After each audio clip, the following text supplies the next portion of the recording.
As before, now we mentioned that human beings, we are often divided by different perspectives, different frame of references in life.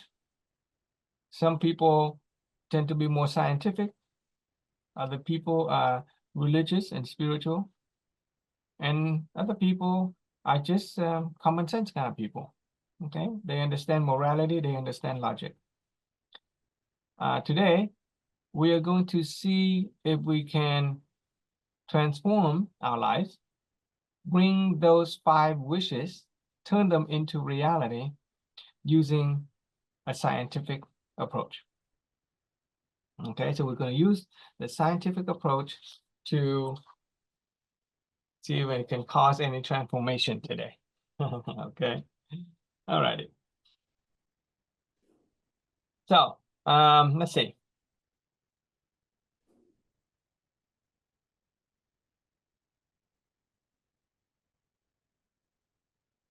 Yeah, we're going to find, earlier we talked about causality, right? Causality. Let's rewrite that again. I think I like to rewrite that formula. Causality.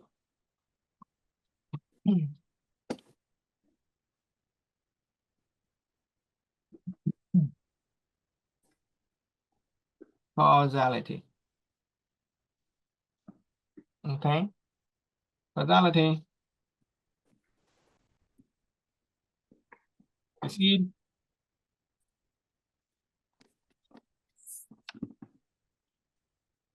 The fruit. And the condition.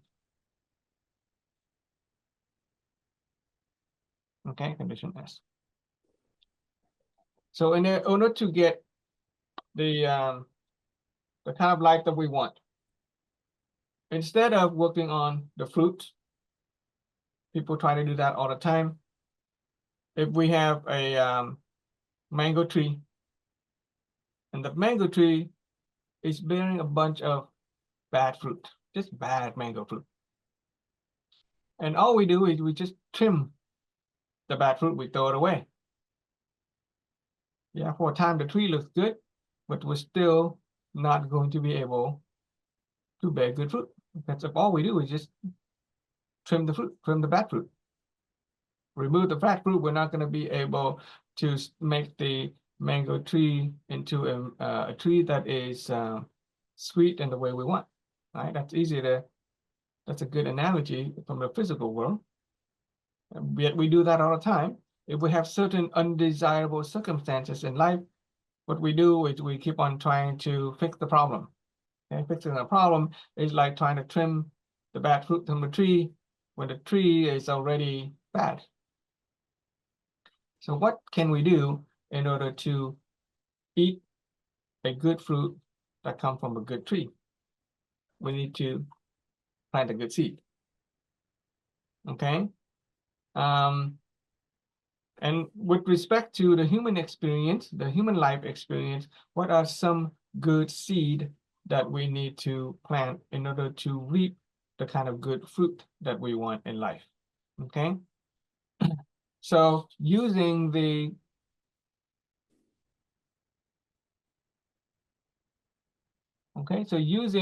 scientific approach, let's begin with this formula. Let's begin with a word first. Okay, a single word. Outcome. Okay, outcome. My outcome is the final fruit. Okay, the final fruit. The outcome. Here we're really referring to the outcome in life. Okay, so consider our life as it is now. Consider our health condition. Consider our financial situation. Consider our relationship. It is the final outcome where we are in life right now. If we can think of one word that directly brought about this outcome in life? What would be a good word that expresses the cause that bring about this outcome in life?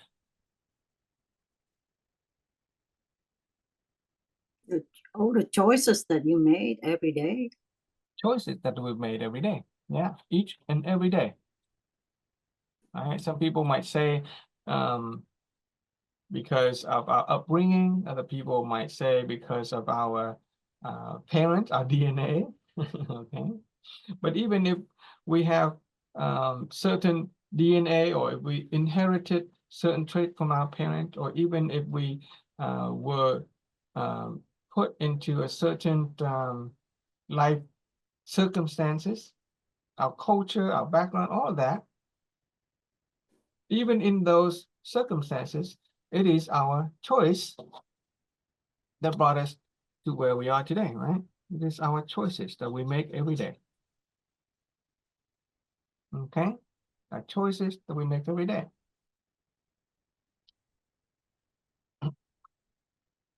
Okay, so then let me ask about choices. Let's why do we make the choices? Let's take, for example, Marianne, why did you choose to wear long hair instead of, cut my hair short like this? Why did you choose to wear long hair? Because I'm a woman, and I think long hair make me look more feminine. Beautiful, Okay. pretty, yes. There are other women who wear their hair short and they still look very pretty. Right, but that's their Why choice. you? That is their choice. Mm-hmm. Why did you choose the choice of long hair instead of short hair? Because I like it. Because you like it. Okay. Because you like it. Why did you choose to be a pharmacist instead of, a I don't know, an engineer or some other? Why did you choose to be a pharmacist? That don't know. It just happened. Just happened. It just happened. Yes, it's a coincidence. Coincident. Yeah, I used to be a nurse, though. I have a BS in nursing. Okay. And then I complained about, how heavy it is, how I hated that job. And then one day I, come run into a choir member, and she was absent from choir for a while. And I said, well, what happened? And she said, oh, she was in pharmacy school. I said, really interesting. Tell me more about it. And then she told me more about it. And I said, yeah, I want to be, become pharmacist. So it just happened. I guess I'm lucky. And you're lucky. You're just coincident. Right. Coincident, lucky. And I think I think it's good for me. So that's why. You think it's good for you. You think it is a good match for you, right? Right. It's better. Yeah. Yeah, it's a better match for you to be a pharmacist than it is to be a nurse. Nurse, yes. Mhm. Okay. So I want to welcome a couple of people who is joining us this morning. I think it's early morning. Chị Quỳnh Nga, thank you for joining Zoom today. So, okay, so the choices in life is, you like to wear your hair long because you like it. You chose to become a pharmacist because it is a better match for you than something else. So can we agree that the choices in life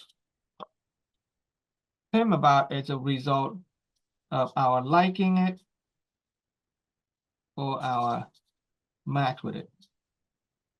Okay, our match. In fact, now let me ask you something.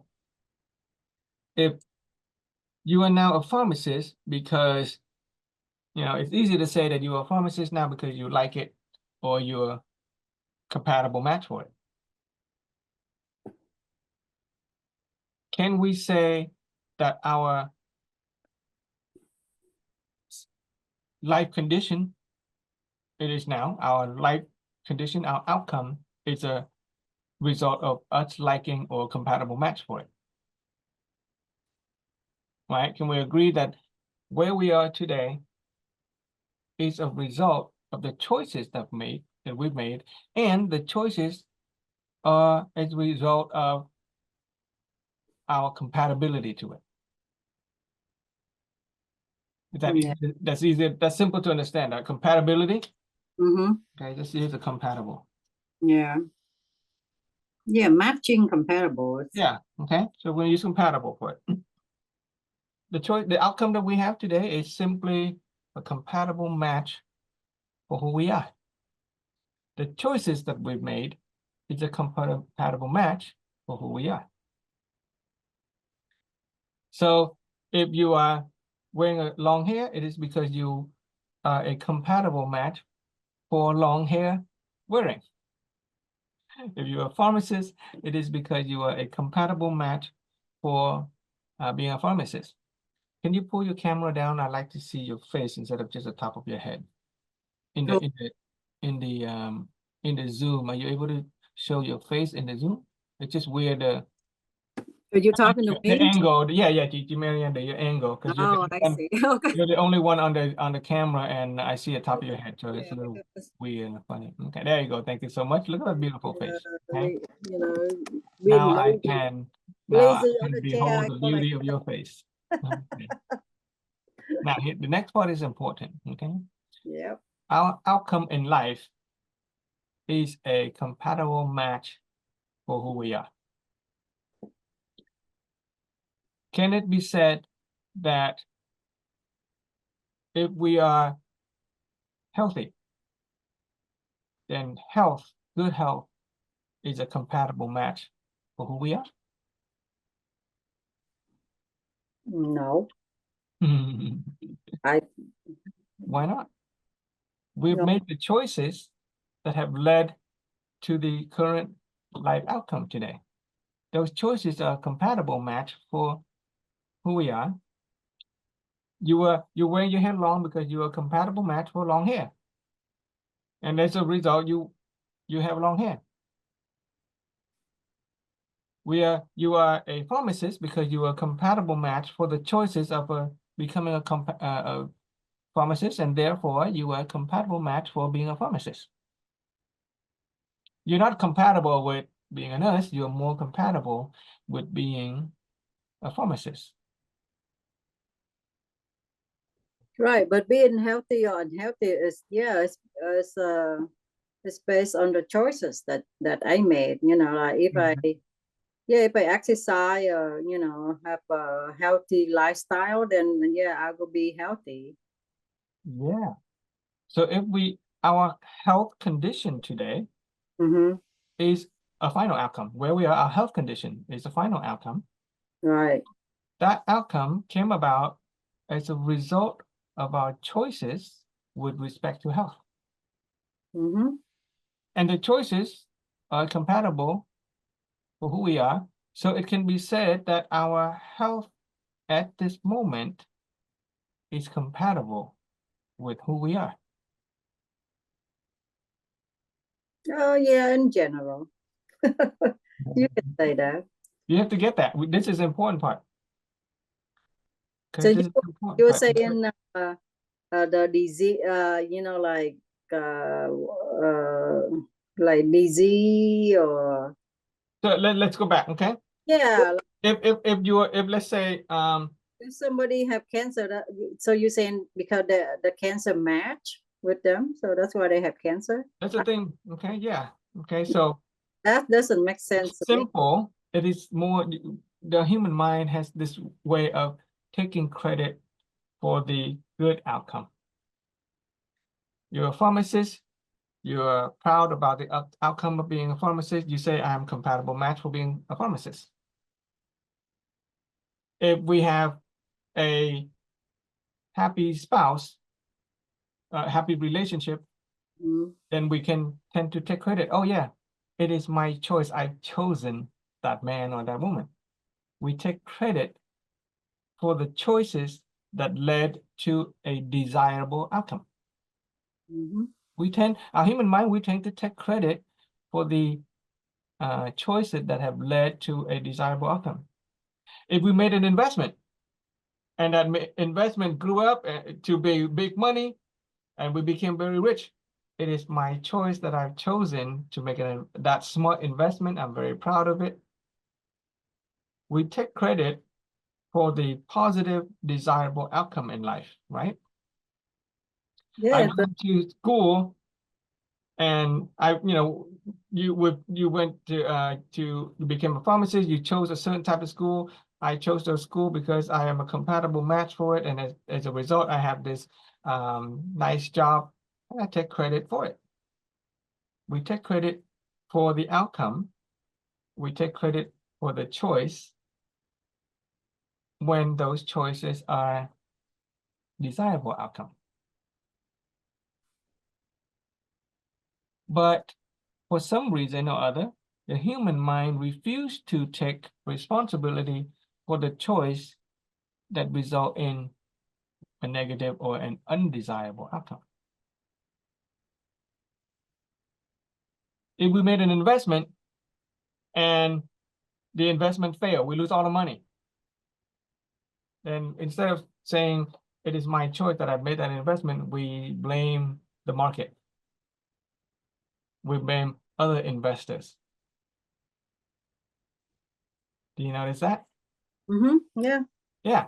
If we are in a happy, harmonious marriage and we're happy, we take credit for choosing the right mate.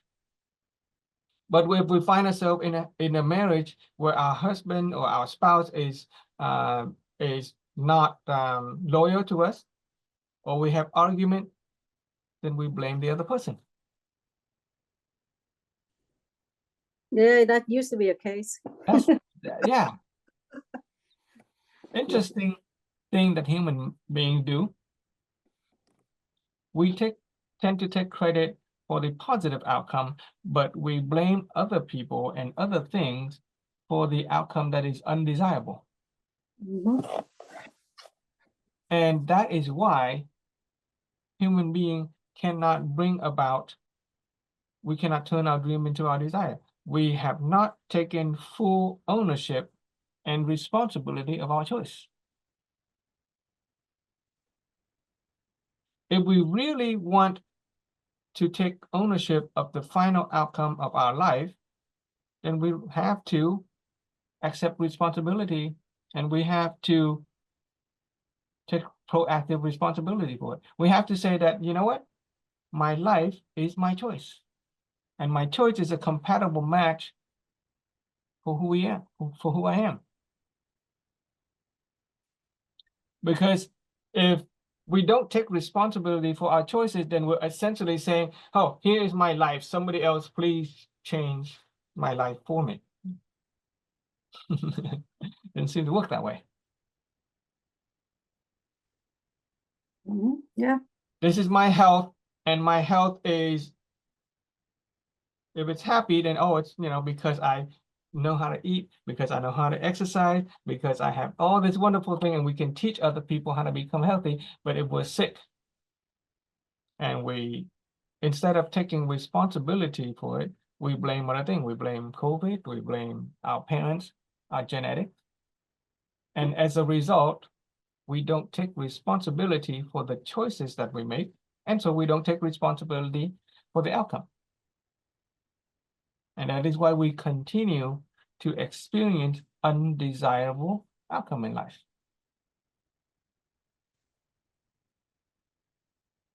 But at that moment, at this moment, if we can take full responsibility for the outcome, which means we take full responsibility for the choices that we've made, even if those choices turn out to be undesirable and negative.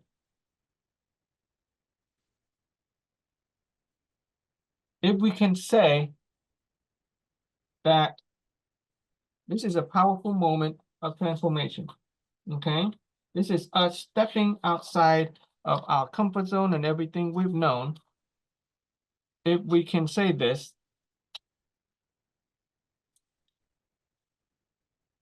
the root cause of life begins with me.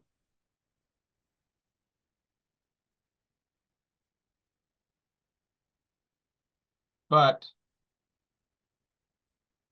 I don't blame. This is important as well. The root cause of life begins with me, but I don't blame. When I made an investment, it is the best choice that I have made. Think about it. If you ever made an investment, it is the best choice that we have made given what we know at that moment in time. If we've known better, we would have made a better choice. Mm-hmm. When we got married, we chose out of using the best that we know, considering our wisdom and maturity at that time. That moment in time, that choice is the best choice that we've made. Mm-hmm. Yeah. Later on, things change, and that is after that's hindsight. But at the moment of our choosing, we did the best that we could. We made the best choice that we made, and that choice is perfectly compatible with who we are at that moment. I repeat, at the moment of choosing, our choice is perfectly compatible with who we are at that moment. It is compatible with our being at that moment in time. And it happened to be the best choice that we could have made, given our level of understanding and knowledge and our way of being at that time. Mm-hmm. Yeah. Makes sense. Makes sense, right? And so we don't need to blame ourselves for any choices that turn out to be bad, because that's something that happened afterward. And that's something different. Okay, so the root cause of life begins with me, but I don't blame. Because blaming is very negative, and negativity goes against the flow, and we are going to continue to experience undesirable circumstances. Okay, the root cause of life begins with me. Okay, so you mentioned cancer. We contract cancer. Okay, and this moment, if any of you watching this Zoom, this recording later on, if you are at this moment experience cancer, and you say the root cause of life begins with me, and my choices are compatible match with me, and my outcome is a compatible match with my choices, then it can be said that at this moment I am compatible with cancer. Just as I am compatible with good health, if you have good health. Just as you are compatible with happy marriage, if you're in a happy marriage. In fact, if you think about, look at the people who have problem with relationship.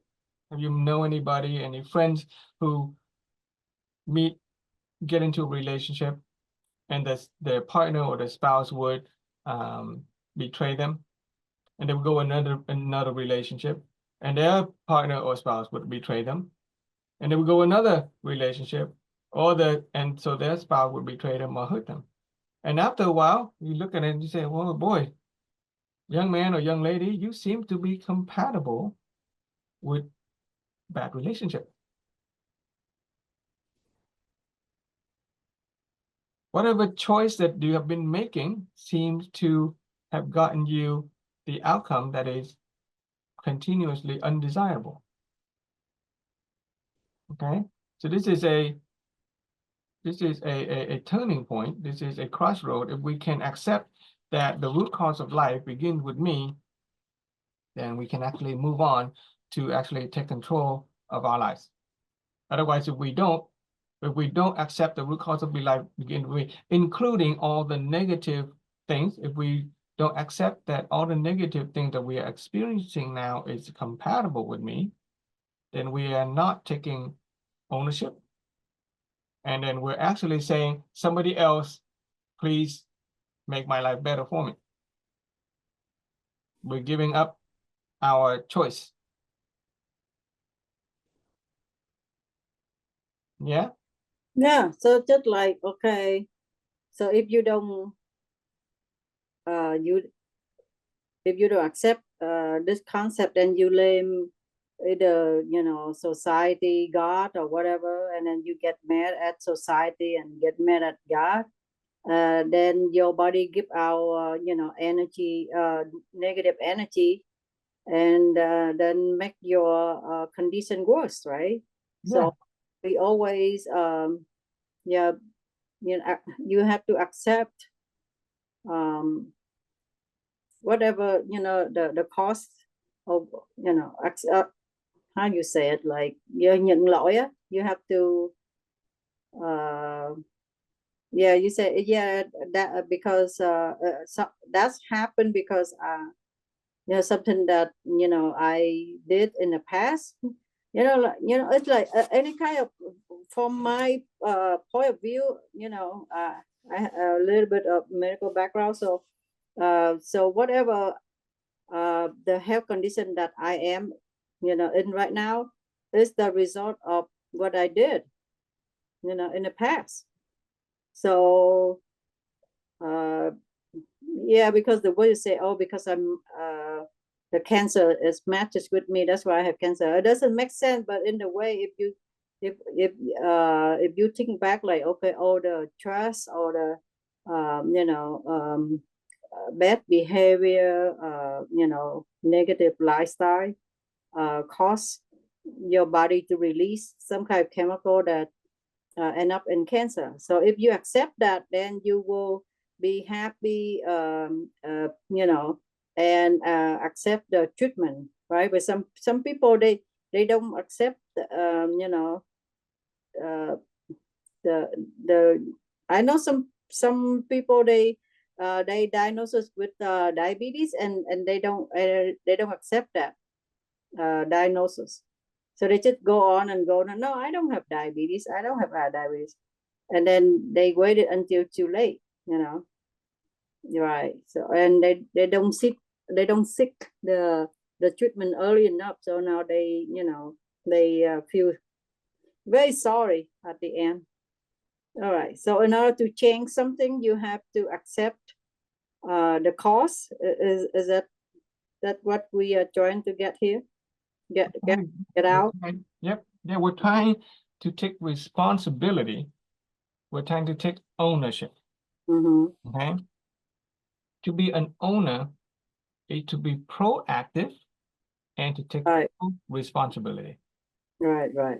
An owner of a business is one who takes proactive responsibility for the finances, product, for the human capital and the talent asset, for all the permits and the legality, for all the incomes and the expenses.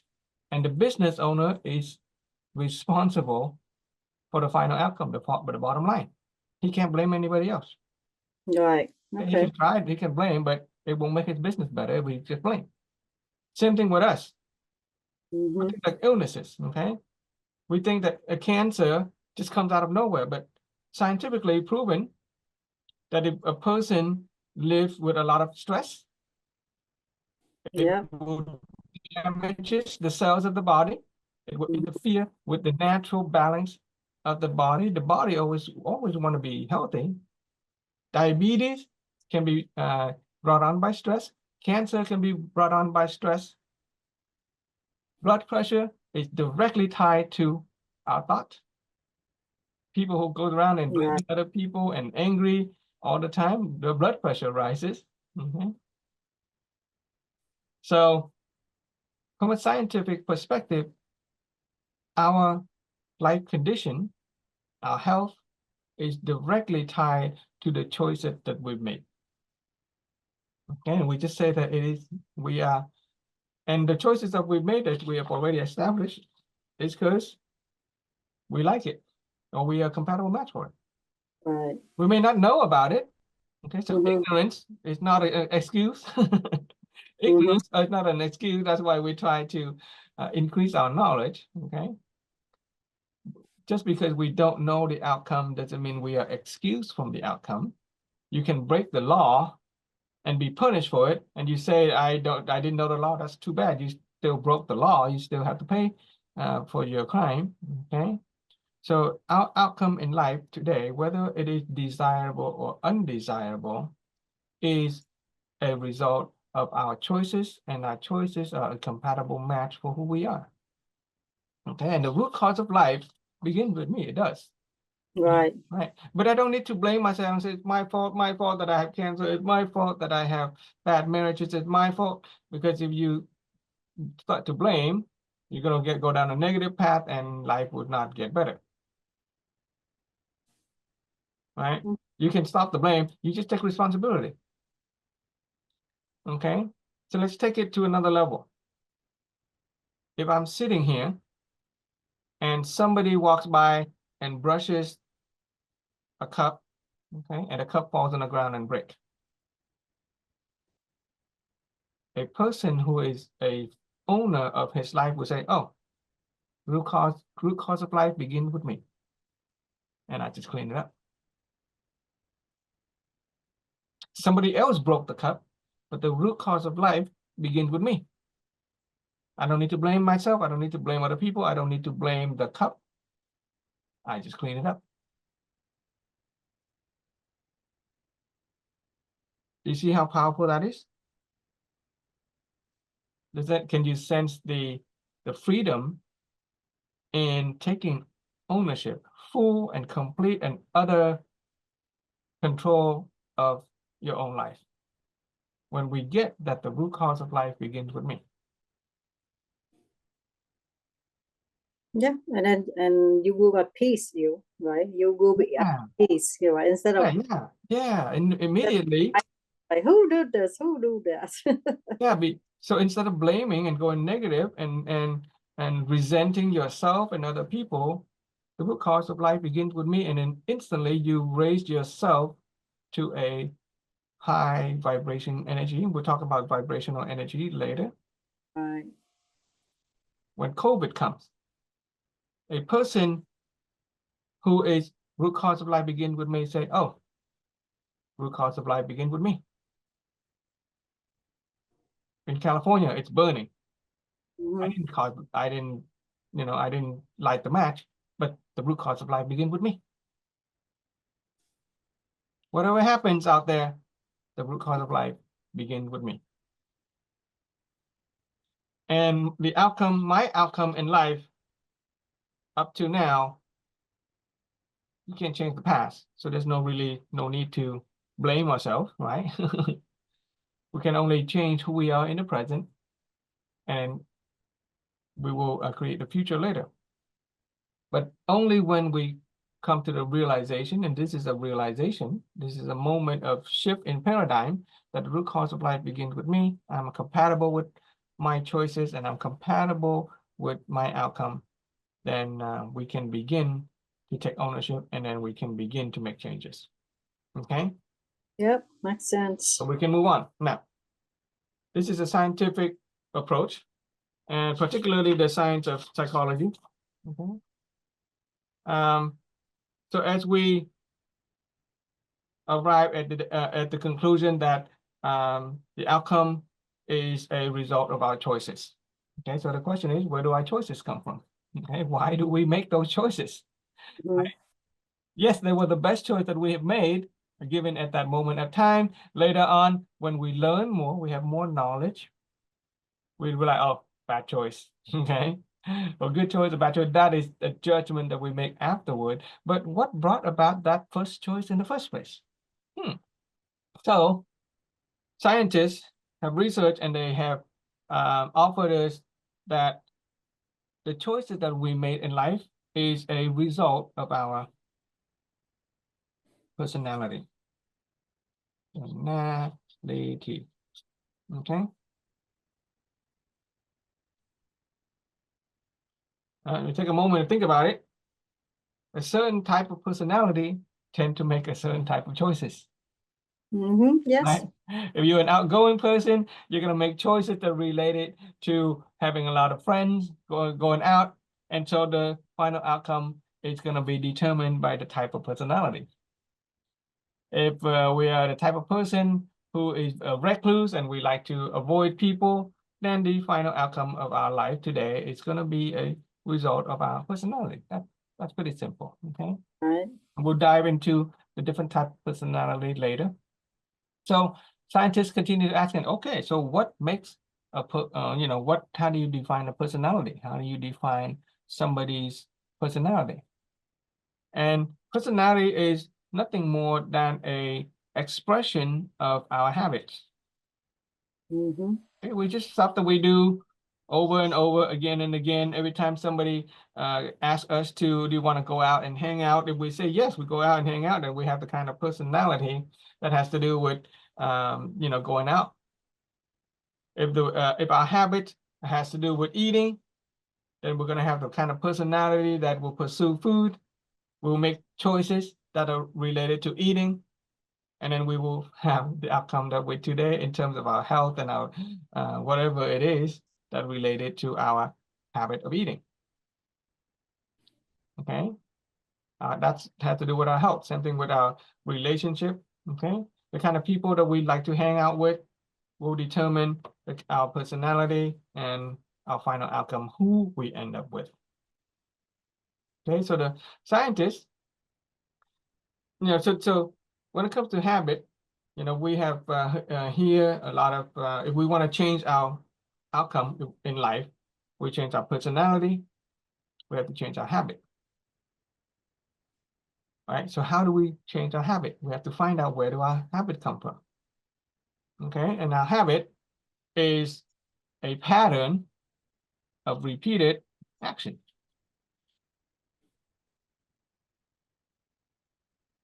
Okay, action. Now, action is a collection of action repeated over and over, consider a habit. So we want to change our habit. All we got to do is change our action. If we change our action, our habit will change, our personality change, our choices, and our outcome in life will change.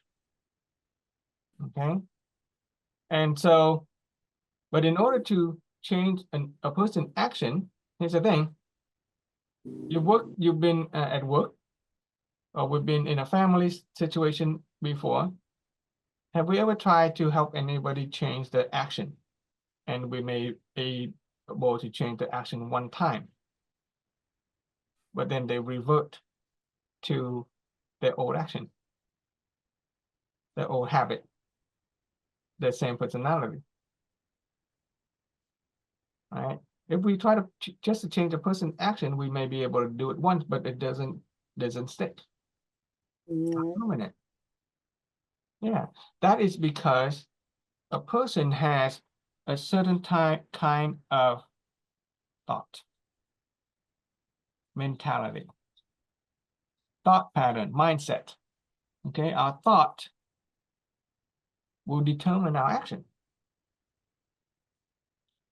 So when we work with our children, some of us here have our children, if all we do is focusing on changing our children's action, and we don't try to change their thinking, their thought, then their action, they will revert to old action and old habit.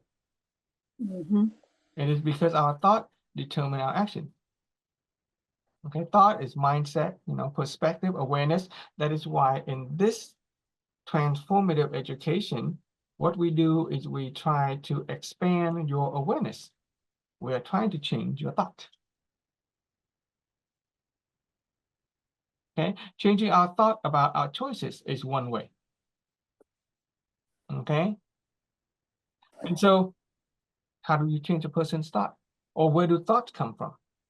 As a scientist, research, okay, they found that our thought is made up or arise from our belief system. Okay, belief.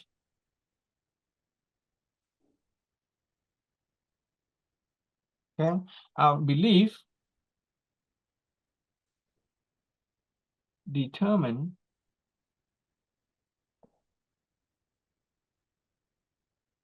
our thought. Say belief. Our beliefs determine our thought.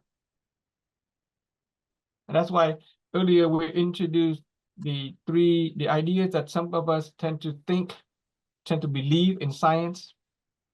Some people tend to believe in religion and spirituality. Other people just use common sense and common morality. If we can identify a person's belief, we can change their thought. We can change the action, the habit, the personality. In fact, if we can change a person's belief, then we can quickly change their choices, which would lead to different outcomes.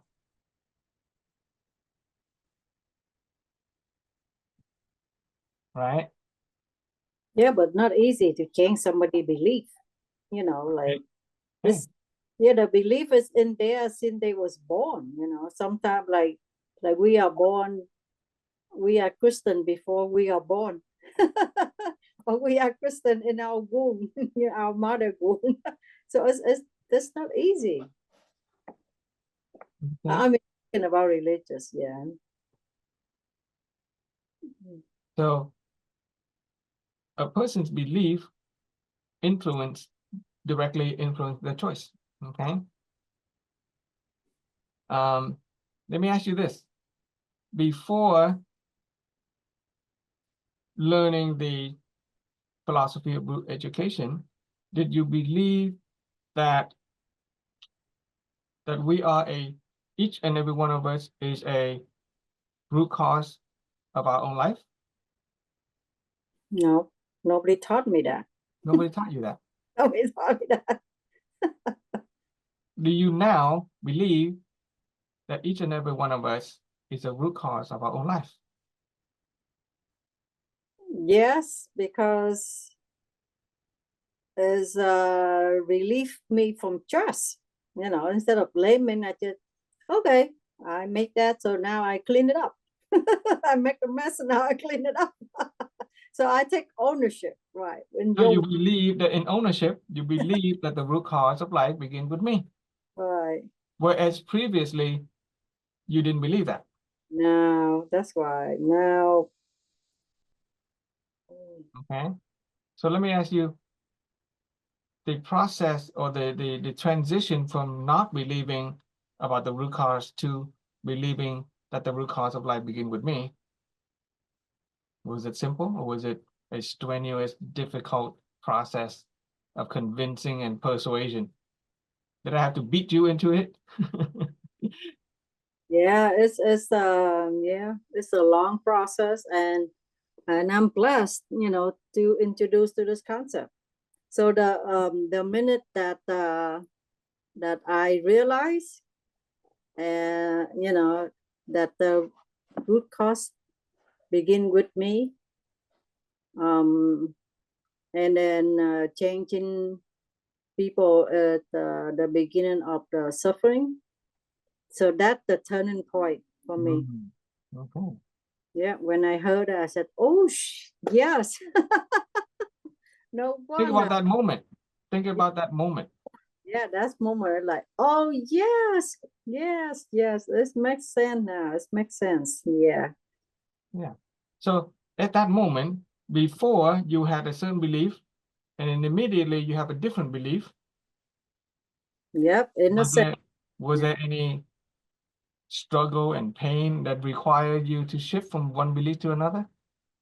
Oh yes. It's, Huh? yeah, it's cost my husband life. You serious? Seriously, because I always lemon him, so he gets sick and tired. Okay. Yeah, and I cause a lot of stress, and he always say I am his cross, you know. Là thánh giá that he have to carry every day. Yeah, so now I realize it. Yeah. So yeah, it's me. It's me. Caused me to yeah, it does. It's caused me a happy harmony, you know, husband and relationship after he passed away. So I- before Yeah. you learn, okay, before you learn that the root cause of life begin with me, before you learn that to want to change the other people is suffering, Mhm.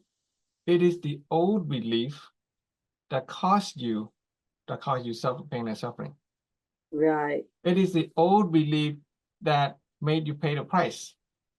It is Mm. not the transformation that made you pay the price. It is the old belief. But the switch from the old belief to a new belief is instantaneous. Mhm. It's Yep. so instantaneous.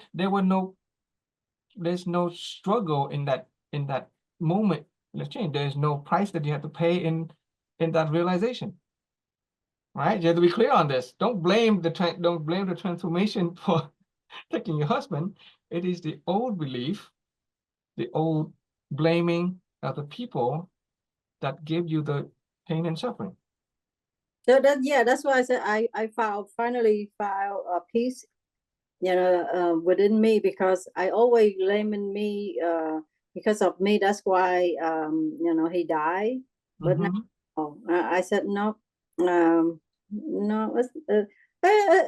I might contribute contributed to it, but it took time to go. So I don't blame myself much. So that's why I'm happy and open and really to go out, and move on. Yep. There's still a little bit of blaming left. Yeah, a little bit. You can tell. So there's still a little bit of blame, and you haven't gone this far yet. Right. I'm not completely 100%. Not complete yet. Okay. So there's still a process. Okay, that's fine. Yeah. You require a couple more elements that we'll get to in the later sharing. Okay. You do need some more blessings, some blessing from the Holy Spirit, but you can actually gain that. Okay, you can actually gain that when we talk about the root formula later. Okay, I mean the human construct later. Right. But for now, at least the root cause of life begin with me. It's beginning to take root. Take root. That's right. Okay, yeah. Okay. So yeah, the moment that we change our belief, in that instant, our choices change. Mm-hmm. And whereas previously you may have spent many years in this personality, many years in a habit, many years with a certain action, many years in a certain thought pattern, when that belief change is very short. You compare the many years of suffering to many years of after the suffering, there is a miracle in this methodology when we can help a person change the belief. Right? Yeah. So where do our beliefs come from? Okay, so we have beliefs. Question is, where do the beliefs come from? And the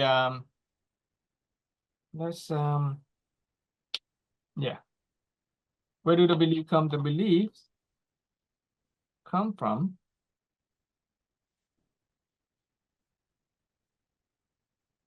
mental images. Okay, mental images. What we see in our mind. Okay, and I'll just write the next part. What our mental images is made up of what we know, what we see, okay, what we say, and what we hear.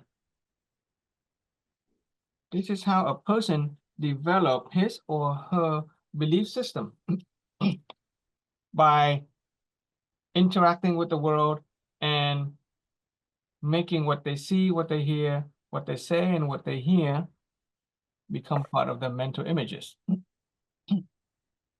So before you had this transformation, you had a certain kind of mental images about your husband. Right? You have certain kind of mental images about your husband. Because he didn't meet my expectation. The expectation. Yeah. Yeah, yeah, that's the problem. I wanted him to change the way I wanted. That's why I'm suffering. That's why I was suffering. Yeah, you were suffering. Okay.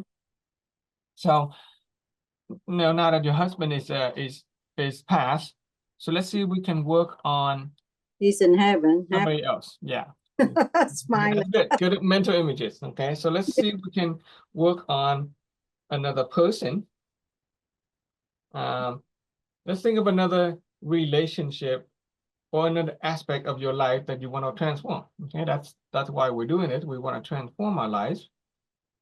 Do you have a desire that you want to work on? Those 5 desires.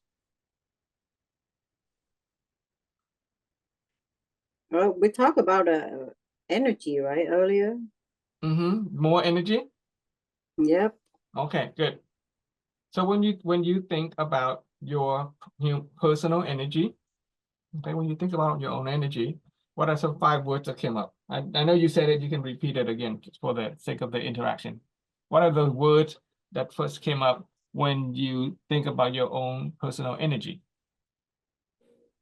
Like negatively, positively. First 5 words. Okay. First 5 words. It's still very negative. Not enough energy. Okay. Yeah. Don't know what to do to increase energy level. Don't want to take protein shakes and whatever. Don't want to take protein shake? You know. Okay.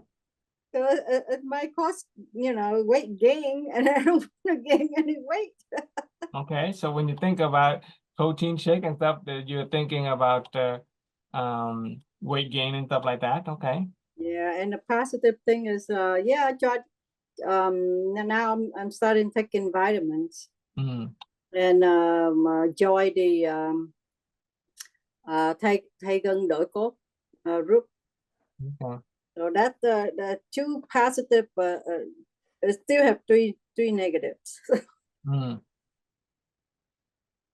Yeah, you've actually touched upon something really interesting. Okay, another contradiction. Earlier, when we talk about our desire, we talk about the direction, the inquiry and alignment of our desire and against our desire. So there's this idea of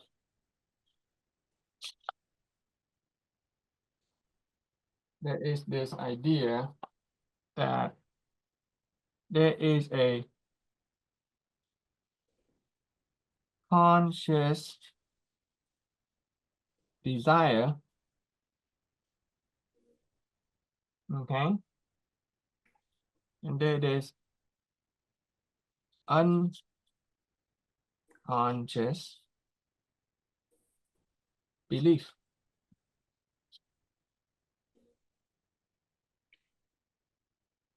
So can we establish that you want more energy? You want good health, right? That is your conscious desire. But when you're giving me these words about your health and your energy, you're using a bunch of negative words. So this is positive, but you have a bunch of negative belief about it. And guess who wins? Guess which one is winning?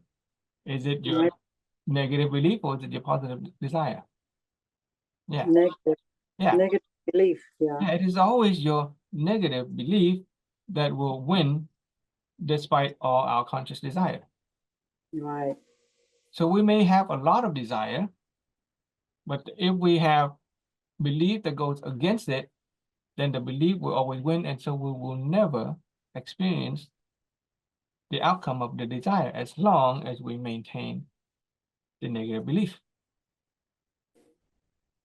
Okay, and a belief, as we said earlier, comes from mental images, which are made up of exactly what you just said, a bunch of words, what you see, what you hear, what you say, and what you know. Okay, so let me see, check my note real quick. So the images in our mind determine our belief, and which determine our choices. Okay, let's see if I can.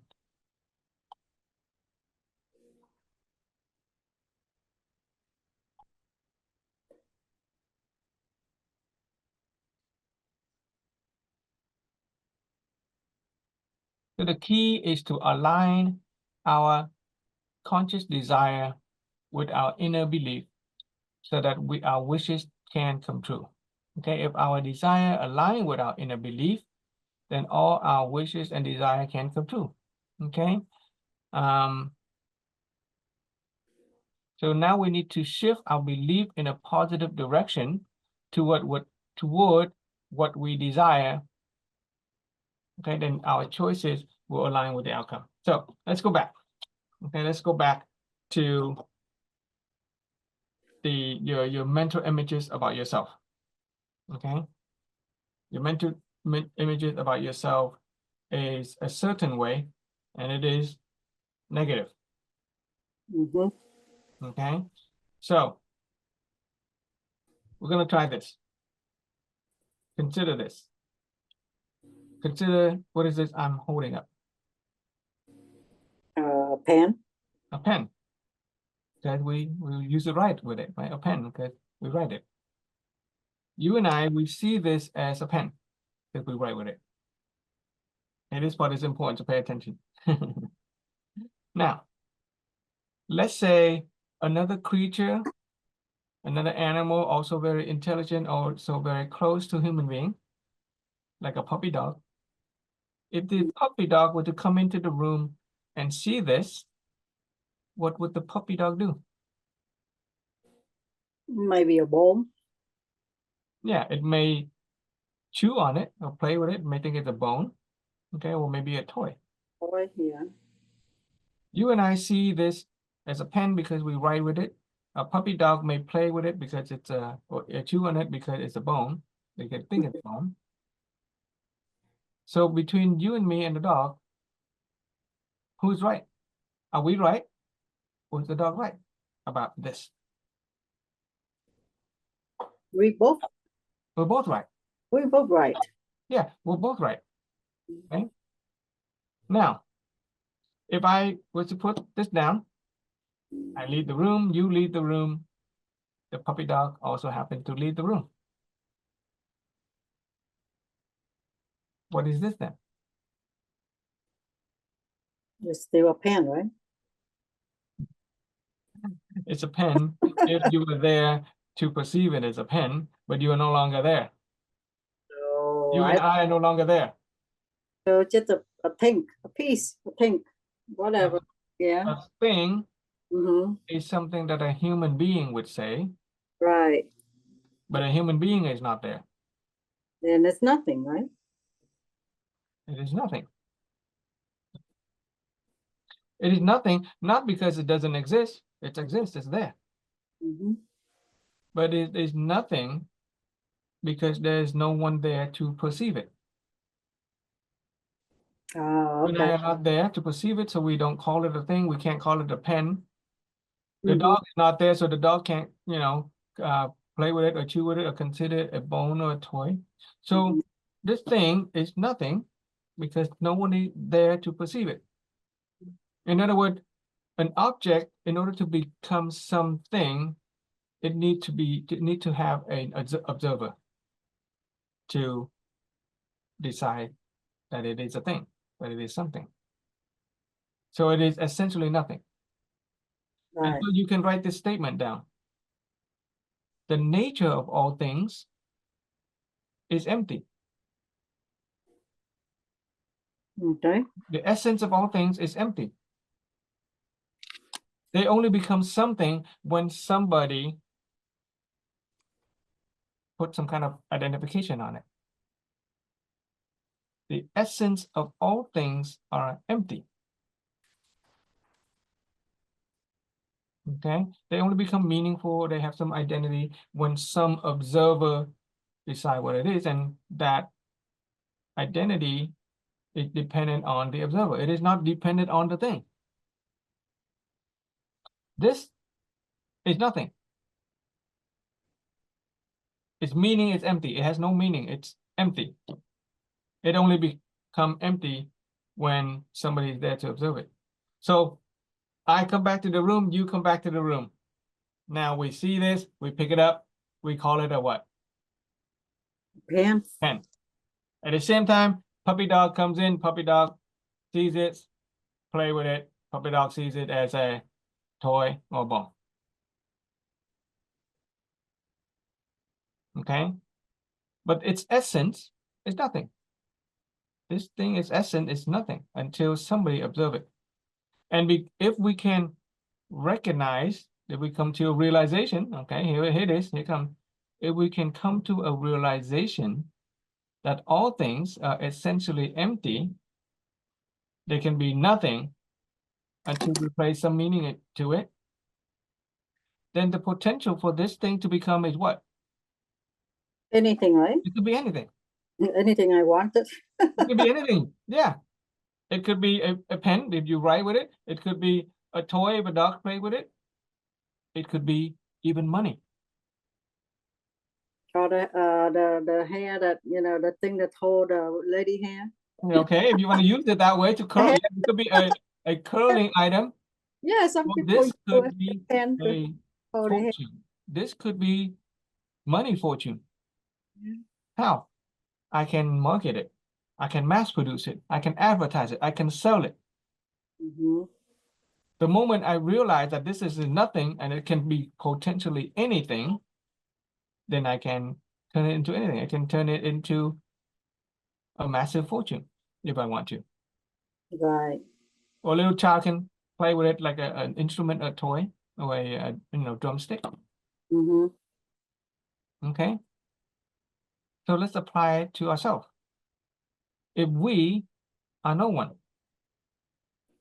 if we are no one, then we can potentially become Anyone? anyone.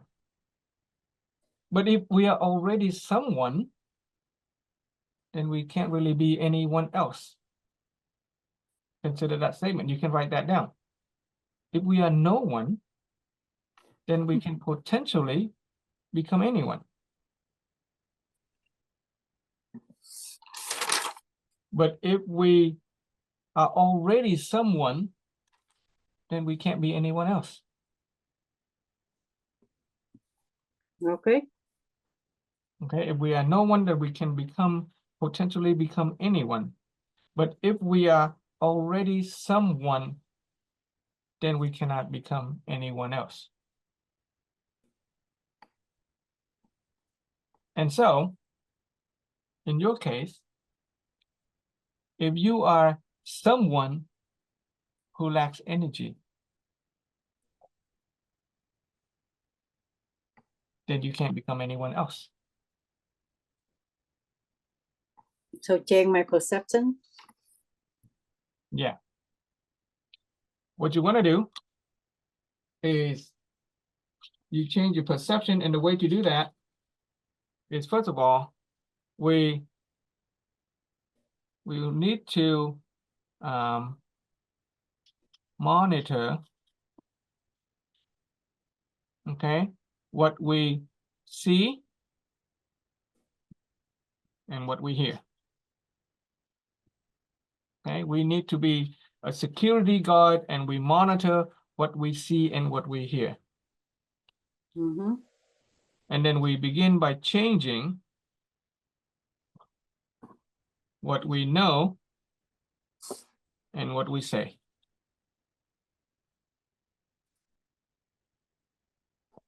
Okay. So when what we see is what we hear, the stuff that is out there, they come into our perception, through our senses. We need to watch that. Okay? Pay attention to what we see and what we hear. Don't just take everything in. And then we can change what we know and what we say. Beginning with I am is a person who. Okay? So instead of saying what you've been saying, you can change what you say about yourself.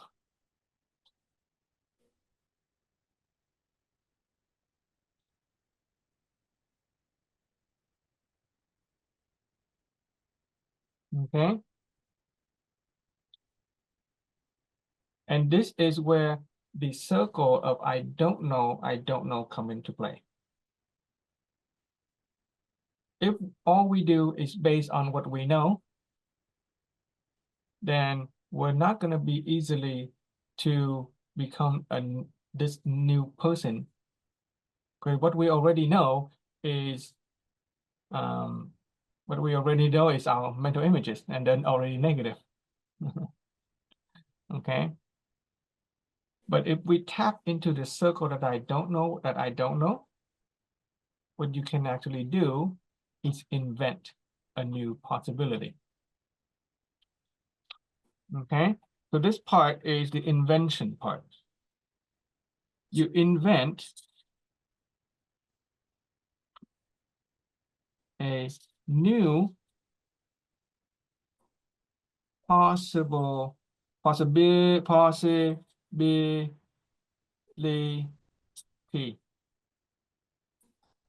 of being.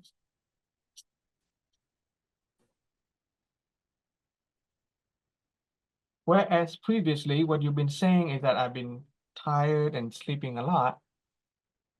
Right? That is an old way of saying and knowing. Can you invent a new possibility of being? Yeah. And here's a way to do that. Okay, we begin from that emptiness. Right? All things are essentially empty, and who we are is no one. What you want to say is this. You have to first we have to realize that emptiness. Because if they're not, then we're not going to be able to change it. From emptiness, you're going to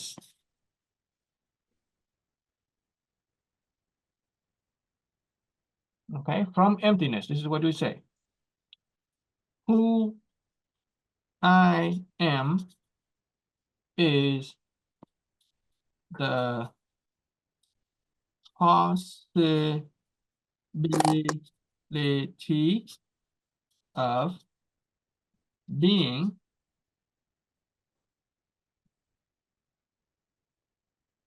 fill in the blank.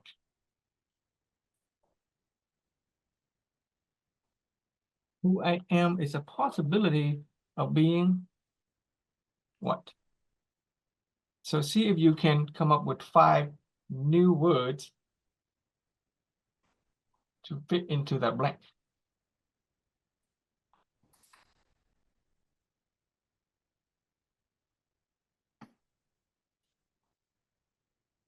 What are some new words can you place into that blank space? From emptiness or from nothingness, okay? Who I am is a possibility of being what? Being energetic at Energy. 20 years old. Mm. Possibility of being 20 years old. Real 20 years old, not 20 Right. years old.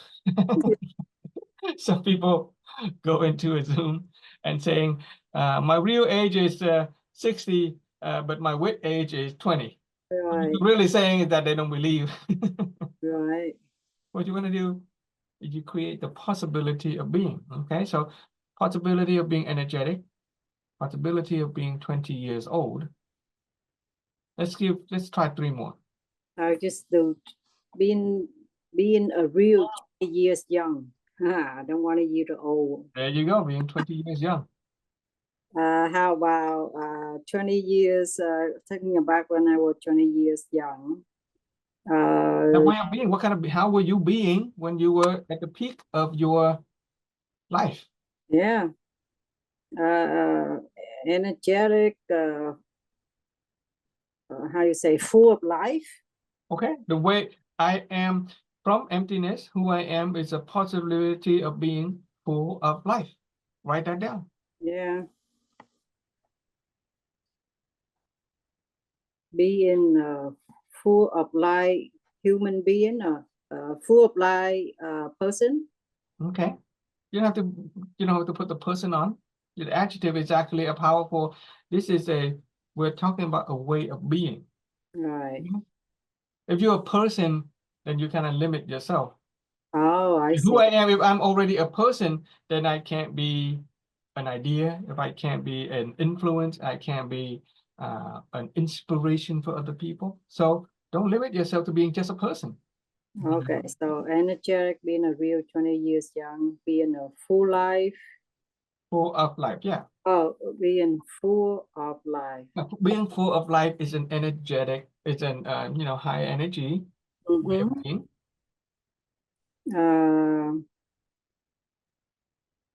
Like the whole bright future in front of me. How you say that? Bright future? Like Let's write it down. Bright future. Okay. being a bright future? That's fine. Or having possibility of having a bright future? Okay. Of having. What does that bright future look like?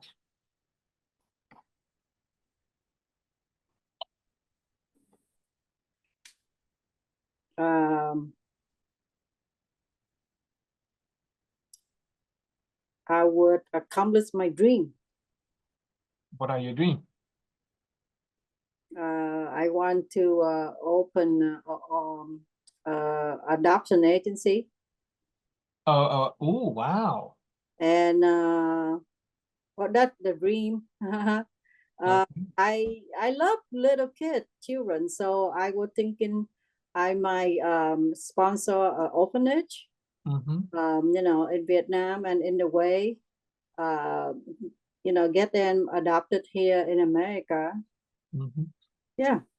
So Wow. to study law, but that's why I'm trying to ask my daughter, can you be a lawyer? So she can help me with the adoption and open as an adoption agency. So that having a bright future. Yes. Yeah. And what would you call a person who adopt a lot of people and helping a lot of people? They given out a lot of values, right? A possibility of being a person of value. Okay, possibly Okay. being a person of Of value. value. Well, you wouldn't want to use a word person. Being valuable to society. Being a value, yeah, possibility of being a value to society. Yeah, Yeah, value being a value to society. to society. Yeah. Being, it's okay to attach some identity if those identity can free Value you society. from, yeah, being a benefactor, being a being beneficiary to other people. Yeah, benefactor. Yeah. Benefactor, not beneficiary, a benefactor, a contributor, okay, Right. being a mover and shaker of the world. I speak your word, not mine. Yeah, contributor. To a society. Yeah. Yeah. So I need a lot of connection. So you might be one of my connection. If you stay in America now, I'm back in Vietnam. Oh, you went back to Vietnam already? Yeah, a few times. Oh, okay. Is Enjoyed it. your home in Arizona? Huh?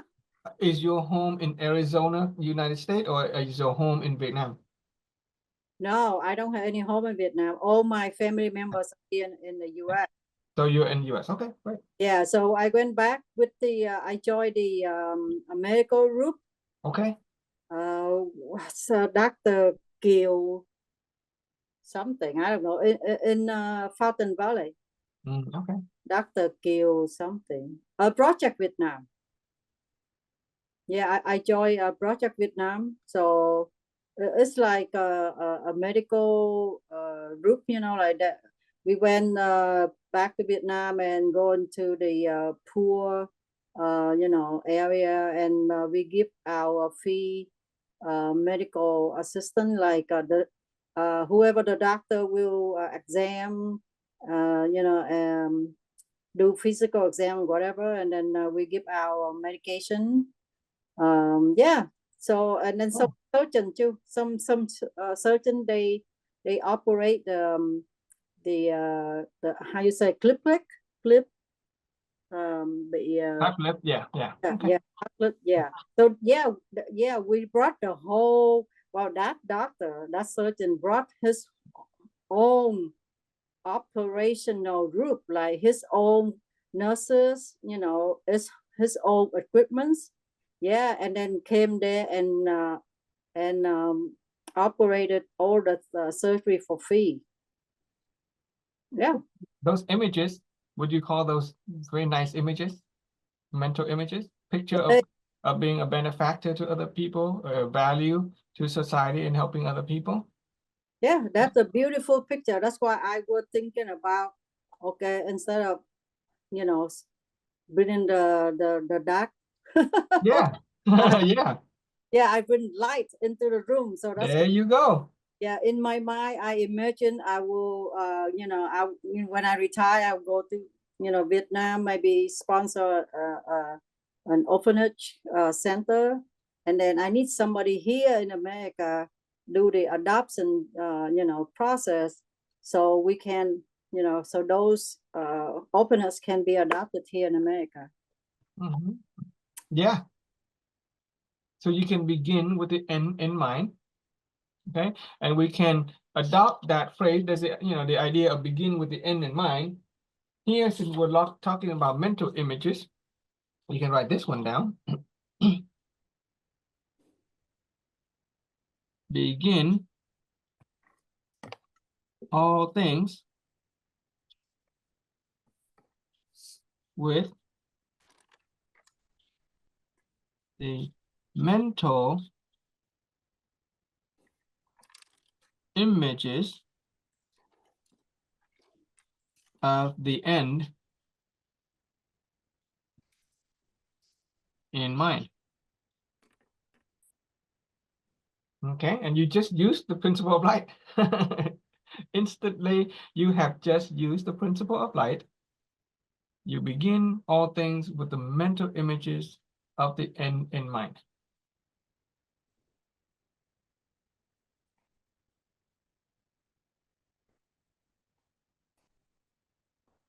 The final outcome. The clearer the final outcome is in your mind, Mm-hmm. the faster you will be able to realize it. Okay, this is a second definition of the word realize. One word definition of realize meaning having an answer to long thought question, but another word meaning of the word realize is to bring into reality, to create reality. What you have just done is you are in a process of creating your reality, to realize your dream by beginning with the images of the end in mind. And you pluck those images out of thin air. Reality. Yep. Okay. And you've applied the principle of light. Instead of focusing on, why am I so tired? Why am I sleeping so much? What can I do to sleep less? Those removing the darkness from the room. Instead of focusing on removing the darkness from the room, instead of focusing on why am I having not enough energy, just focus on the orphanage, focus on bringing value to other people. Yeah, thanks. Instantly. I forgot about my dream. Now I thanks for running it back. Okay. Okay. I got to be strong for those babies. Okay. Yes. Instantly, do you feel your energy a little bit better? Exactly. Yeah. When I see I can be a valuable contribution. Contributor, yeah. Contributor, right. Yeah. Contributor, right. Valuable contribution, yeah. Yeah, just thinking about it. Wow, give me, you know, energy already. Yeah. Thank you. Okay, let me see if Almi is available because I want her to experience it. Right. Yeah. Maybe she cooking. Time for dinner. Yeah, it's about Almi, are you here? She might be cooking. I think this is interacting is important. Let me see if she's here. You can call her. Good. I'm gonna go to eat again. I've eaten a lot and sleep a lot. Yes. So Ambi, I know that Ambi is on the verge of a breakthrough. Okay, she's on the verge of a breakthrough. And we're going to see if we can use the formula for the root cause of life to cause Ambi to experience a breakthrough of realization when it comes to her speaking English. Okay. So Ambi. Yeah. Okay. Outcome in life today. Okay. Do you agree Yes. with your outcome in life? Let's say we're talking about the English. Okay. Your ability to speak English today is a result of your choices.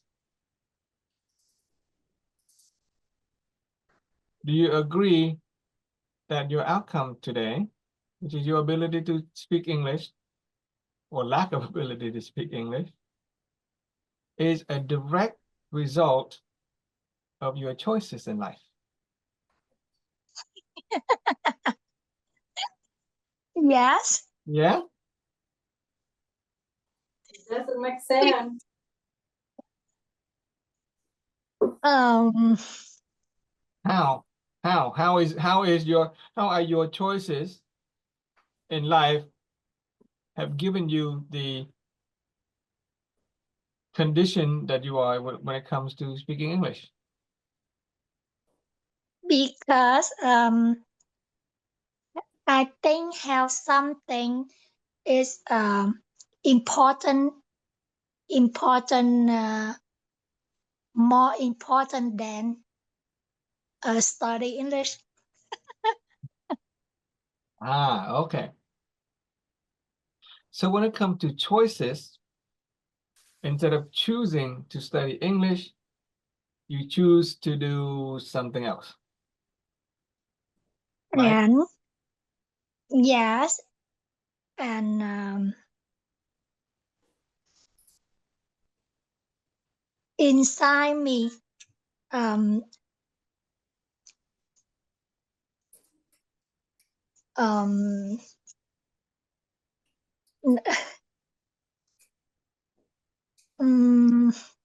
You're doing great. Keep on going. no, that's it. you say something. No. She has a great smile, don't you think, everybody? Just a wonderful smile.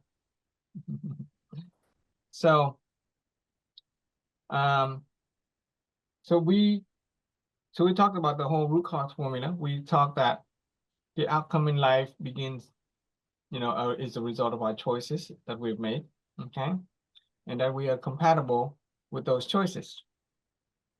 Okay, the question is, do you want to speak better English? Is that something that you want to work on at this moment, or do you want to work on another desire? Which desire do you want to work on to transform into reality at this moment? Please repeat your question. Yeah, okay. So your desire, okay, what are 5 desires? 5 things that you want. 5 things that you want.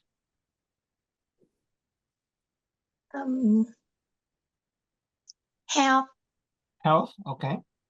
Yes. What else? Peace. Okay, what else? Families harmonious. Okay, family, harmonious family. Okay.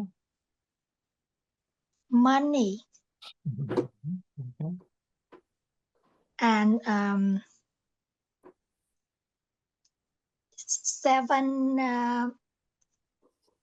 seven wealth. Seven. Okay. Yeah, and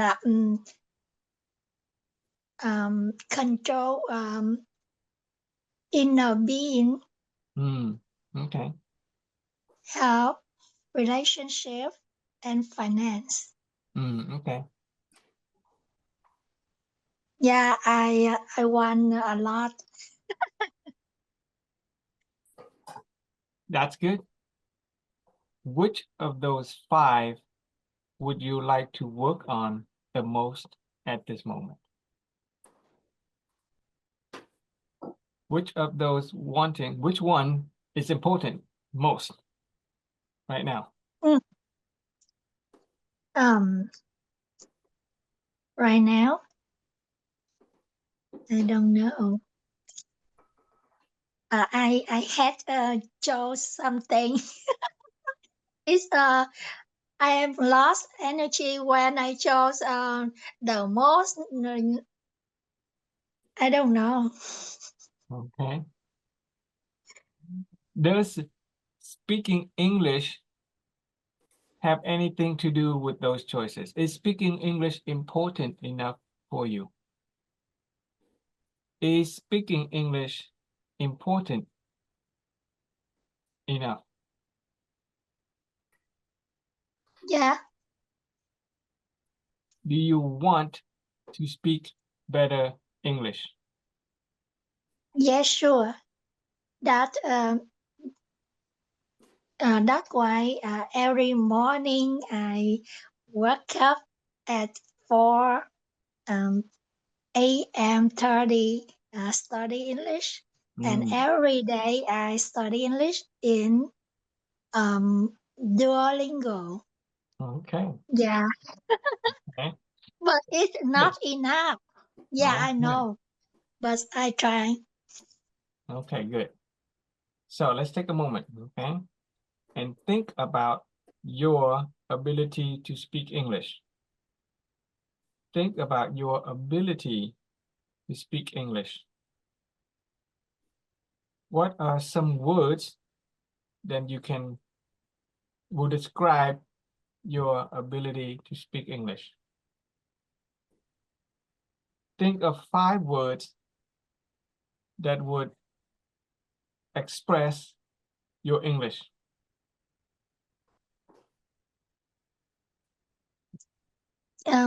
My English improve. I give 5 words. So when you think about speaking English, okay, when somebody speak to you in English, immediately what do you think about? You said something earlier about empty and stuff like that. Yes, I'm empty and scared. Scared. Yes. Empty meaning no words. No Okay? word. No words. Yeah. Scared. Well, no, what else? What else have you been saying to yourself? I don't understand. I worry. I don't understand. Worry. Don't understand. Okay. Yeah, and I afraid I don't understand right meaning they give me. Yeah. Okay. So over here in the root cause of life, the idea is that our belief can influence our choices, which will influence our outcome. Here, Okay. you have a conscious desire that you want to speak better English, right? You want to speak better English. Right. But you have some belief about yourself. What are some of the beliefs about your own English? You believe that you don't have enough words. You believe that you are scared, right? Earlier in the interaction, you believe that you don't want to people to wait for you, right? Right. And so, even though you have a conscious desire to speak better English, your unconscious belief is negative. It goes against your desire to speak English. So which of this wins? Is your desire win or does your belief win?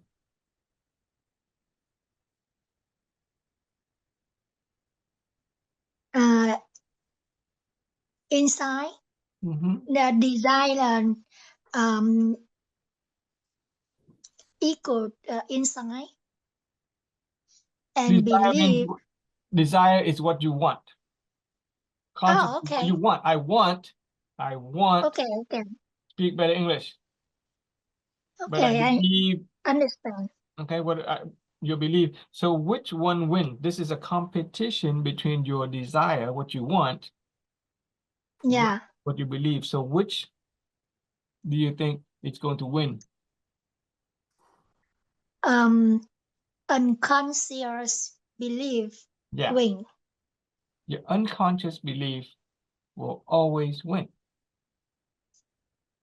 Okay, because you said you're scared, you're afraid, no words coming out.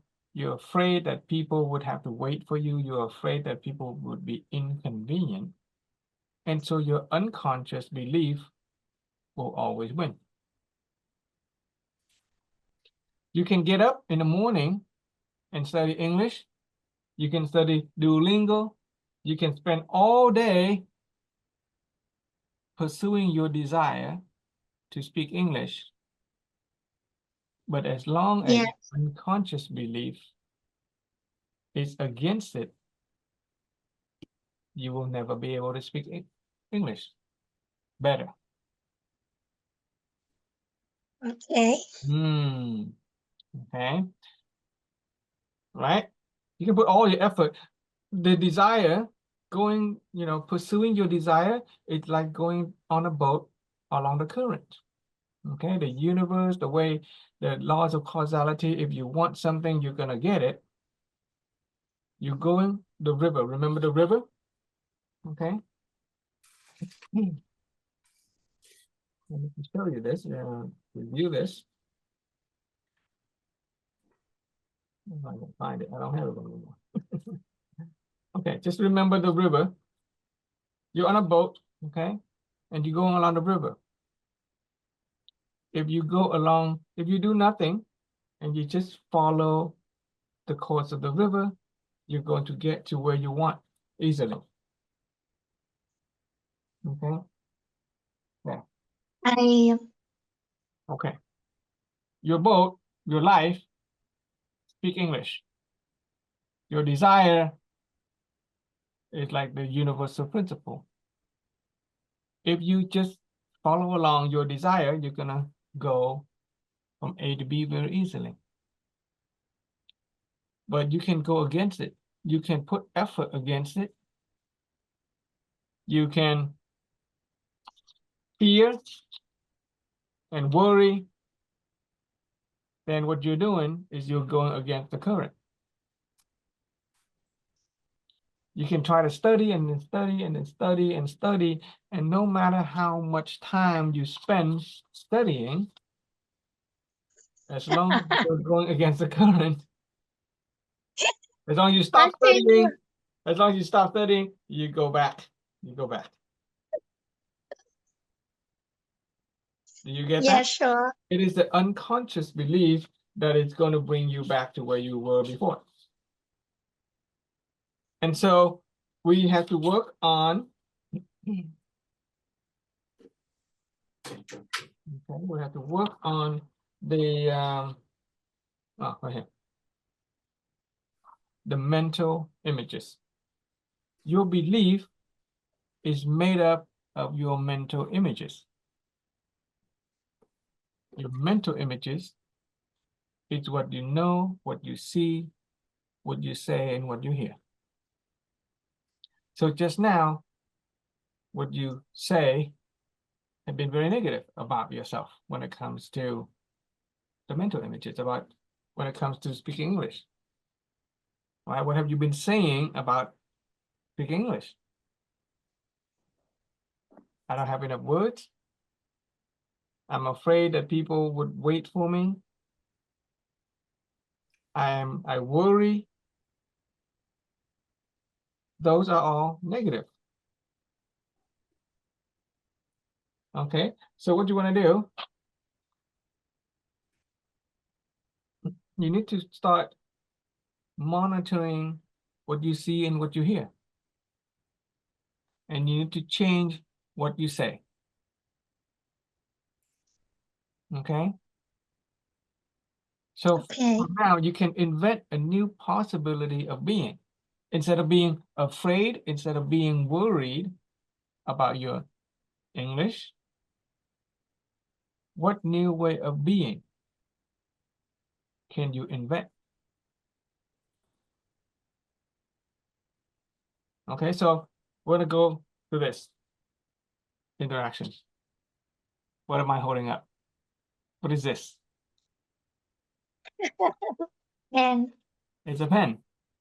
yes. Because we what? We write with it, right?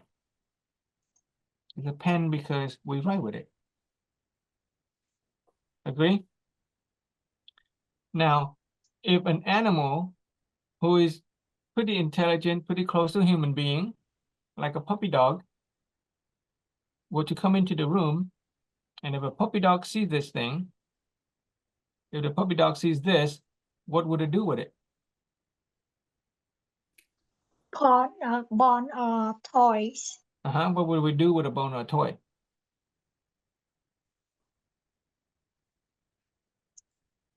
What would the puppy dog do with this? Play with this. Yeah, it would play with it. If it's a toy, or if it's a thing, it's a bone, what it would do with it? Eat it. Chắc là I'm doing. Let Ambi practice. Okay, so the dog would play with it or try to eat it or chew on it, right? Yeah. Okay. So between us and the puppy dog, are we right in saying that this is a pen, or is the puppy dog right in thinking that this is a toy or a bone? Both. Both. Is right. Both is Both right. are right. Okay, Yeah. both are right. Good. Okay, both are right. Because we see this as a pen, so we write with it, and the puppy dog sees it as a toy, so it will chew on it or play with it. So now, if I put this down and I leave the room, you leave the room. We all leave the room. Marianne leaves the room. Okay, we all leave the room, and the puppy dog also runs away from the room. What is this thing? Nothing. Why is it nothing? Everybody see the this. Nobody see this, and it's nothing. Okay, yeah. It is nothing because there is no one there to perceive it, see it, to give meaning to it. Yeah. It's nothing, not because it doesn't exist. It's there, it exists, but it is nothing because there's no one there to see it, to perceive it, or to give meaning to it. It is nothing. Now, if I come back into the room and I pick this up, I perceive it as what? If you and I perceive it, pick it up, we would see it as what? Pen. We see it as a pen. Okay? Yeah. If the puppy dog comes back, the puppy dog would do what? Bone or food. Okay, we'll play with it or chew on it. And so what this is dependent on somebody perceiving it and identifying it, giving it name. But without a person perceiving it, then it is nothing. Okay, you get that so far? If there is nobody to perceive it, it is nothing. And because it is nothing, it can become what? It has a potential to become what? It's nothing. If it is nothing, and it depends on a person to perceive it, it has a potential to become what? What can it become? Become pen. It can become pen. What else can it become? If because I see it's before, and I use this to write, and I know it is pen. Okay. You have Yes. a mental image of this as a pen, so you call it a pen. Okay. You have a mental image of it already in the past, so you call it a pen. But we have established earlier that it is only a pen because a person perceives it a pen. By itself, it is nothing. When there is nobody to perceive it, it is nothing. It could become a pen, or it could become a bone. What else can it become? What else can this be?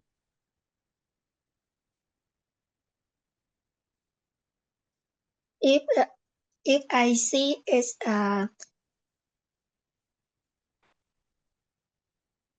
if I give for it the meaning,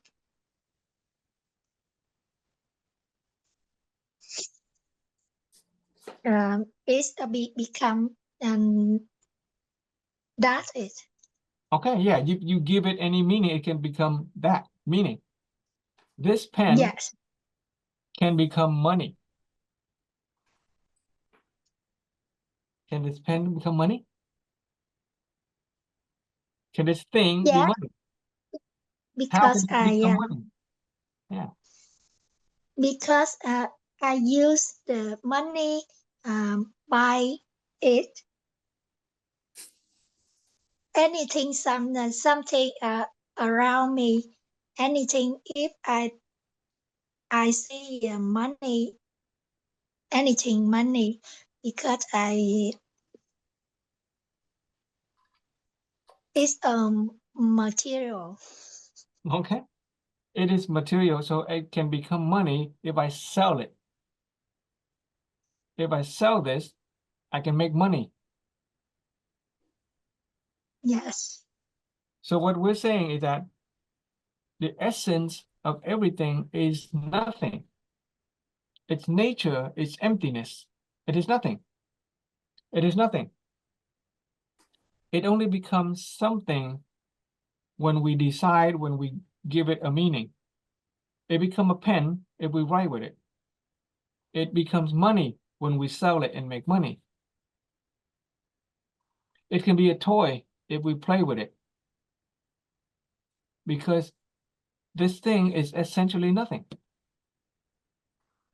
Do you understand that part so far? This is nothing. Yes. Okay. Because it is nothing, then it can become anything. Because it is nothing, it has a potential to become anything. Do you understand that part? Yes, It can become understand. anything. Okay? So let's apply this idea to ourselves.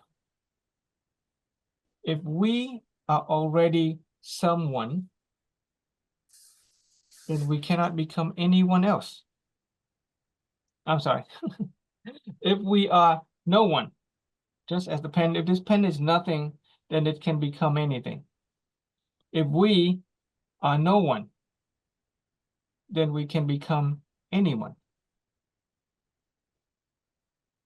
If we are no one, then we can become anyone. But if you're already someone, if I'm already someone, then I cannot become anyone else.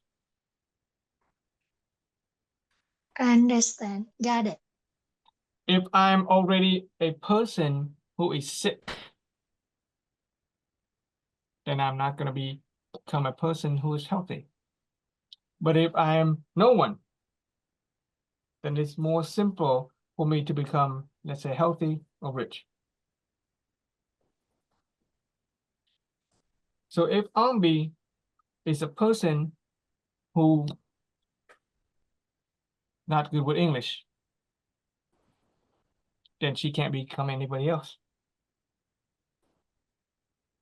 But if Ambi is no one, then she can become anyone.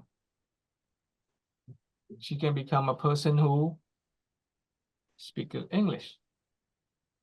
She can become, you say it. So here what we're doing is we are inventing a new possibility of being. Right? To be, I am. If I am, if I can't speak English, then I can't become a person who speaks good English. But if I am no one, blank, nothing. If I am no one, erase all the previous images, change what you know and what you say about yourself. If I'm no one, erase all that image. Then I can become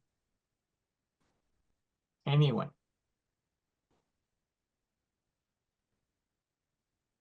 Does that make sense? Makes sense. Thank you. And the way we do that is we say this, okay? From emptiness, ourselves, from emptiness or from nothingness, who I am is a possibility of being something. Go ahead and say it. From emptiness. Can you read that for me? From emptiness. Mm-hmm. From emptiness. Mm-hmm. Who I am is the possibility is the possibility of being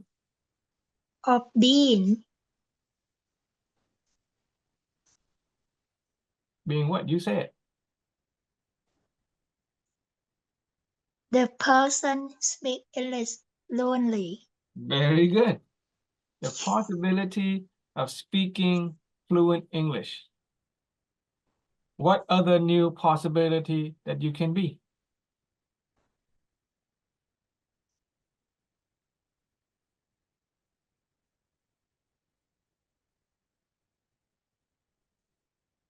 What does speaking fluent English do for you? What would that make available for you? Yes, sure. What? So when you speak fluent English, when Ambi speaks fluent English, what would happen?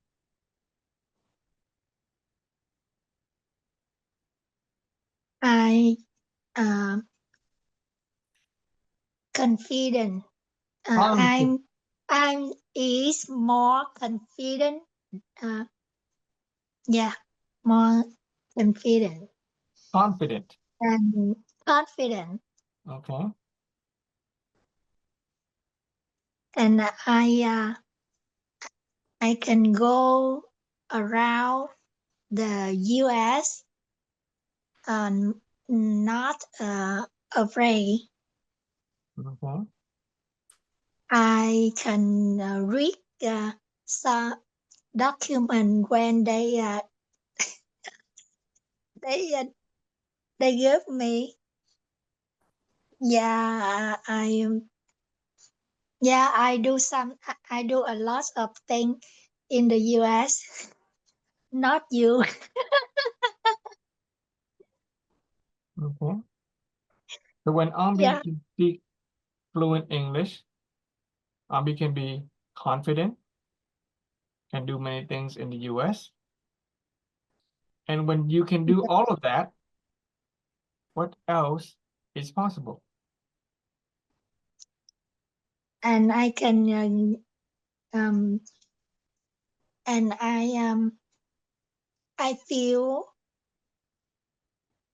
I am valued. Mm-hmm. I can give some tool I have to something if they need. Mm-hmm. Yeah. Okay. What are some plans that you have that is related to speaking English fluently? So if you can speak English, what are some plans that you have that require you speaking English?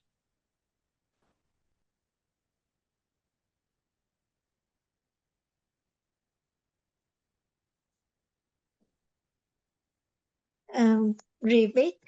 Okay, that's Please fine. repeat. Okay. Okay. What are some of your dreams? What are some of your dreams that relates to speaking fluent English? Yes. What are some things that you want to do? What do you want to do that require speaking good English?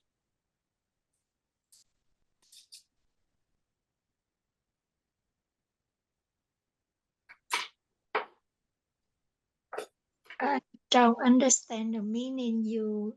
Okay. So you said you want to give people some tools. Yeah. What are you trying to do? Um.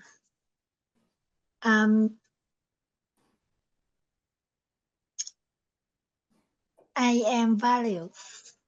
Okay. I am the people is valued. Okay. You want to create value for other people. Yeah, I think so. Okay. So what you want to And do? I want everybody, everybody around me happy. Mm-hmm. I like see see them. I like them smile in their eyes. Yeah, I feel that. If I see the energy, if I feel the energy they give me, happy inside, and I happy that. I don't know. Okay. So the question is, are you willing to speak more English in order to make people happy?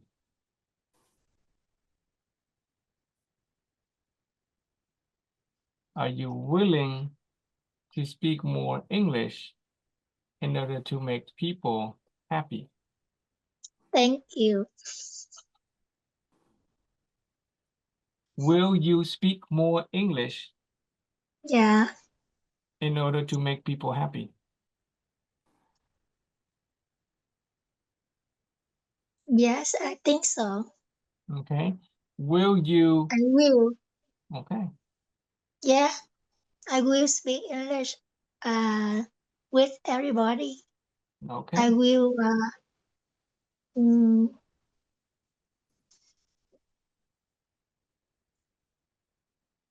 yeah. Okay. So the next time somebody speak to you in English, what are you going to do? I smile and listen, but listen with grateful, with happy, and I think if I communicate with them, they're both happy. So when another person speak to you in English, you're going to communicate in what language? English. When another person speak with you in English, are you going to say nothing? Or are you going to speak in English back?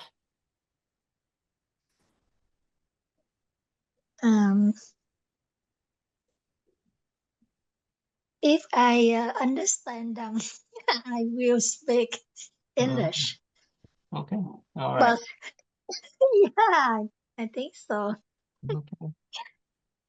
Okay. Well, thank you, Almi, for very much for interacting. Okay. So I hope Thank you. I Teacher. hope you will erase your barriers. Okay. Remove your self-limitation and just speak English. You make me a little bit confident. Okay. Thank you. Okay. A little bit Thank more you so confident. much. Okay. Yeah. All right. Thank you. All righty. So I want to address other people who have just joined the Zoom a little later. Anybody have a chant? Kim Ngọc, Phương Mai, Hiền Fan. Do you guys have the opportunity to turn on the camera and interact with us?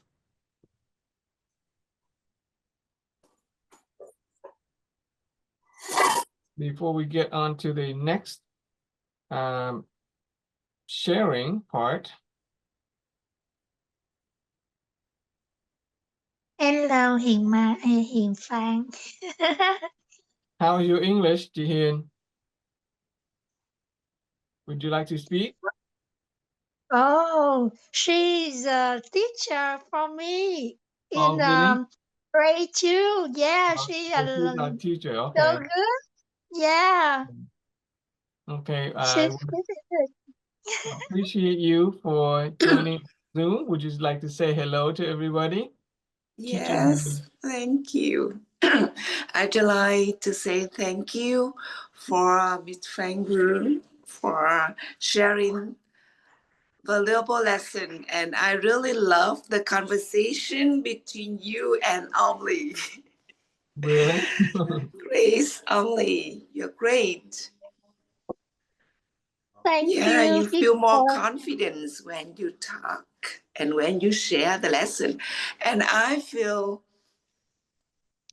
what I say, when I find out that you say you will study English to help people be more, be happy, be happier. Yeah, you are willing to study English to help people around you be happier. That's great. Thank you, teacher.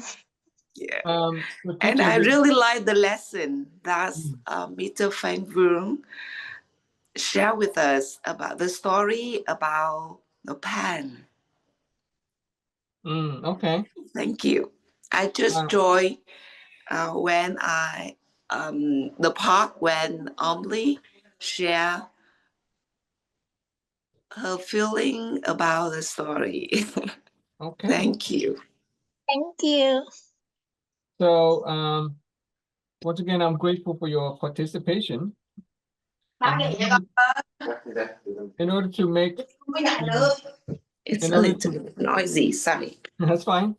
In order to make the best use of our time together, I invite all the participants to write down 5 wishes, Okay. 5 dreams, 5 desire, 5 wishes. So would you like to go ahead and write down 5 wishes Yes. that we can help you turn them into reality in this interaction, in this lesson today? What are some 5 things? It could be in any areas of life: health, wealth, or relationship. Okay. And are you familiar with the, học nội tâm rồi, right, cô? Right? Yeah. Yeah, of course. Okay. So let's see if we can help you transform some of those wishes into reality. Would you like to share them? What are 5 things? Yeah. So thank you for giving me a chance to tell about my wishes. My first wish is that I can share the lesson that I learned to everyone until now. To be honest, although I learned a lot about mythology,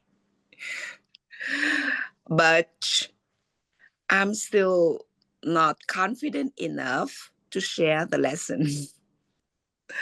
Yes, the second thing is that I wish all the wishes from our great teachers, Mr. Tuang, could be answered. All his wishes could be answered.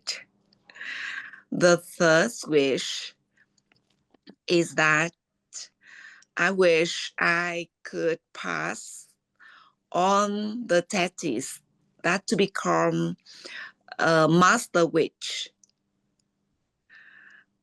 And the fourth wish is that I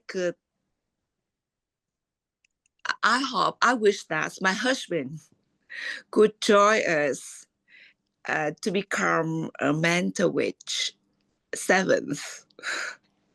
Okay. Like you or like all of us. That's because I'm 5. This knowledge is great. And I'm trying my best to find a way how to spread this great lesson to him and to people around me. Like Omni, I wish all people around me be happier, healthier. They can lead a simple life. And the last wish, I wish, let's see. I wish I could travel to America one day and I can share this knowledge. I can stand on the big stage to share this knowledge to people in America or in other countries. Thank you very much for letting me share my wishes. And I believe that if my wishes could be told loudly enough, they can turn into realities. Thank you. Okay. So, what are some of the things that may be holding you back? What are some of the barriers, do you think, that may be holding you back? What are some self-limiting and self-limiting awareness? Okay, these are awareness about ourselves that are limiting ourselves.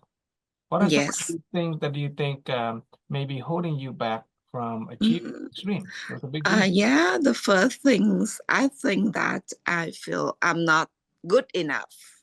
The second thing is that I don't have enough knowledge to share. Okay. I'm afraid that I will be criticized if I couldn't do it well. The fourth is that I'm afraid that I don't have enough vision. Well, you have a good vision. You want to come out to America. You want to come to the Yeah, but US. You want to I stand on a still big stage. feel, yeah, I understand. You know, And I also, yeah, that's on the thing that, and I'm afraid that people won't accept me or won't accept the knowledge that I share with them. They will laugh at me. Okay. Yeah. Okay. So, okay. So you basically you have all the 6 barriers. Okay. And we are working right now. We are working with the formula. Okay, this is called the formula for the root cause of life. Yes. Okay, formula for the root cause of life. Thank And so we arrived at we arrived with the conclusion that our mental images basically make up our belief, which make up our choices and our outcome. Okay, so you've told me some words, some words that I'm hearing you, some of the things that you've been saying about yourself, and they may be the kind of words that are limiting, right?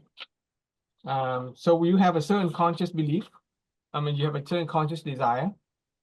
You want to share this knowledge. Let's say, let's pick your husband, just something small for now. Okay. I mean, instead of a big stage, instead of spreading the knowledge to the whole world, we just begin with the first person, the closest person. You have a certain conscious desire. You want your husband to study the philosophy. Don't call it witology. Okay. Don't ever call it witology. It is called Okay. philosophy of root education. I see. Okay.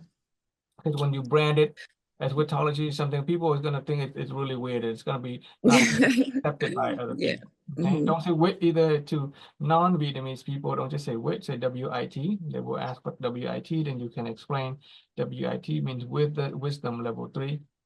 So you can start. Yeah. Okay. Yeah. Thank you. Yeah. Yes. Wisdom level 3. It's a nice word because I try to find the words that's suitable to this knowledge, but until now I couldn't find. Yeah. So that's why we're doing it. That's why we're sharing it in English. This is our way of learning from one another. Okay. So we can improve on our language so that we can better share with other people. So you want your husband to learn the philosophy of root education. Yeah. Okay. Okay.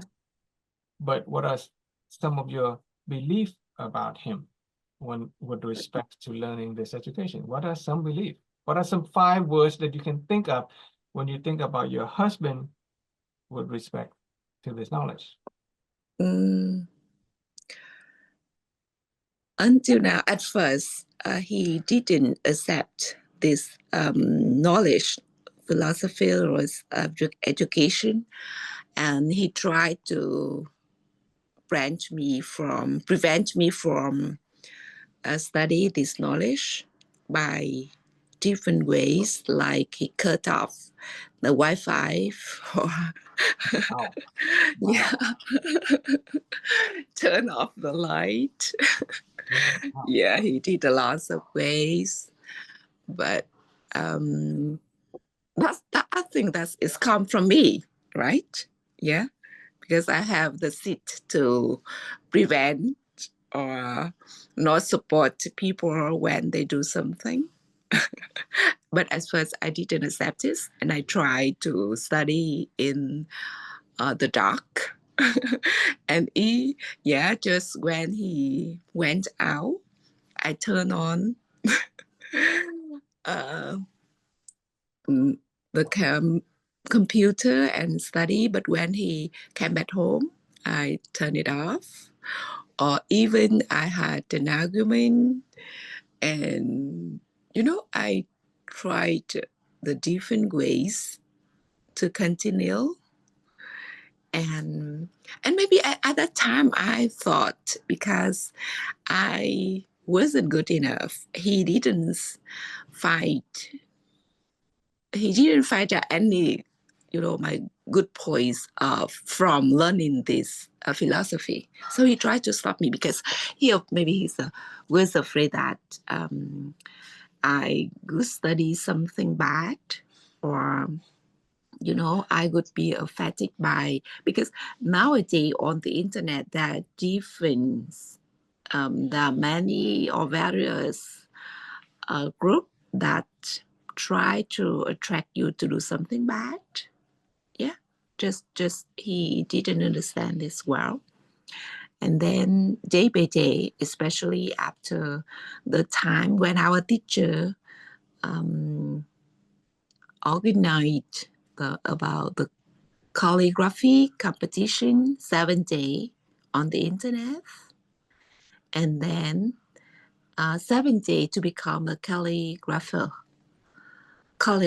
and then he found out about our ecology, our environment, how wonderful the people in with ecology, and he accepted it. We even let our sons to join the summer comprehension trip in Phan Thiết, and yeah, day by day he accepted it, but it just he accepted it. And I wish sometime I share the lesson with him. He didn't say anything. And yeah, I wish that he could study more, and because he an officer, so yeah, of the government. So I feel it yeah, maybe that's become my image.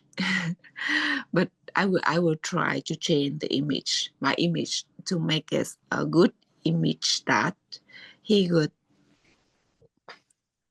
study the philosophy of church education in the future. Okay. Yeah. Okay. I know. So even now, you still have images. Mhm. You still have negative images or undesirable images about your husband with respect to the philosophy of root education. Yeah, to be honest, that's true. Yeah. Yeah. Do we need to go back on the pen? I know. Do you get it? I know the emptiness. Yeah. I know. I study. The I essence, know. Study. yeah, sometimes we get it, but we don't get it. Mm-hmm. So let me see if I can repeat it. The essence of all things are empty. Okay? All things are essentially empty, not because they don't exist, but because they are only become something when we attribute a meaning to it. So it's applied to another person. Your husband is only so and so because you attribute meaning to your husband as so and so. I see. He no one, and he will be anyone. But if I name him, who he is, he can't be anyone. Then he cannot be anyone I else. know. Yeah. Yeah, anyone else. Yeah. You know that in theory, or at least you know the concept, okay? But to arise at a true realization, you have to realize that the root cause of life begins with me. Have you truly realized that the root cause of life begins with me? And however your husband appeared to you, the root cause of life begins with me. Mm-hmm. Okay. And so you can begin by, first of all, are you still trying to change your husband? No, because I couldn't change anyone except me. Okay, good. So you know that to change another person is the beginning of suffering. Okay, to Yes. want to change yourself is the beginning of happiness. Mm-hmm. So already Your husband went from a person who turn off your Wi-Fi, turn off the light, to a person who allowed you to study. So there's already a change. Yeah. There's already a change. Okay, so you can appreciate that, acknowledge that. When was the last time that you told your husband that you appreciate him for letting you study?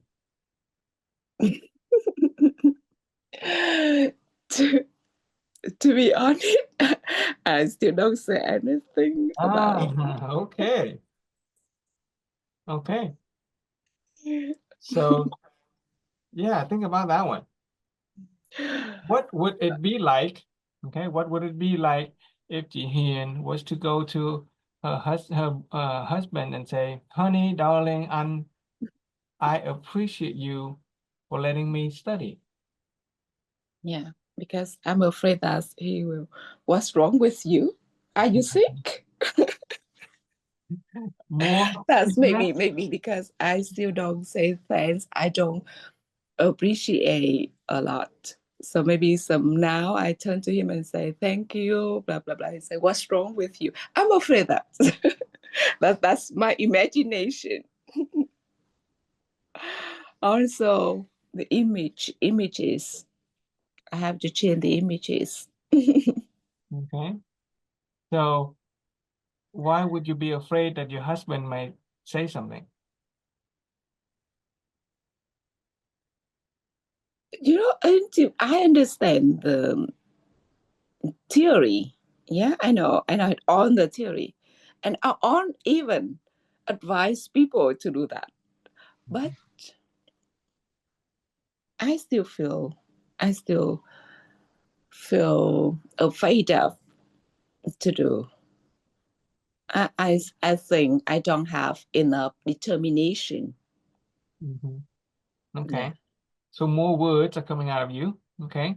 So more words, that Mhm. is unconscious belief that are counteracting your conscious desire. Right? You want to express yourself. You want to spread the knowledge and the philosophy of root education, okay, to your husband, to the rest of the world. Mhm. Unconsciously, you're still believing that you're not good enough, right? You're still afraid of something. Yeah. I mean, you haven't actually understood the formula yet. Yes. Your belief is determined by your mental images, and your mental images is determined by what you say, what you hear, what you see, and what you know. Mhm. So can you start by changing what you say? How can you say some, okay, let's do this. Okay, so if we already, let's pick yourself. Okay, just never mind your husband or anything like that. Mhm. Okay, we established that the root cause of life begins with me, that Yeah. all things are empty and I am no one. Because I am no one, I can become, I have the potential to become anyone. Mhm. So now we can invent new words, Mhm. Yeah. new way of being. So say this line for me. From emptiness, Mhm. who I am is a possibility of being what when it comes to sharing the knowledge with other people. So go ahead and try it. Read that line. From emptiness, Mhm. say it for me. I want to hear it. Yeah. From emptiness, Mm-hmm. who I am is the possibility of being anyone else. Okay, anyone else? What does that look like when it comes to sharing the philosophy with your husband and other people? What are some other words? The possibility of being. This is being what? For example, being courageous, being grateful. Mhm. What are some ways of being that you can be with respect to Mhm. education? Yeah.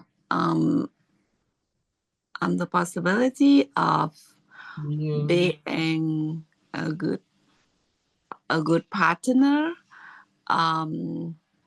What does that look like? What does that mean? That's mean I think I could, first of all, I could be my husband best friends. So I can share this philosophy of youth education with him like his best friends, because he, like in my imagination, he always appreciate his best friend, and he will do what his best friend asks him to do. Okay, so you Yeah. want your So I'm not his husband anymore, but I will be. Is the possibility of being a good friend, his good friend or his best friend. So what does that require you to do? What kind of thing do you have to do in order to be his best friend? How would you have to be in order to be his best friend? That's mean the way I change the way of my speaking. I change the way of like my voice, my tone. Yeah, it just I will change the way how I talk to him. What would that look like? And What kind of way would you talk to him? Be specific. I think like I will talk to him like a friend. Hi, guy. not the way I talk to him like a husband, husband and wife. Well, first of all, does his best friend share with him the philosophy of root education? No, but if I think that if his best friend share this philosophy, he could understand more. He will do that. He will study. Okay. Yeah. But if you become that person, then what's going to happen to his wife? Yeah, the different way, like, because you say I'm no one, so I could be anyone. Okay. So when I talk to him, not the way of the husband, advise him. I couldn't advise him because he couldn't listen to me if I were his wife, because like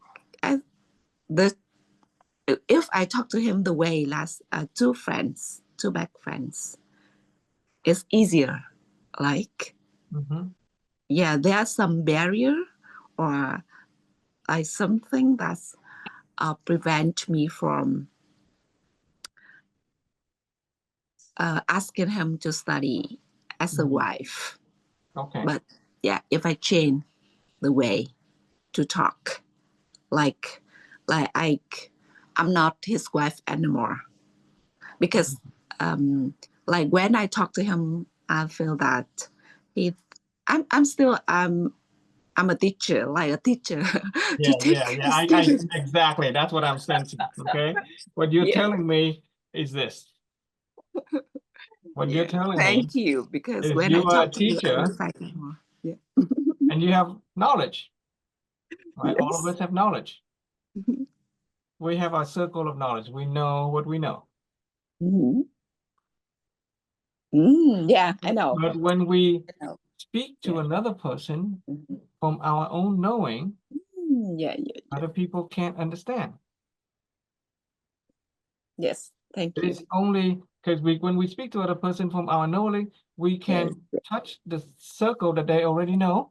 Yes. What happens when we tell somebody something that they already know? Yes. Okay. Yeah, I find out it now.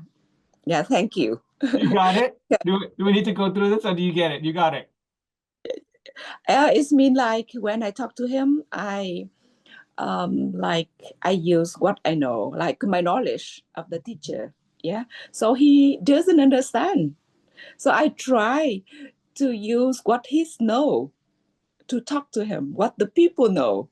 Yeah. To talk to him. But now I still use what I know, what my knowledge, the knowledge, so he doesn't understand. But if I use what he's knowing, and then I will talk to him, I will listen, I will ask questions. Honestly, I will ask questions in the modest way. Yes? Yeah, humbleness, Ask modesty. him question in the modest way. Yeah. So and he will tell me what he's knowing. Mhm. So then I will talk to him in that way. Yeah. Yeah, like So when- use what his knowledge to talk to him. He will, or people will understand more. But if I use what I know, what my knowledge, yeah, to talk to them, to share with them, yeah, of course, they won't understand. Okay, thank you. I know that, but thank you. I just reset, I've learned a lot. Like, I have a lot of receptive knowledge, but I still don't produce like productive. So I forget. But thank to you. Okay. I try to find out the words, like how to I can produce. I use that word. I know it's not exactly words, but I say like I can talk.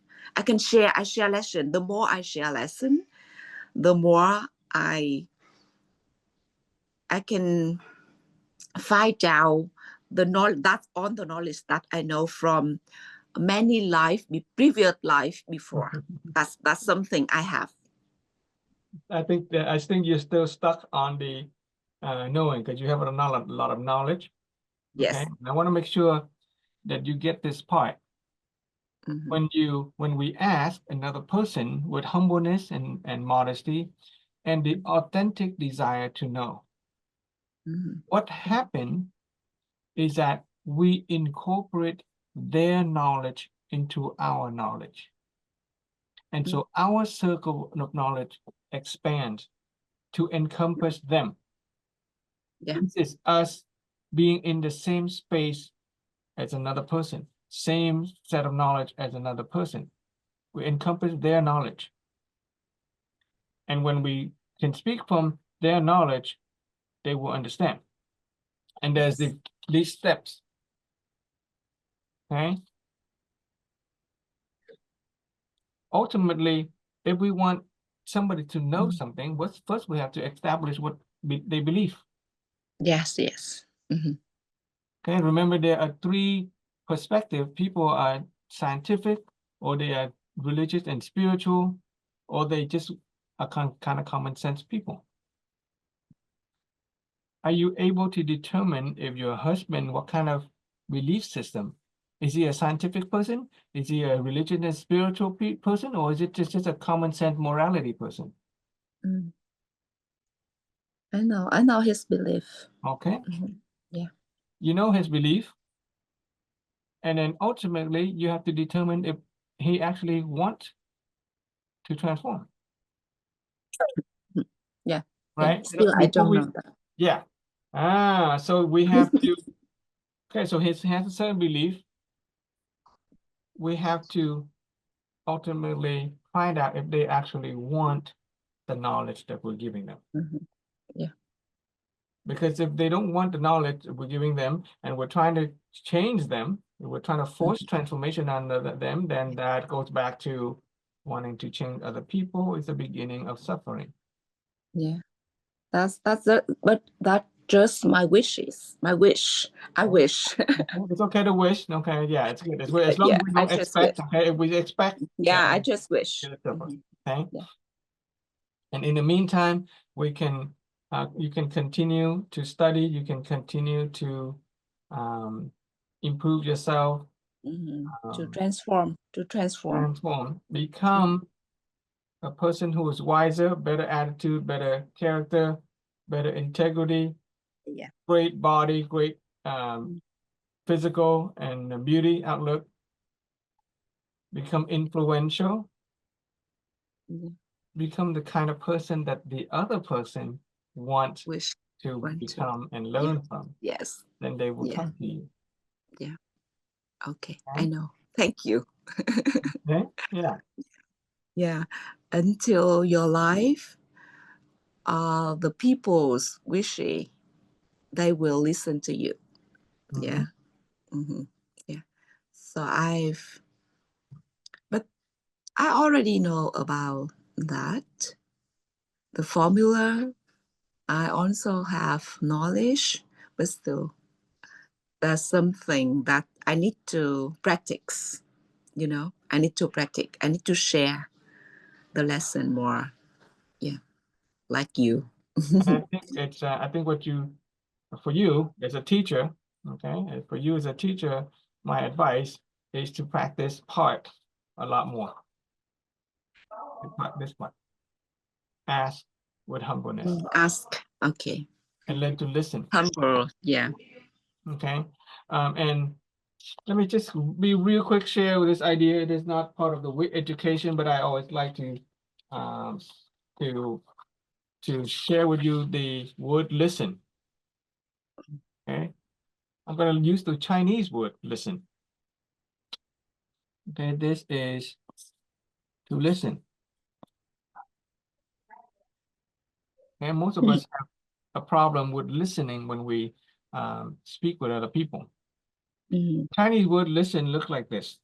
And I can't draw Chinese, but this is the best I can do. Okay. It has this symbol. It has this symbol in there.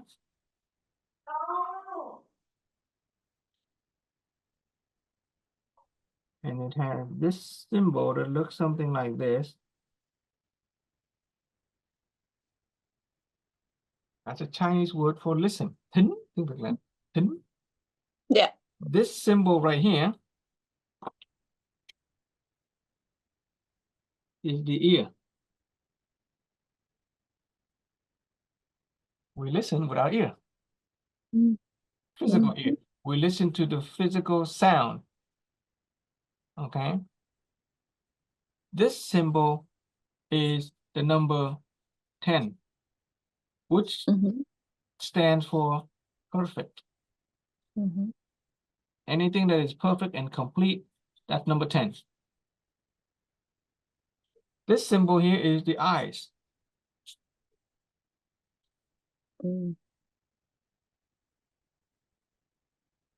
This one dash, that's number 1. Stands for unity. Down here is the heart. So when we speak, when we listen to another person, in Chinese, you do all that. You listen with our physical ear, you hear the sound. So we listen so that we can actually repeat what they say. Oftentimes, human beings, we make the mistake of listen not to understand, but we listen in order to respond. While the other person is talking, we are thinking on how to respond. So we're not actually listening. We're just formulating thought in order to speak. So we're listening to speak, not listening to understand. So you can practice emptiness. We talk about emptiness. Practice listening without thinking while somebody is talking. We just listen and hear what they say. See, we can actually respond. See, we can actually repeat what they say exactly. That's a physical aspect of listening. Why is the eye part of the listening? And you can see that feeling. You can see that expression. Because, because a body language means body language. Yeah. And on another level, nhãn thí, this is the gift of appearance. When you look at when you listen to another person, you are also listening for the possibility of all that is great within that person. This number 10 here means perfect. Perfect eyes, perfect sight. You see the other person as a possibility of being something perfect. There's no problem with them. Human being, we make the mistake of seeing somebody else as having a problem, so we're trying to fix them. So if we listen with our ears, our perfect sight, our gift of seeing, in unity, number 1, in unity with our heart. And the heart of compassion, the heart of magnanimity, we embrace the other person in our listening. And then this symbol here is really interesting.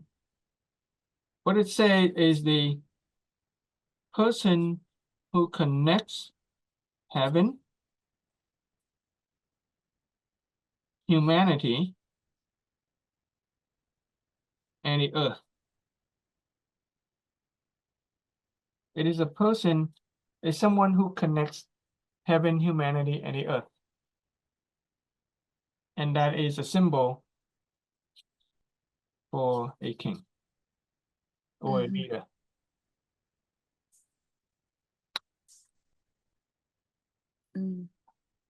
That's how we listen to another person.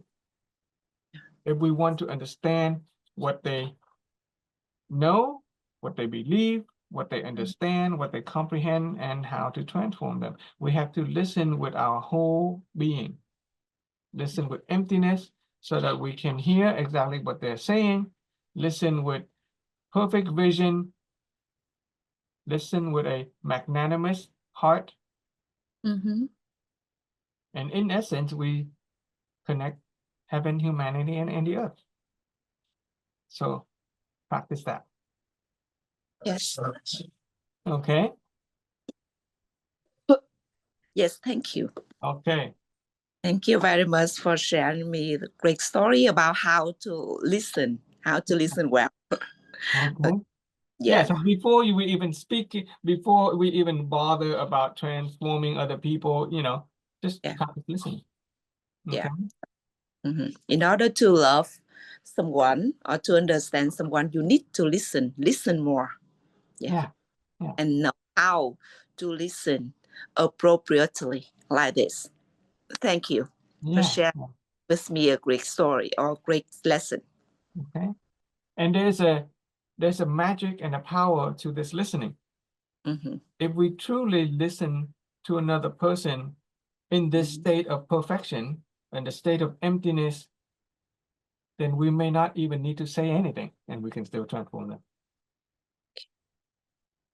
Just imagine another person listening to us when they are giving us full attention. They are hearing everything we're saying.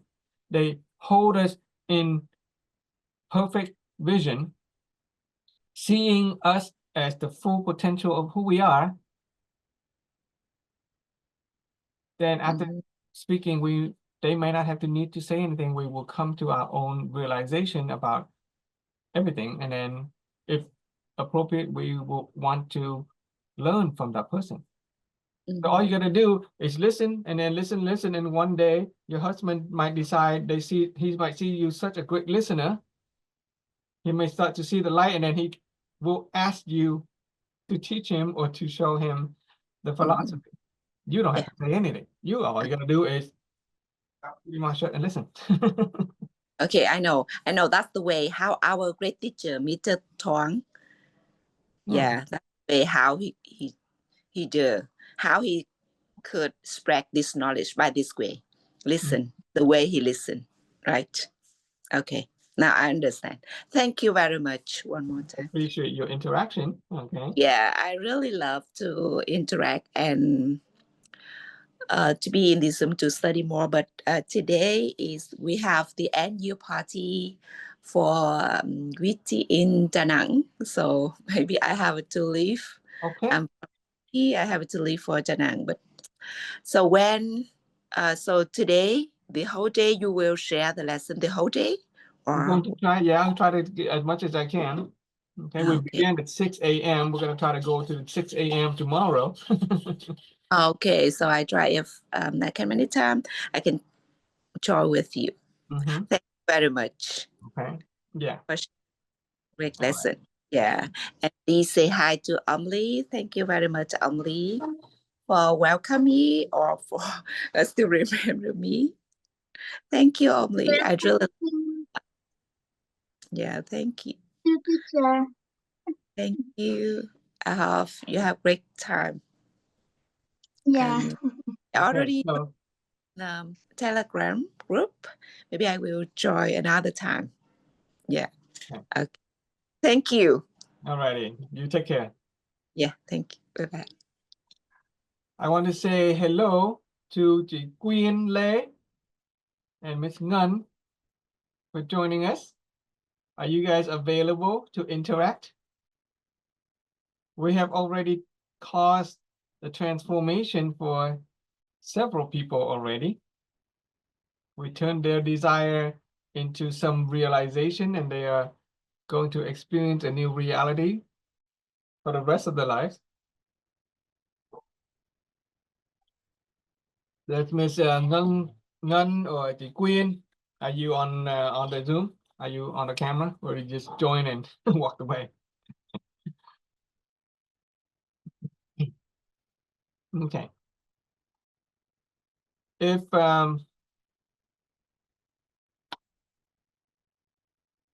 we want to take a break, because if there's nobody to interact, it's not very helpful. Ambi, do you want me to take a break and resume later?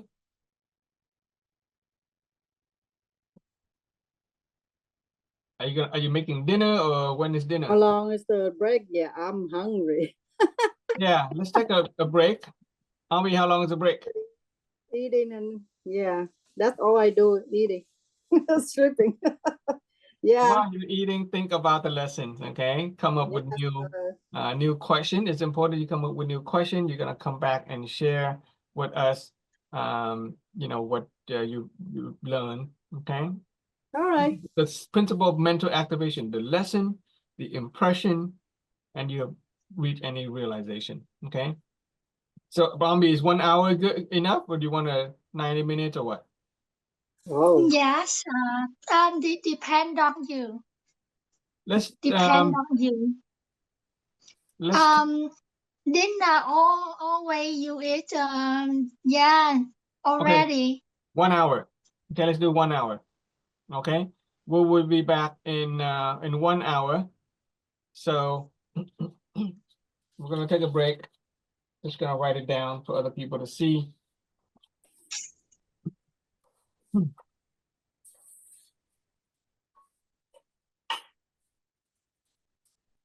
Rest, break, until it's now 4. We're gonna say, let's do 5:15. 5:15 p.m. PST, which is 8:00 Vietnam.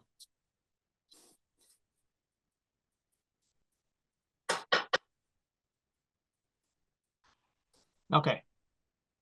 Okay, rest, break, rest, break. Until 5:15 p.m. PST and 8:15. Okay, 8:15 Vietnam. Okay, enjoy your dinner. Be back in a bit. Thank you.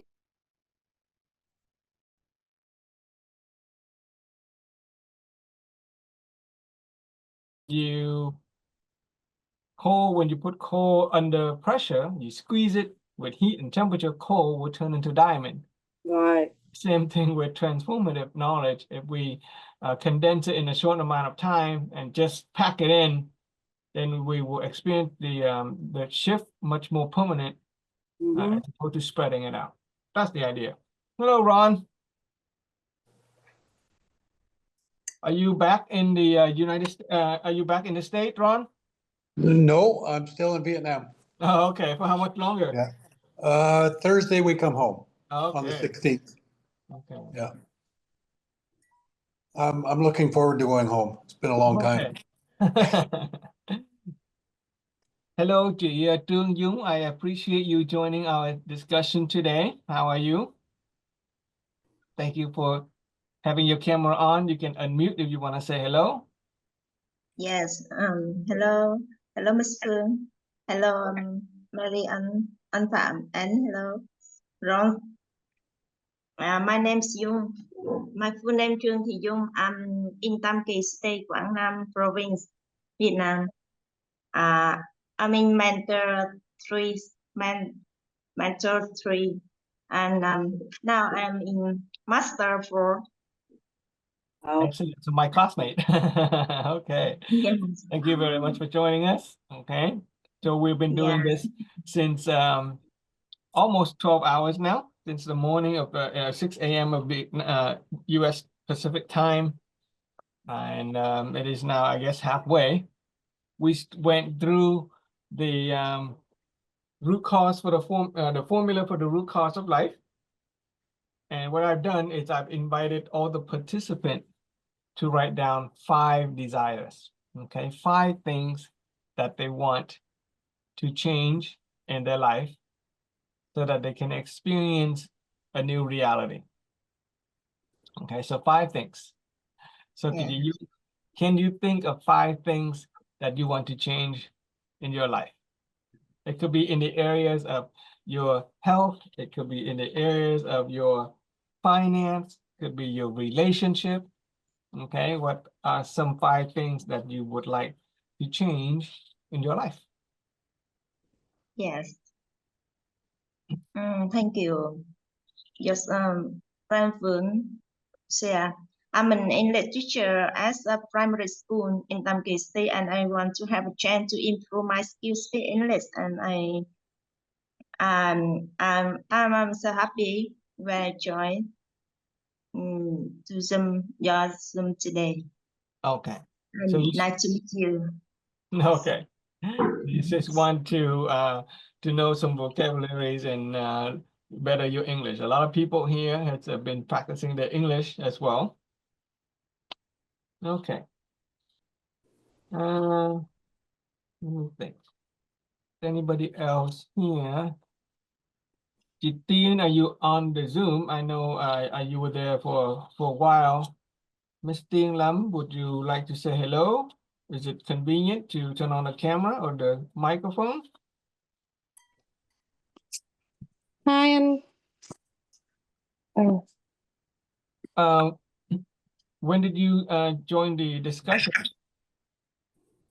I joined a little bit in this morning, but then I just stepped out and come back just now.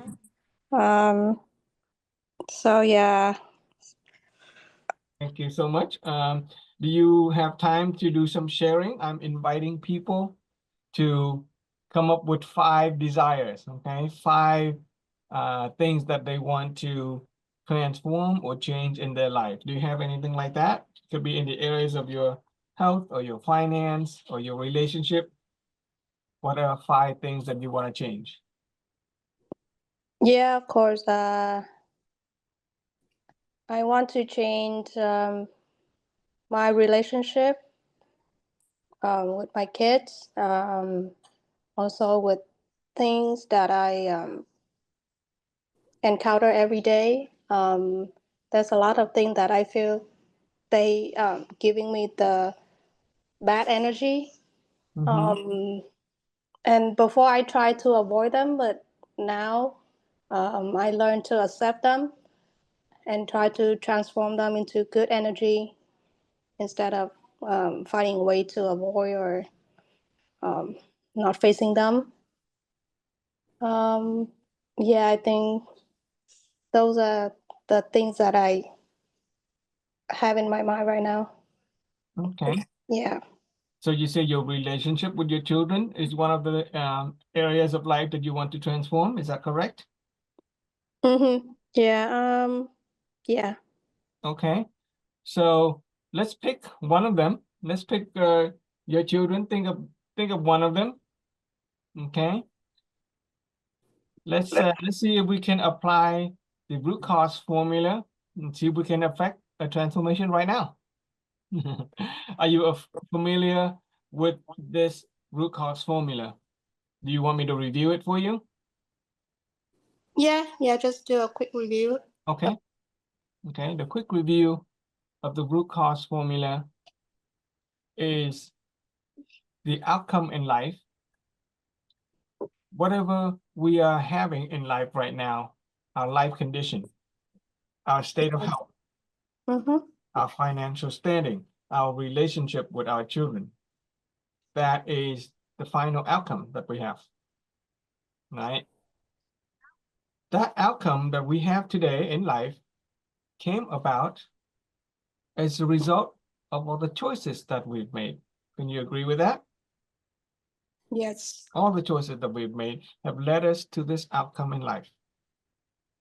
Now, we've also determined that those choices that we've made, we make those choices because we like it, or we are compatible with those choices. We are a compatible match for those choices. Yeah, are we still, you with me so far? Mm-hmm. In fact, it can be said that the outcome in life that we have today is perfectly compatible with the choices, and that it is perfectly compatible with who we are. Our outcome in life is perfectly compatible with who we are. Did you get that part? Yeah. Because the moment that we've made those choices, we made, choices long time ago that had led to the outcome today. The moment we have made those choices, we did it because we are a compatible match for those choices, or that we really like it. After we made those choices, maybe it turned out to be good or bad. We have a desired outcome or undesirable outcome. That's come afterward. But at the moment of our choosing, we make those choices because we are a perfect match for it. In fact, it is the best choice that we could have made, given what we know at that time. Okay, given what we know at the time, we made the best choice possible, because if we had known better, we would have made a different choice. So can we agree that the outcome today that we have in life is a perfect compatible match for who we are? Yes. Okay. And with that, can we also agree that the root cause of life begins with me? Mm-hmm. The root cause of life begins with me. And of course, I don't need to blame myself for it, okay? Our choices could turn out to be positive or negative. They could turn out to be desirable or undesirable. But either way, I don't need to blame myself, because I'm a compatible match for it. It is the best choice that I've made. And if we agree that the root cause of life begins with me, then we can follow this sort of this scientific approach. We come to understanding that we make the choices as a result of our personality, right? Different people with different personality would tend to make a certain type of choice. A person who is really outgoing will make choices that are related to being very outgoing, and so they're going to experience an outcome in life that is related to the kind of person who's very outgoing. Right? So we agree that our personality inform our choices, and our choices determine our outcome today. Yeah? Mm-hmm. Okay. And so the scientists in the field of psychology, they study human beings, human behavior, and they found that our personality is made up of our habits. Just a bunch of action that we repeat over and over. If you repeat enough action, they become habit, and your habit basically determines your personality. And habit is nothing more than a set of repeated action that we do over and over. And so if we want to change our life, all we got to do is change our action. But unfortunately, oftentimes we try to change our action and it doesn't stick. It doesn't quite work. Or you try to change your children's action and they may change the behavior or the action, but they will repeat old action again. In an employment setting, oftentimes an employee would have a certain behavior, and so the boss would call them in and they would try to change the behavior. But overall, they haven't really changed the person. They may revert to their old behavior, the old actions and habit again. It is because their thoughts are still the same. Thought, or the mindset, okay, the set of the way a person think will inform their thought. Okay, and a person's thought will inform the habit and inform the actions and habits and personality, and they lead to their outcome. So basically, a person's thought determine their choices, which will determine the outcome.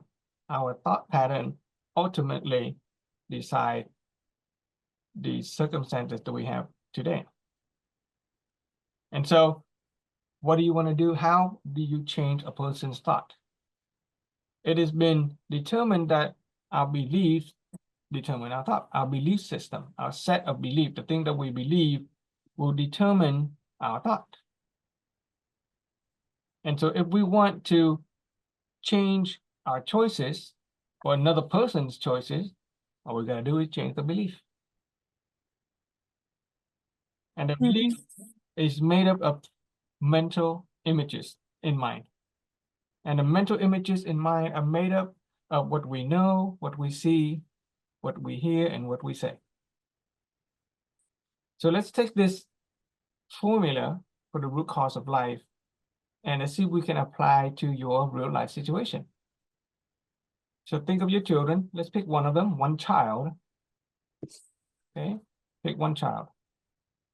Okay. And come up with 5 words or phrase that the first 5 words that you can think of regarding that child. And see what are 5 things that you can say about that child?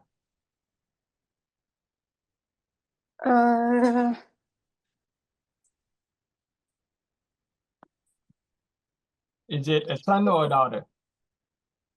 Son. Okay, so give me 5 words that come up in your mind right away when you think about your son.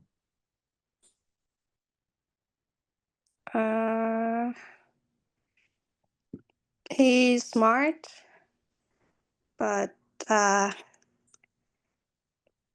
little impatient. Okay, smart but impatient. And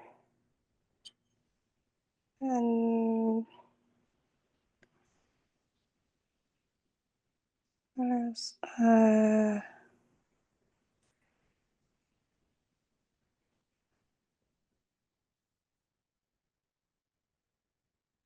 He likes to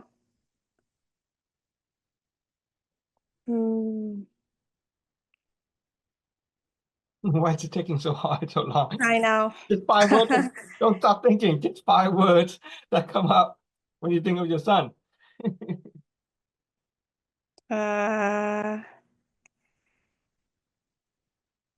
Okay, active, Okay. energetic, funny, maybe. Okay. Is that 5? Okay. Sounds all positive to me, so there's no problem. Why would you bother to change? Why would you want to change anything about this boy? I don't want to change him, but I just want to change the relationship between me and him. I know he. So let's talk about the relationship. Okay, good. Yeah. Give me 5 words when you think about your relationship with this boy.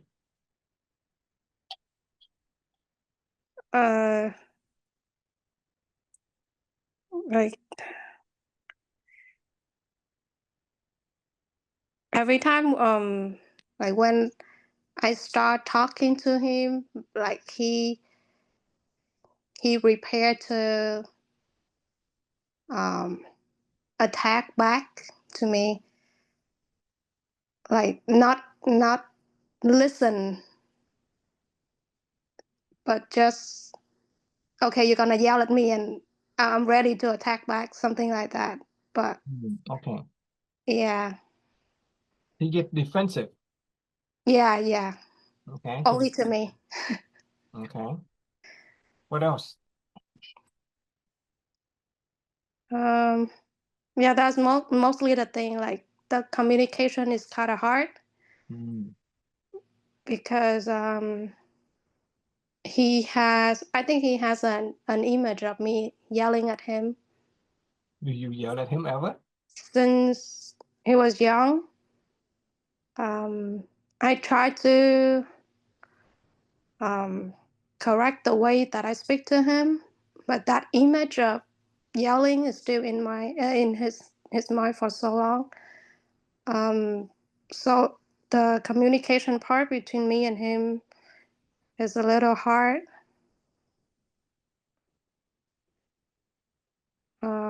Yeah, so I want to change the image in his mind about me, like a mom just talking to you, like normal talking. I'm not attack you, I'm not yelling at you, or I'm not fighting your mistake or something, just simple talking. Like sometimes I just remind him about something that he forgot, and he just like, you are so mean, and why you yell at me? Although I speak in a very low voice. Yeah. Okay. So we're talking about your relationship with your son, and at first you came up with a bunch of very positive words, but as you talk about his image, as you talk about the relationship with your son, other words start to come up, like defensive, right? He what defensive is the one that seemed to come up that I hear a lot, even though you don't say the word. It's, you know, he thinks, so your image of him is that he has an image of you. Okay. Yeah. Yeah. So the way you see him is someone who already has a fixed image of who you are. Yeah. And what you're doing is you're trying to change those image. Yes. Okay. And so we're going to see if we can apply this formula. Our outcome today is a result of the choices that we've made. Choices that we made about our children and about other people is a result of our belief, which are our mental images. And right now, what I'm hearing is the kind of image that you are seeing is that your son is someone who already have a negative image about you. So that's your image of a son. Yes. Okay. So that image of your son having a preconceived image of you is still an image. It's still what you see. It is also what you're saying to me. Right? Everything you're saying, that makes up of what you say, and then obviously what you hear in your head. Okay. And you see what you know every time that you see him do something, the way you see it, the way you perceive it, also makes him to appear a certain way to you. Right? And so let's see if we can try this interaction this way. So what am I holding up? Let's use another one. Let's use something that's easier to see. Okay, what am I holding up? Oh, this one. This one is nicer. Okay, what am I holding up? The marker. Because I use it to mark, right? We see this as a marker because we use it to mark. Yes. Now, let's take an animal who is also very intelligent and very close to a human being. Let's say a puppy dog. If the puppy dog were to come into a room, this room, and see this, what would the puppy dog do?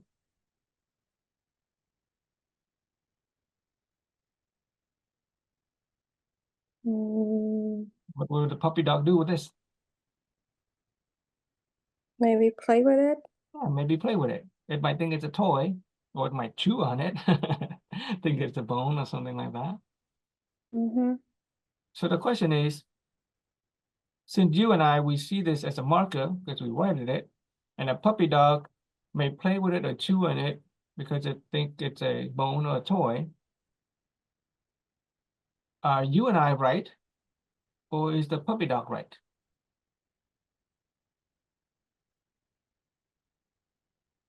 No one is right. No one's right, or both can be right. Yeah. All right, we're both gonna be right. Mm-hmm. Now, if you and I, let's say I put this down, and you and I, we leave the room, and a puppy dog also leave the room, then what is this?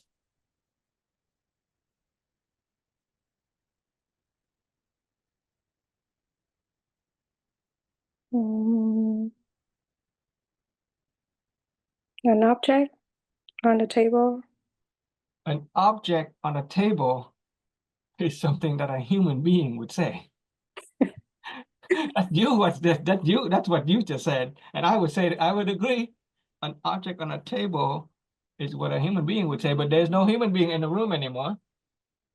You and I are not in the room anymore. The dog is not in the room anymore. What is it? Nothing. Nothing. It's nothing. It's nothing, okay? It's nothing not because it doesn't exist, it exists.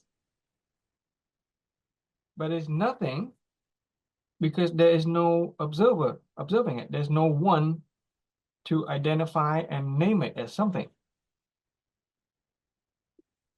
Mm-hmm. Right? It is nothing because there's nobody there to name it.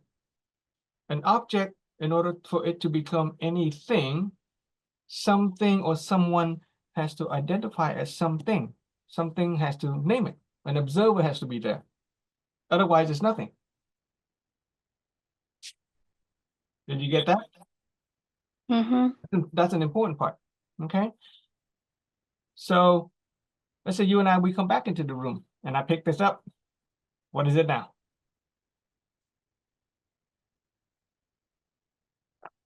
A marker again. It's a marker again, because we write at it. And little puppy dog comes back into the room. Puppy dog sees it. What would it do? What would it think? A toy. Yeah, the puppy dog would see a toy. Okay, and we would both be right. So the conclusion we can come up with is that the essence of all things is empty. Okay, all things are essentially empty. It is empty not because it doesn't exist. It is empty because anybody, it takes a person or an individual to observe it and name it and call it something. An object is essentially nothing. And because it is nothing, it can potentially becomes what?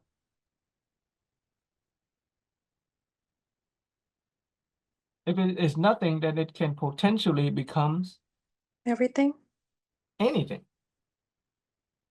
It can become a marker for somebody who mark. It can become a toy for a dog.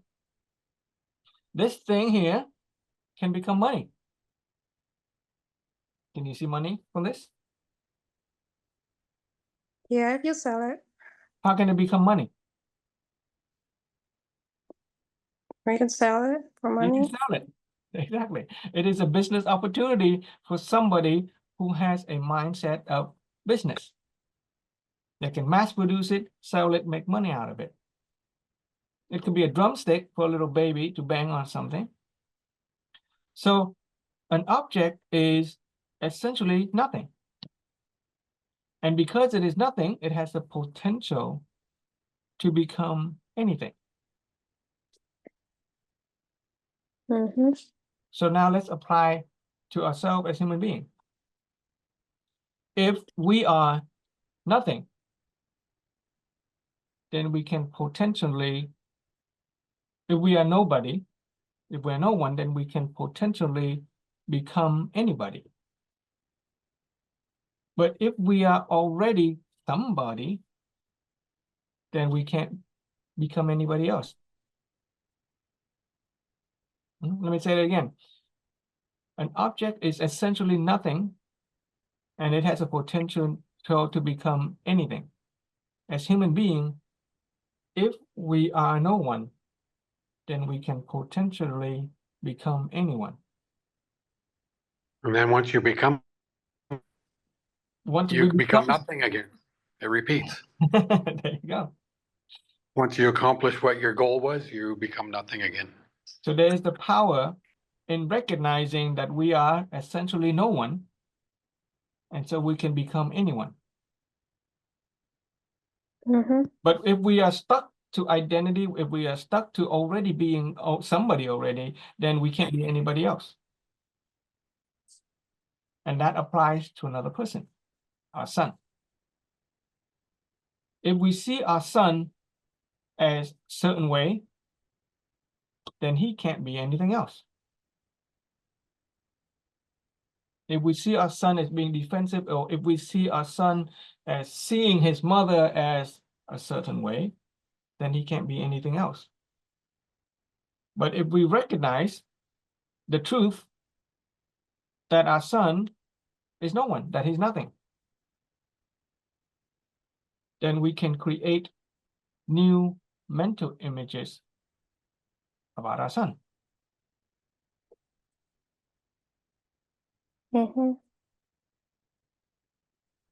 Question is, did you actually get that?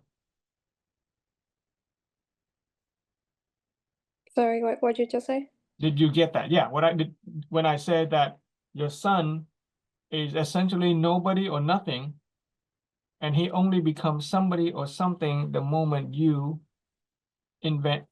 put an image in your head about him. You have an image about him.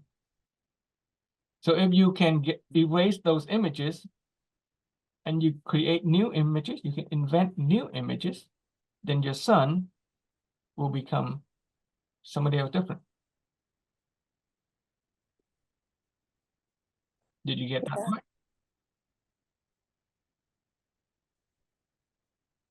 This is a crossroad. This is a moment of transformation if you actually get this.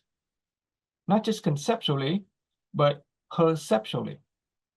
If it becomes a part of your awareness and perception that your son is nobody, and he only becomes somebody when you apply a mental image to him. And because if he is nobody, then you can invent new possibility, new ways of looking at your son.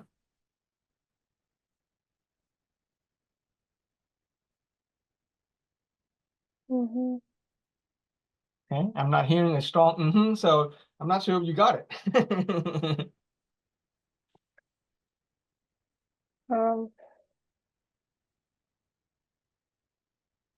What's what's holding you back? What are you not getting? What's not clicking? Or what do you get so far from that interaction? Essentially, what I'm saying is that you create your son.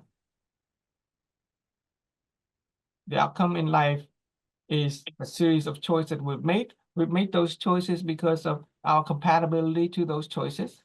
And our mental images informs our belief, informs our choices, inform our outcome. So essentially, we create our son based on the mental images that we have of him.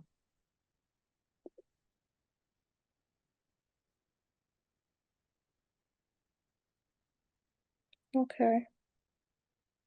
Okay, doesn't sound very convincing. So what do you think? Is it clicking, or no? What's in the way of the change in perception right now?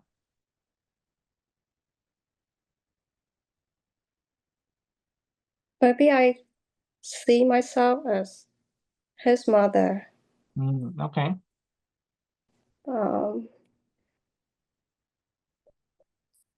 So when you see okay, go ahead. So when you see yourself as his mother, what other words come up with when it comes to motherhood, being his mother? What are give me some words that you can come up with when you think of yourself as a mother?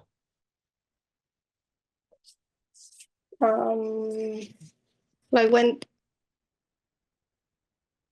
he do something, I always feel that I am responsible to tell him the right way to do things.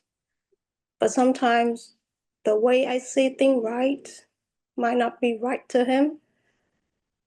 So there's like a conflict in my mind, like, should I just let him do what he thinks is right? Or should I tell him what I think is right? And if I'm not seeing myself as a mother of that person, I can just let that person do whatever he thinks is right. But because I feel like I have the responsible in his action, so I always try to tell him to do the thing that I think is right. And that's a conflict right there. Like there's a disagreement between us.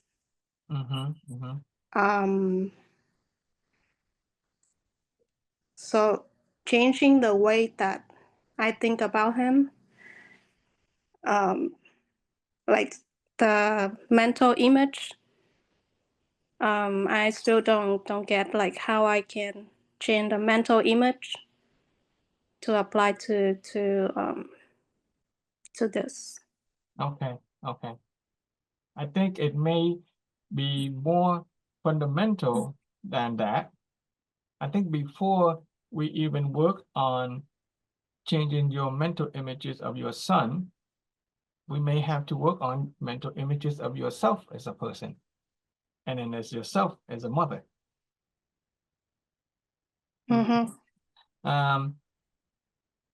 What are some words that you can think of when you think about yourself? Who are you? How are you being? What are some words?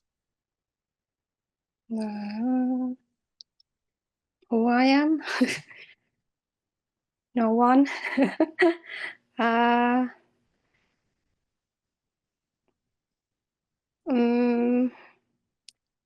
I am?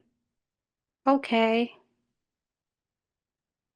Try to be happy. Give her a chance. Give her a chance. Let her speak. She can do it. Okay. So yeah, some words about yourself authentically.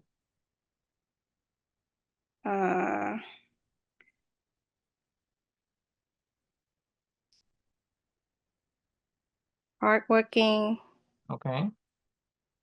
neat, maybe too sensitive. What does that mean, too sensitive? I pick up on very small things and take it personally. Okay.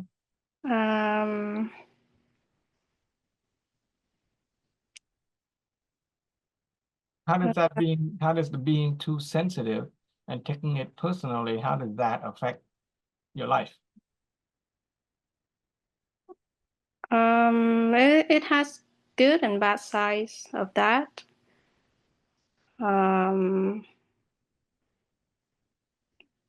Good side is that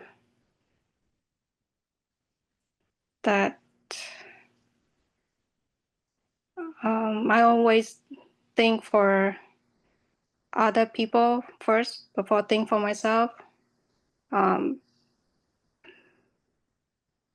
So maybe that helps me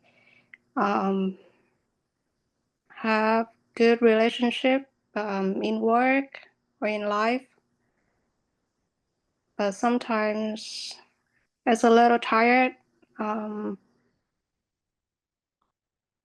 when the other person is taking advantage of that, I think. Like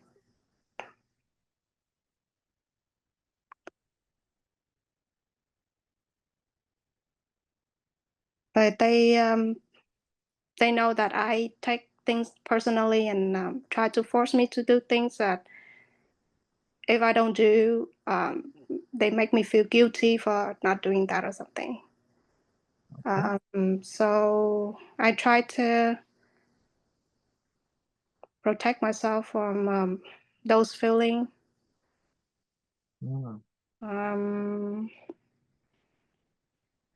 Yeah, also to my kids also, like, always have the feeling that, oh, I need to do more, better, in terms of mother. So sometimes it's a little tired. Yeah, we can hear that. We can hear the tiredness in your voice. Okay. Yeah. Okay. We're gonna go back a little bit, all the way to the beginning. All the way to the beginning when we talk about transformation. Okay, each of us is like a chicken inside the egg. We have a big protective shell around us. Okay. It's good to have a protective shell. It keeps us alive and helps us survive in this world. But in order for us to grow as a human being, to grow and become a big and mature person, a strong and healthy and happy person, it requires us to break out of the shell. Because if we just wait for the shell to be broken from the outside, if this shell is like an egg and you break the egg, what are you trying to do with the egg when you break the shell? You're trying to cook it. You're trying to make it food. Okay, food for society. Oftentimes, it is external pressure that force us to grow and change. Okay, we've gone through life and we have experienced sometimes difficulties, and it is the external pressure that have forced us to change. And in other time, instead of changing, we go back into our shell, the protective shell. And so we have identified this shell as something called self-limiting self-awareness. One of them is self-trivialization. We think of self as not anything extraordinary. We're just normal people. We're just ordinary. Self-trivialization. The other one is fear of failure. Maybe we've done something in the past and we failed and the failure hurt. So we withdraw back into our shell. We put up a protective shell around it, and so we don't try. There's a fear of failure. Another shell is fear of criticism and judgment. Maybe we did try something in the past and we got criticized, we got judged by other people, and it hurts, and so we withdraw back into our shell. And we have a lack of time, not enough time, not enough resources. We have a lack of knowledge. I don't know what to do. And importantly, lack of vision, lack of future vision, or just simply lack of vision. These are 6 self-limiting self-awareness that kept us in the shell for so long, preventing us from growing and becoming a more mature and wiser person. So let me ask you, which of these shell do you think is true to you? Which one is holding you back?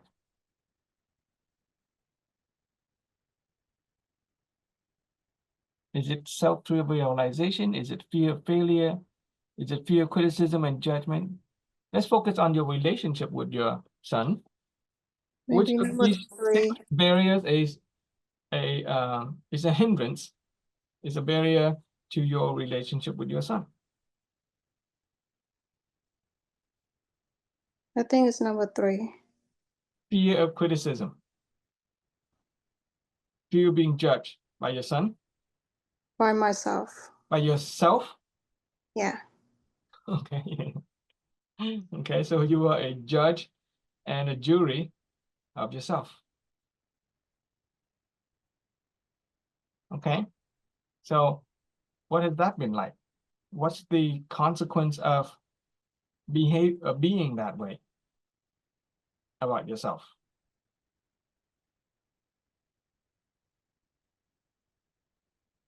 What was the question again? What is the consequence of Consequence? being that way, of being the way you are being? What is the consequence of being that way?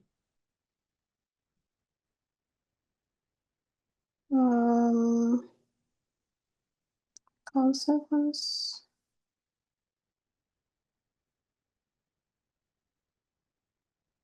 What's the impact of you being afraid of criticism by yourself?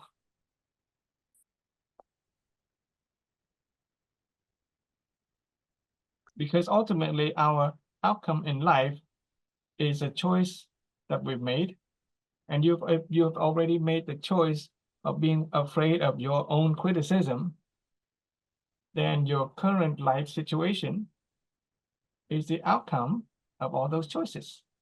That is a consequence of those choices, of that way of being.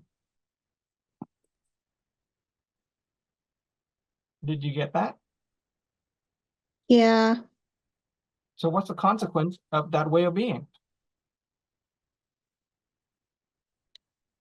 Again, I feel there's a good way and a bad way of that. So before, I focus on giving him like a better material life. So I did not spend much time with him mentally or emotionally. And then I judge myself when I see the disconnection between me and him. So I kind of change it. Like less focus on the emotion and mental growth with him more than the material part. Okay. And there's also sometimes I feel like I'm not doing a good job, so that's another judging in a bad way. I mean, and I try to improve that.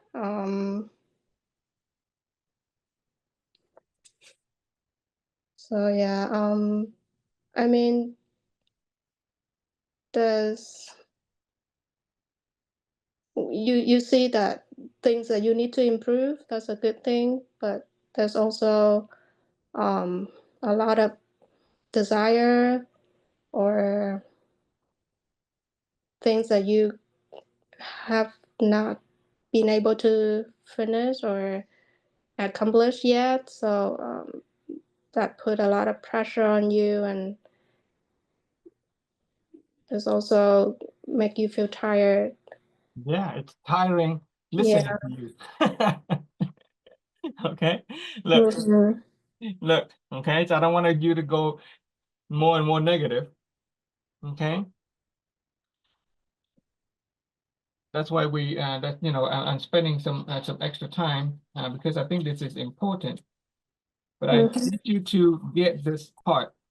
Okay, I need you to get the root cause begins with me.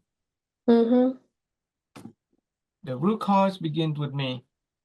The choices I've made have led me to where I am today. And it is also important that I don't blame myself.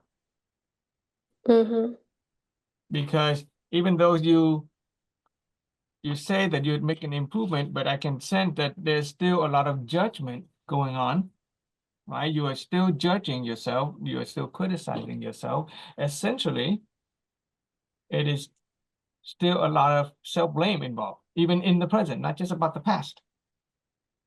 So can you let that go? Yeah. Can you let go of self-blame? Can you let go of self-judgment and just be? I am learning to let go. Okay. Okay. And Marianne, did you want to say something before we you want to jump in and say something? I just like to share my experience with my daughter with chị Tiên, right? Yeah. Yeah, my daughter and I used to be in the same situation. Before, you know, I know about, you know, this knowledge. You know, I'm thinking I'm always right because I'm the mom. Okay, I know better. So you are my, you know, little one. You know, you know, so I expect, you know, like my daughter to be to obey, you know, like in the military, you know, like no mercy. Mm-hmm. Yeah, you just have to do what I said, you know, said so. That's it. No explanation, no mercy, nothing. So until I, you know, come across this knowledge and I look back and I see what I did is wrong, and then I keep doing it, I will lose my daughter.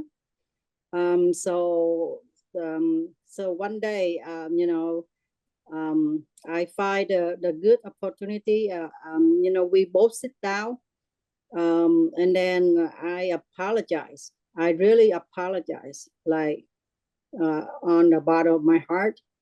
I tell my daughter that, you know, like I'm really sorry. I don't know why I reacted like that.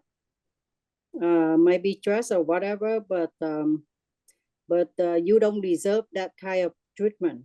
You know, you are the sunshine of my life. You are the center of my life. I love you, you know, from the, you know, from the earth to the moon, whatever you the word, but you have to say sorry to them. Yeah, and you know, and say, okay, sorry for what I did in the past. I love you. And they know that you love them, but they still expect you to apologize for what you did to them. The title of a mom is nothing now. After this, learning this knowledge, that's why, you know, the knowledge of emptiness, tính không á, yeah, it's very important. You know, like it changed a lot. I changed my you know, perspective, you know, thinking, the way I thinking a lot. Like I'm nothing, you know. So and the circle of knowledge, like okay, okay, I'm a mom, but something that I don't know because I didn't grow up here in America, and they was born here, so they know more about the rules and regulation, you know, and the culture. All right, and I didn't grow up here, so I don't know about culture. So the way I talk, the way I act, um it's very impolite, very rude. You know, and she used to be very embarrassed. You know, see, my daughter am very embarrassed that she didn't want everybody to know that I am her mom because I'm very rude. And then yeah, and then once I, you know, change, open, relax, and I even ask her, you know, like I ask her, okay, if I say something incorrectly, then correct me, because I want to learn how to speak, you know, English correctly. I wasn't born here. English is my second language. So it's just like her, she learning Vietnamese right now. So she came home and asked, mommy, she said something in Vietnamese, and if I understood her, I will answer in English. All right. So that's where we learn. So I told her, okay, we learn from each other. I learned from you because you was born here, but you learn from me because, you know, I have been there, done that. I have experience, but it doesn't mean that I'm smarter than you, I'm better than you.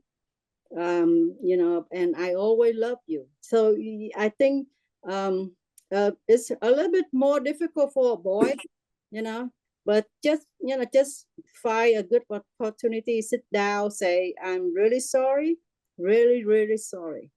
And then just from now on, just, you know, practice the emptiness, the tính không á. Okay, you can be anything you want. That we're talking about what the what the word, like the title, the title. Identity. Huh? Identity. Right, identity. Yeah, when we're talking about the the human structure. Yeah, identity. Identity is nothing. Like I'm a pharmacist, so what? It's just a piece of paper, saying, okay, I went to the school and earned a degree in pharmacy. Doesn't mean, doesn't mean anything. It doesn't make me a good person. Doesn't make me a good mom. Not a good wife, obviously. Yeah. So just yeah, don't just yeah, the tính không is the best. Just anywhere you go, just just think about tính không. I hope you will have good, better, lasting relationship with your son. Just want to share that. Thank you. All right, thank you, Jean Mary. Okay. Yeah, thank you, Marianne. So yeah, so you are a mother. Okay, if you are a mother and your relationship with your son is going not as you want, can you let go of that identity? At least Yes. temporarily, can you let go of your mothership? Yes. Can you let go of your need to be a mother? Yes. Yes, I think that's the main thing. Right, because it's sometimes, because if your identity as a mother comes with a lot of negativity, things that is not going your way, then maybe you can temporarily set that aside. Right, because if I am no one, then I can become anyone. But if I'm already a mother, then I can't become anybody else. If being a mother, every time you appear to your son as a mother, he gets defensive. So that's not working. So that image of being a mother is not working. So let's see if you can invent some new way of being. Okay, so you can practice this with me. We already understand and appreciate the fact that all things are essentially empty or nothing. Human being, we are also empty. Sĩ thân, yes, chị Marianne. Sĩ thân meaning attachment to identity. Okay, so if we are already a mother, then we can't be anybody else. But who I am, if I'm nothing, no one, then say this with me: from emptiness, who I am. Emptiness. Yeah, go ahead. Go ahead, read this line. From emptiness, who I am is the possibility of being. Take a new word. Instead of mother, with you respect to your son, instead of being just a mother, what else could you be? His best friend. Okay. Now, how would a best friend be with respect to a best friend?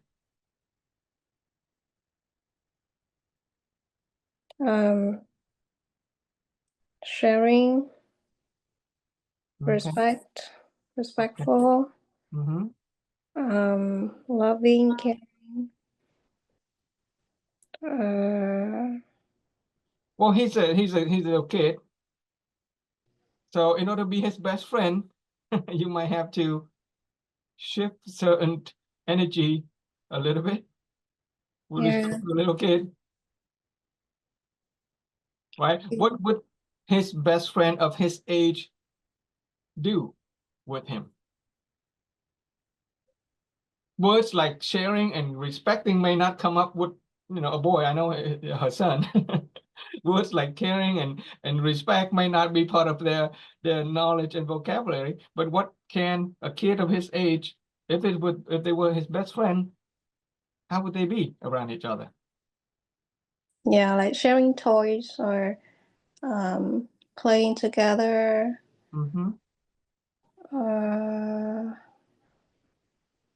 Telling each other's secrets, maybe. What kind of secrets?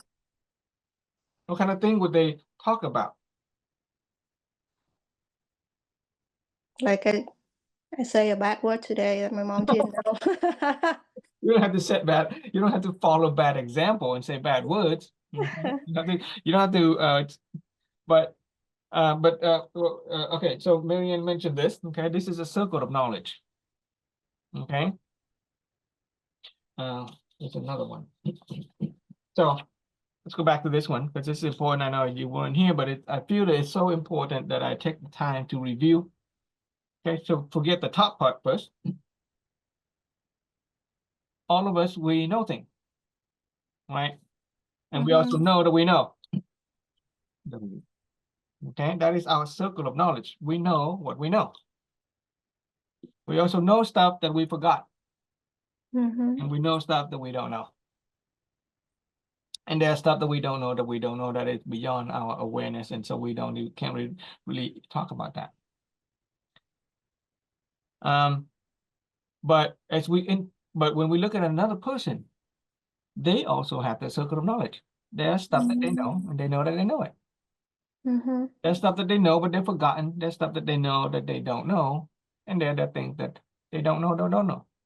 And in fact, this circle that I don't know is so vast, right? Can you imagine how vast are the stuff that we don't know that we can't even name? It's so vast.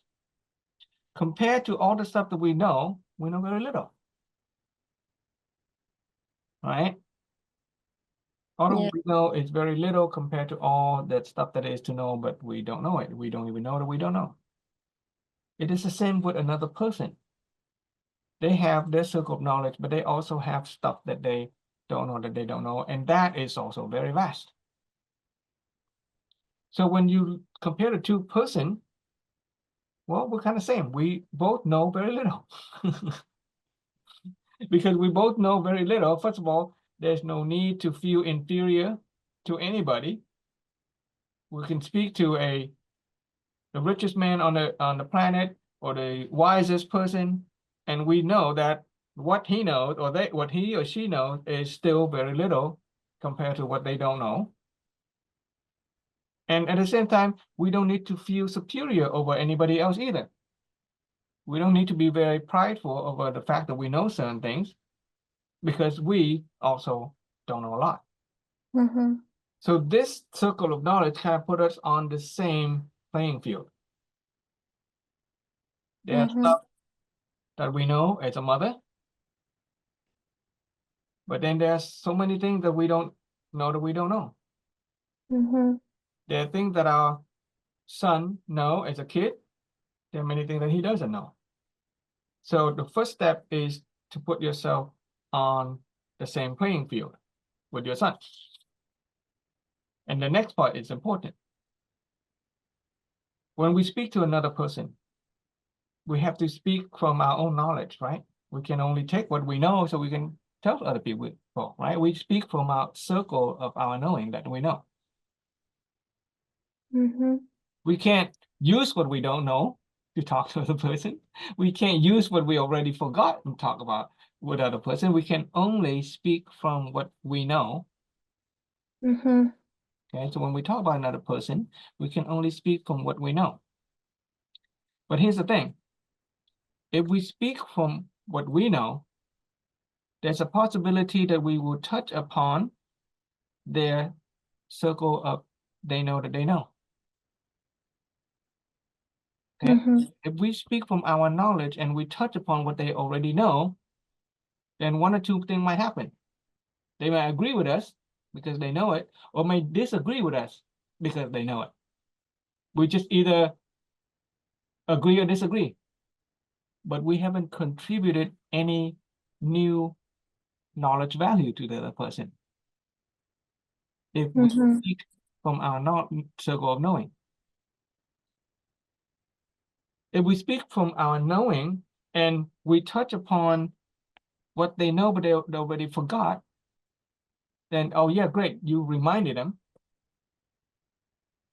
But if they have forgotten it already, then that's because it's not important to them in the first place. That's why they've forgotten it. Just like a bunch of phone numbers. We have a lot of phone numbers. We only remember the phone numbers that are important to us. We've forgotten all the phone numbers that is not important. We went to school, we learned things, and we only remember the stuff that is important and applicable to our life. We've forgotten everything that is not important. And somebody could remind of us and it's okay, now I remember, but since it's not important, you're gonna forget it again.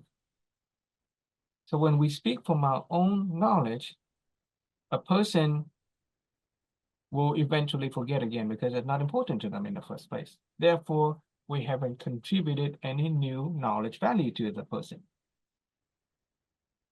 Same thing with the circle of know that don't know. If there are many things that a person don't know, but they know that they don't know. For example, I don't know how to speak Chinese. I know that I don't know how to speak Chinese.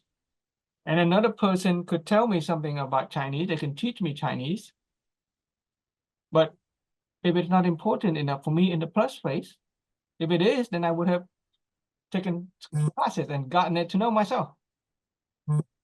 But because I don't know it and I know that I don't know it, then it's not really important. So you can tell somebody something that they don't know, but if it falls within their know that they don't know, then that's not important in the first place. They will have eventually forgotten it again. And so we haven't really contributed any value to another person. And finally, if we use what we know and we talk to another person, and it happened to touch upon the outer circle that they don't know, it's like speaking to another person in a completely foreign language that they have never heard before. The mind will go blank. They would experience a sort of mental paralysis. So the lesson here is, if we speak from what we know, if we use what we know and we talk to other people, then they will not understand. It is only when we speak from the other person's knowing that we can help them understand. And how do we do that? In order for us to speak with another person, to be a friend or our children, we have to learn to speak from their circle of knowledge. And the only way for us to speak from their circle of knowledge is to ask them. Ask them with humbleness and the authentic desire to know them. Okay, and when they tell you, then your own circle of knowledge now encompass their circle of knowledge. You have your own knowing, and now you have their knowing as well. Your own circle of knowledge has just expanded. We are now in their circle. But at the same time, we also have our knowing. So we can speak from that circle of knowledge, their circle of knowledge, and then we can help them better understand what it is that we want them to understand. Did you get that part so far? Okay. Okay, and then there is something else. We have to recognize when we're asking another person and getting to know them, we have to establish what it is that they already believe. We have to establish the belief. When we speak to another person, if we can establish that they are a person who believes in science, then we have to speak the language of science.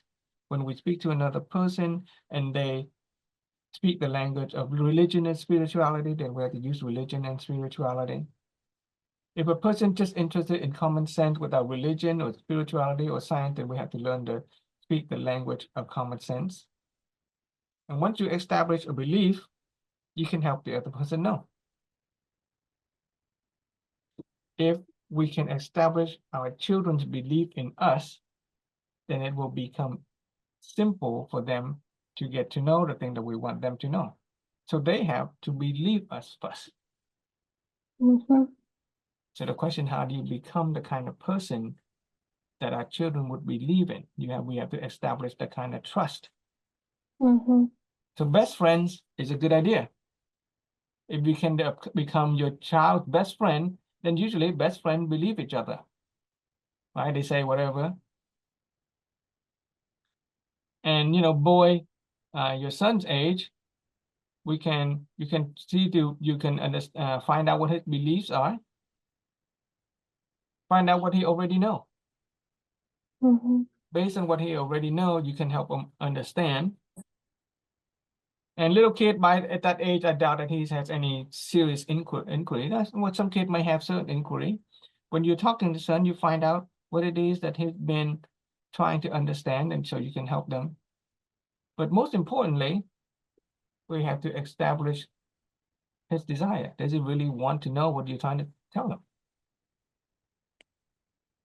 A transformation is a change in behavior or thought, and it only comes when a person actually wants to. If a person doesn't really want to know what you want to tell them, then don't even bother. Because if you do, what you're doing is you're going to cause some negativity, and then that will affect your relationship, and it's going to make it harder to reestablish those relationships. And we'll get into that part in this next section.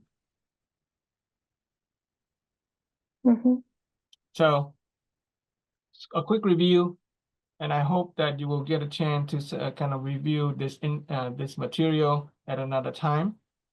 Okay, you can listen to the Vietnamese version. You can listen to our English interaction with some other people. This 24-hour video I will record and put on the web. You can review some of our previous material in the sharing, the weekly sharing.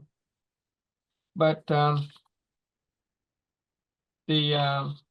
the key point is that you do have a power and ability as a human being to empty ourselves, to detach ourselves from our existing identity.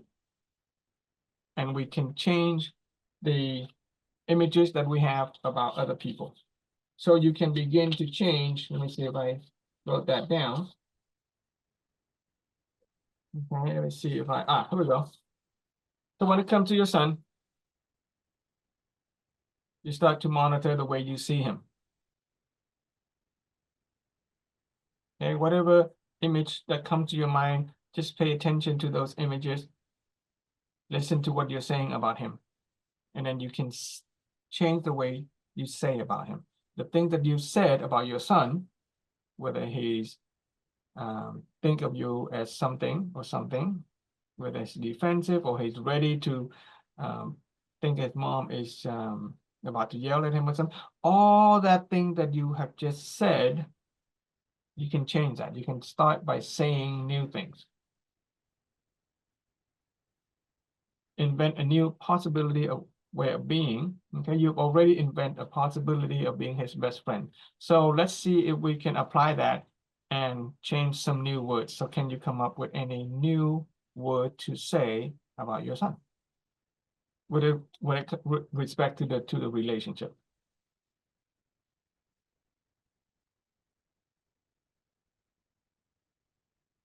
Let's try that, and then we'll move on to the new materials. What are some new words that you can come up, that you can say about your relationship with your son? He loves his mom. Okay. He listens to his mom.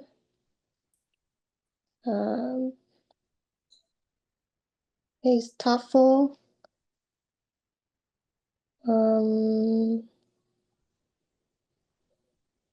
Gentle. I'm sorry? Gentle. Okay. And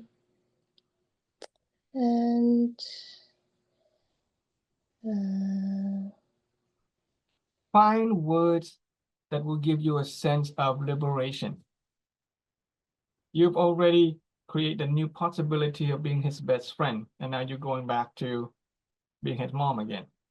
oh, being a friend. Okay. Some new words about your relationship with your friend, something that will make you, feel a little more positive and freeing. Fun, happy. Fun, happy.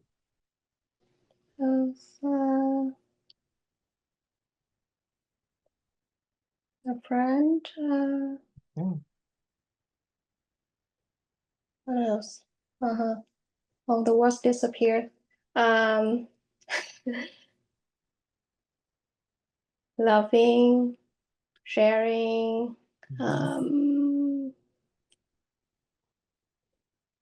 thoughtful. Yeah. How about energetic? Or maybe thinking about like a friend, but a female friend. So this Okay. would disappear.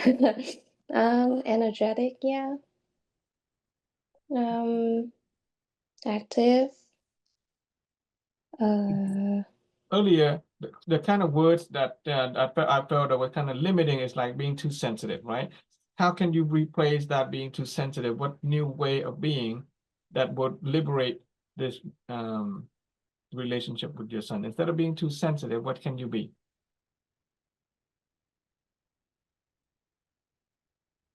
I think thoughtful, maybe the word, like, Thoughtful? yeah. With a boy his age, I don't think thoughtful is the kind of thing that the little kid his age is gonna resonate with. How about carefree? Carefree. Yeah. Can you be carefree? More Mm-hmm. carefree with your son? Yeah. Okay. Okay, so you can go back to the positive words. Okay, at the beginning, you said some really positive words about your son. Remind me those words again. Oh, yeah, he's smart. Smart. Yeah, he active. Reactive. Yeah. Creative. Creative. Very good at math and Okay. drawing. Good. Pick up stuff very fast, like Okay. learning new things. Very good. So can you invent a new possibility of being just that? Can you be what you just said? Instead of your son being like that, can you become that? Active, smart, creative, learn very fast. If you can become that, then you have essentially become part of his knowing. Mm-hmm. You would essentially become his best friend. And whatever it is that you want to tell him, he's going to listen to. Okay. Okay? Yeah. Okay. Thank you, Jitin. All right. Thank you, Anh. Thank you, Mary Ann, for your sharing. Okay. Ron, did you want to say anything before we move on to the next part of the lesson? I think I've got that pretty good. Okay. I've got the concept of everything, and there was only one thing that was said, like we should say sorry lots. But then that we're throwing blame on ourselves, and we're not supposed to put blame on ourselves or anybody else. Right. Don't blame. Okay. Yeah. No. Don't say sorry. Yeah. If we make a mistake or something like that, we can say, I appreciate your patience for putting up with me. I appreciate your patience, your generosity. I'm going to try to make things better. Choose different words other than sorry. Otherwise, you're putting blame on yourself. And that is a negative word, and you are dragging them down. You're dragging yourself down. Yes. Yeah. Yeah. Okay, that's pretty much everything. Don't say, okay. Don't use the word sorry. All right. Okay. Yeah. Okay. I want to take a quick break. Let's do a 5-minute break and then refill my water and all that stuff. So take this opportunity to use the restroom and refill your water, get some snack or something. We're gonna resume in exactly 5 minutes. Okay. All right. All righty. All right. Quick little break. And could you repeat instead of saying sorry, what did you say again? I want to write down. Instead of saying I'm sorry, you just say I appreciate your patience and your generosity. Okay. Okay. I made a mistake. I would appreciate your generosity. I work with patients, right? And if I'm late to see my patient and say, I'm so sorry for being late. No, I just say, I appreciate your waiting. I appreciate your waiting. So you want to bring in the positive energy instead of negative energy. All right, thank you. And we say you're sorry already, we're in a negative state, and that put the other person in a state where they have to pity you, and then it's not very helpful. Okay? Yeah, I appreciate your patience. I appreciate your generosity, things like that. All right, thank you. Yeah. So, so what we have been doing up to now for the last 12 hours, okay, is we've been trying to operate on the law of causality, right? Just a quick review. We're trying to create the kind of life that we want, that life that is desirable, an outcome that is desirable. And we recognize that there are universal principles in natural law that is directing our life. Okay, the book represents our life.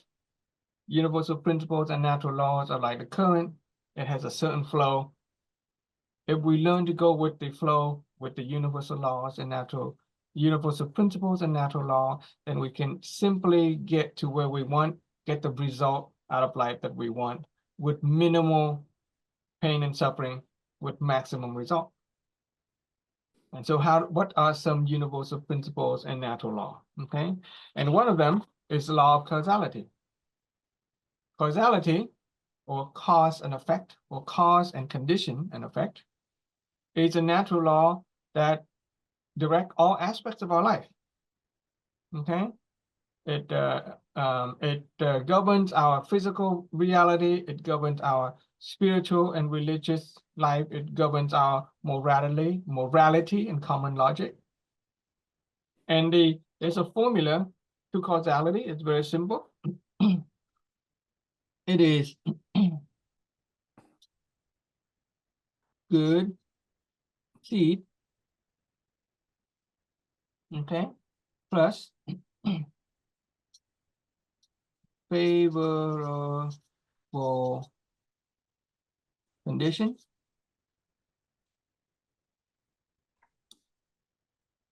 equals the desired outcome. Okay, so outcome is a fruit, the seed is a cause, the conditions, as we will learn later, is the affinity or our relationship with people. Now, causality, in terms of what we've done earlier on, is the root formula, the formula for the root cause of life, and that is a scientific approach. Why? Because in the scientific method, you begin all things with the end. You begin with a hypothesis, right? A scientist would come up with a certain final outcome called a hypothesis. They would say, this is how things work. This is how the final outcome would be. And they go about taking steps and step and step to prove or disprove that final outcome. And so what we did is we applied the root cause formula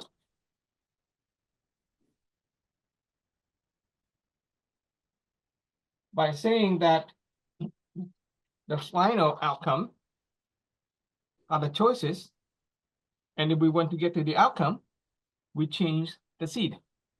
We change the mental images. The mental images are the seed, and with the right kind of seed, we will get the right kind of outcome. That is the scientific approach. Okay, so begin all things with the seed of mental images in mind. You can write that down. Begin all things with the seed of mental images in mind.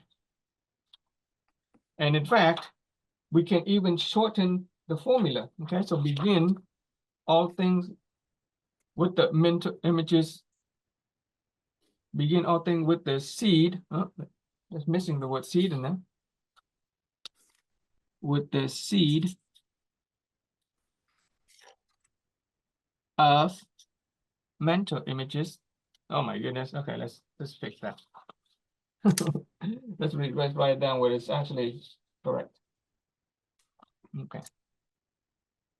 So with the scientific approach and the root cause formula,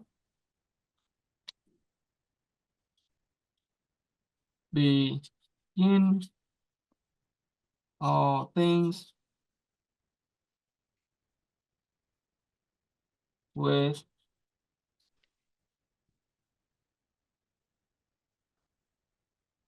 mental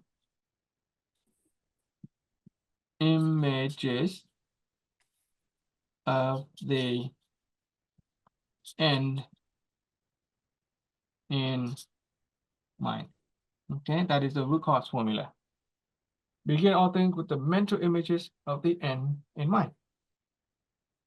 In the physical world, when the architect wants to build a house, he would have to have the seed of the mental images of the house before he even builds. Imagine building a house without having the plan, a blueprint in advance, right? There's a price that we have to pay for going at it blindly.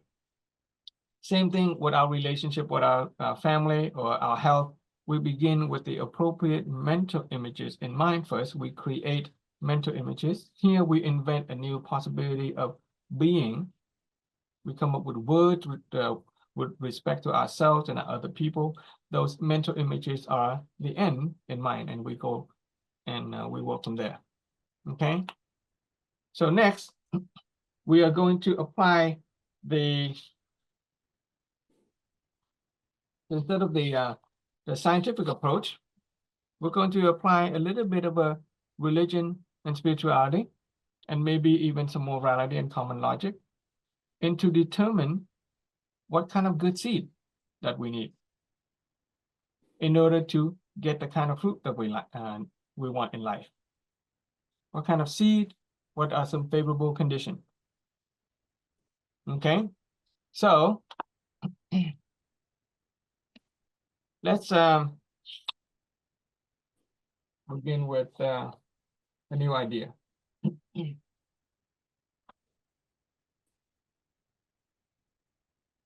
Okay.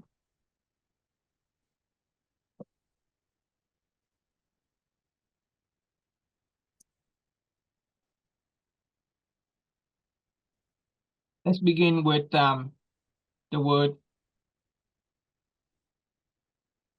Instead of beginning with the word truth, I'm going to borrow a phrase from the Bible.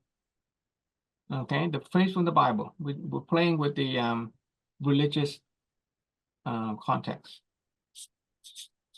You will know the truth, and the truth will set you free. Okay, you will know the truth, and the truth will set you free. So we get to ask, okay, what is the truth? And what do you mean by the truth will set you free? Okay. So with that,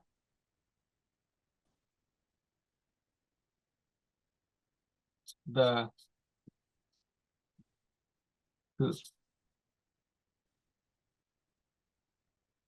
Okay, I'm going to work with the idea of the truth. Okay.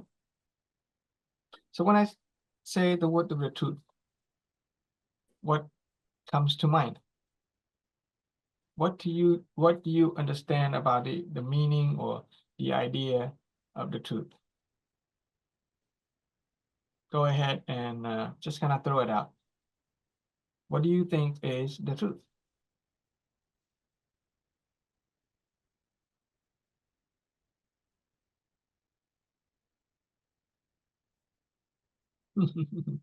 Scratching your head. No. What about you, Ron? The opposite of the lying. Okay, opposite of the lie. Okay, that's easier to say. The truth is not a lie. Okay. Yeah, a lie. Yeah. What other words come up when you think of the truth? Honest. Honor. Yeah. Are you honest? You mean honest? Yeah, like honesty. Yeah, honesty. Okay. Yeah, Yeah. truth. Good. No Being lie. truthful, you mean honesty. Don't lie. Now that I know a little bit more, I'm thinking, well, the truth is I am nothing, but I can become someone. There you go. That is one truth. Okay. Yeah. Okay. And there's another thing in that last statement you made at the end of your mind or something. In the last writing. Mm-hmm. In the last writing, in the images of the end in mind. Mm-hmm. To me, the end seems final. That's it.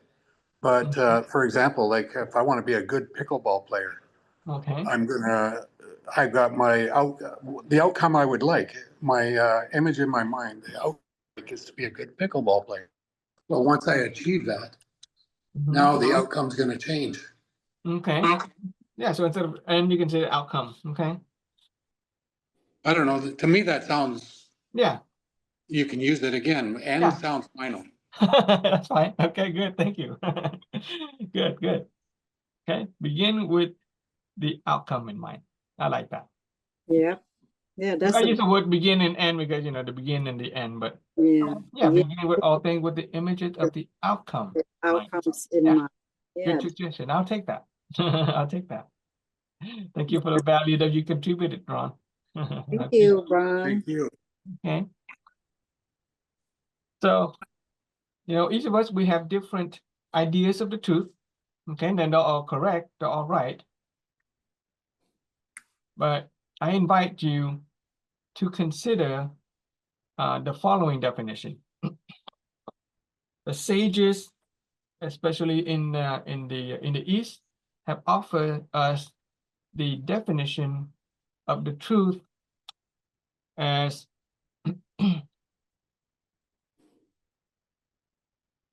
the truth as something that does.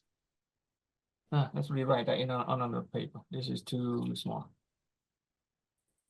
Yeah, okay, that's fine. The truth does not change over space and time. Okay. Yeah, I'm confused about this concept. I don't get it. Okay, that's fine. That's good. Okay, that's fine.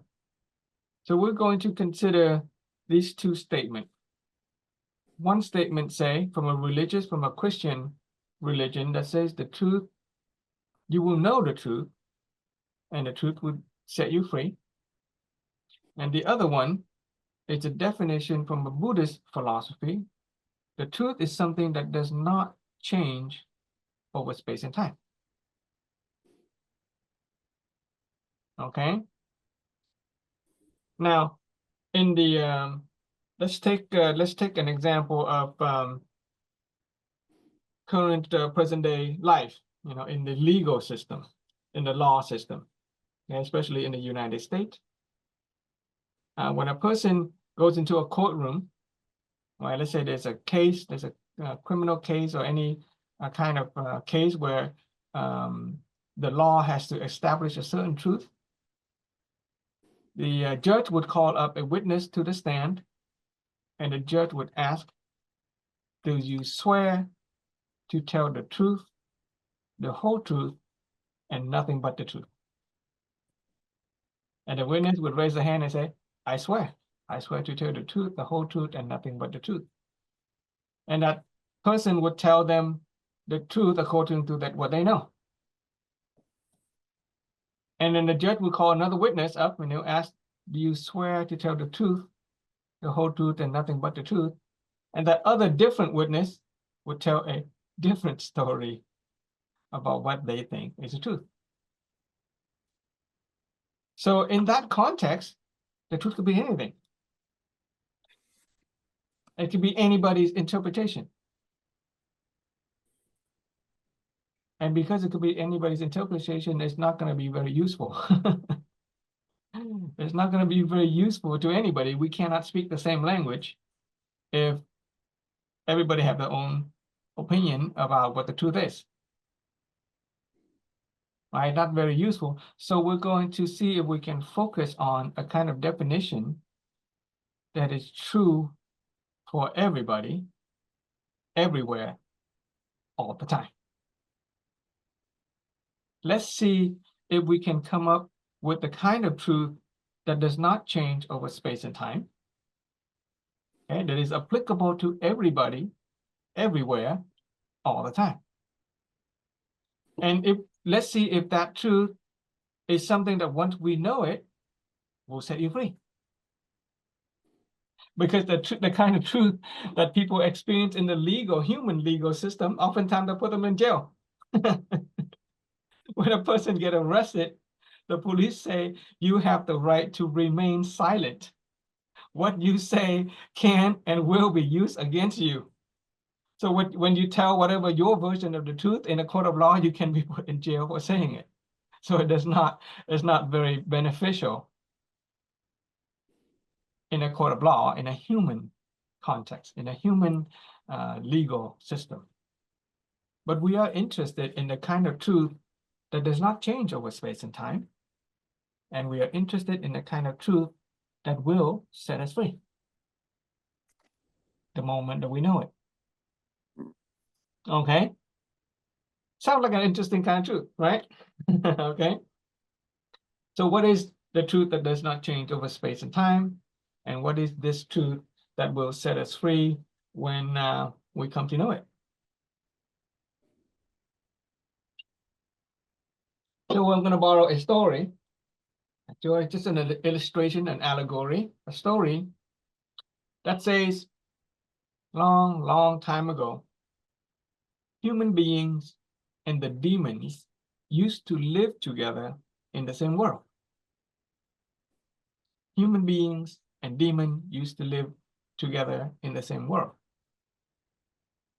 But because of fundamental differences, human beings and the demon do not agree with each other. We cannot coexist. We fought among each other, so there's a big war. Human being fought with the demons, and human being won the war. And as a result of winning the war, human being banished the demons away from the human world. But before leaving the human world, the demon got together and decided to enact one last revenge against human beings. Okay? So one smart demon saying, we are going to steal the most precious thing that human beings have. It is the truth within them. We're going to steal the most precious thing that human beings have. We're going to steal the truth within them, and we're going to hide it so that they can't find it, so that human beings can't find it. So one demon say, where can we hide it?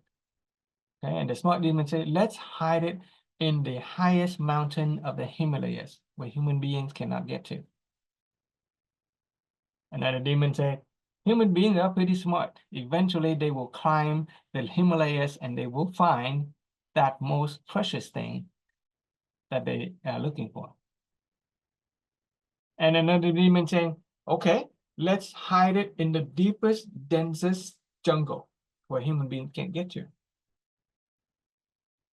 Another demon saying, no, human beings are pretty intelligent. One day they will clear the jungle and they will find what it is that they are looking for. Third demon saying, okay, let's hide this most precious thing, the truth within human beings, in the deepest of oceans. Because human cannot swim, they cannot breathe. And then a demon saying, no, human beings, even though they cannot breathe underwater, one day they can invent submarines and technology, and they will find what it is they are looking for, even in the deepest of ocean. Finally, a wise old demon said, I know.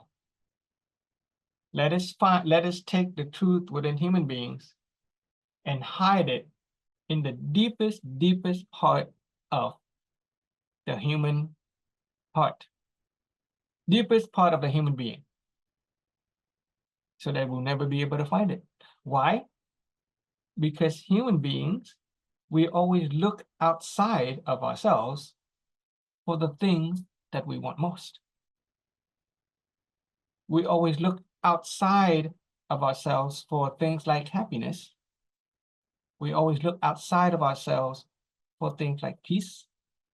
And because human beings always look outside of themselves for things that matter most to them, they will never look inside and they will never find that truth. And that is why for the last tens of thousands of years, human beings have been suffering, never truly finding peace, because we've always been looking outside of ourselves for it. But fortunately, hope is not all lost. There are sages, enlightened people who have discovered this truth, and they have shared it with us. We just have to learn it and rediscover it for ourselves. 2006 or 700 years ago, one man named Gautama Siddhartha went looking for the truth, and he discovered it. He became awakened. We call him the Buddha. 2000 years ago, Jesus Christ is born. He was one with the truth, and he wanted to share it with other people. We just have to know it, and then it will set us free. So what is this truth?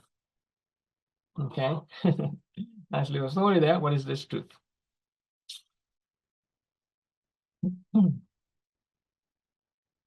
And this is your chance to draw with me again. We're gonna do some drawing again. Okay. All right, we're gonna draw the human construct. Okay, let me just label that. What we're doing is we're drawing the human construct. What makes human beings human beings? And we're going to discover this truth that does not change over time, that once we know it, we will be set free. In the very middle, we draw the word. Let's just draw it, label it, and then I'll explain everything, okay? Okay, so we're gonna draw the word will. Okay.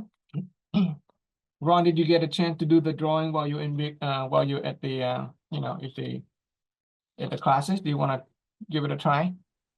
I had to share the outcome, like our Okay. choices and our personality, habits, Okay. uh, our actions. Yes, I had to share that today, and I had very limited knowledge of all of it. So, Okay, that's great. and I made it through it.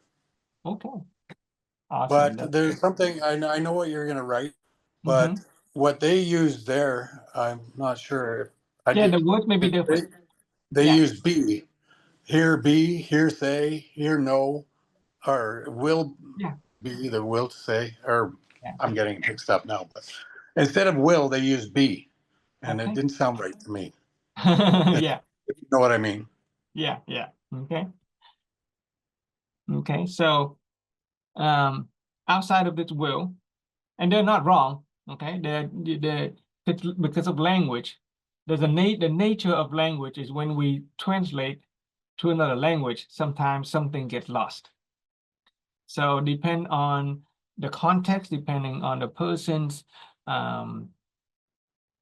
understanding, you know, they would interpret it or change, use it a certain way. But the beauty of that is not the word. It is not the word that is going to give us the truth. Okay, you will Yes. learn that the word is just a sign pointing to a destination. Mm-hmm. It's like you're going along the freeway and there's a big sign that's saying exit to heaven. Okay. Yeah, that word is And it could nothing. be, yeah, the word is nothing. You don't stop and argue over word. You just follow there and you go to heaven. Yeah. You go to the destination. Okay. So In the English language, it didn't sound right. The yeah, will to hear, the will to say, the will to know. It sounded more better in English. yeah, it's easier. Yeah, Yeah. exactly. So we're going to, outside of the word, the will, there is the word here. Okay. And then we see, we have, we can just word to say, I'm just going to say word to speak. Okay, for now. And even in my own sharing, in the weekly sharing, I've changed the word like 3 or 4 times. Every time I feel a different energy, and I would change the word, it becomes more appropriate. And who knows, one day that energy may solidify into something that I feel appropriate that we can consistently maintain and keep. Okay, so for now, the word to know. Marianne, would you like to draw with us? Okay, so inside of us, we have the will to hear, the will to see, the will to speak, and the will to know. Right outside of that is a yellow circle. If you have color marker, you can use it. And this is represented by an aura. Sometimes I use aura, sometimes I use halo of light. Okay. As I play around with this word, one day I think they will solidify into something that we can package and consistently share with other people. Okay, there's a circle of yellow and then the aura of light. Right outside of that is the word reception. Okay. Then I'm going to flip this over on the side and write the word ideation.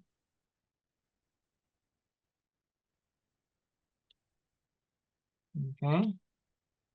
Down here, we write expression.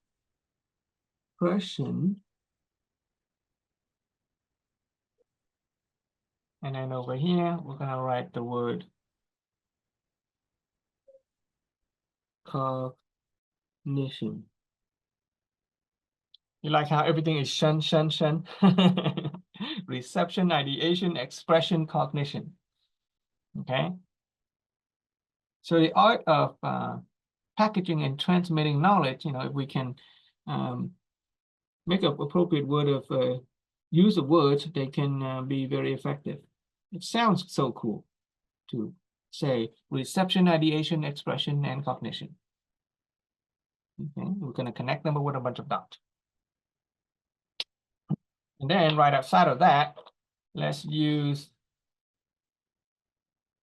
these words: resources,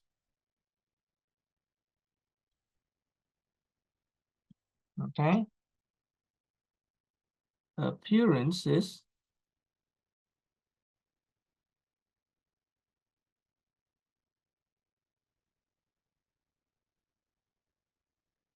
identity.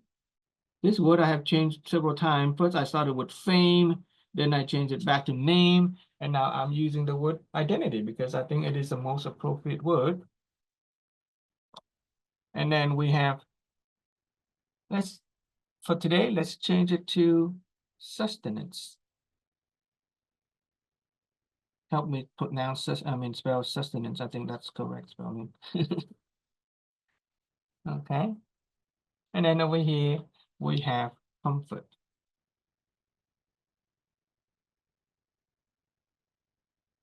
Okay. Connect it with a bunch of dots.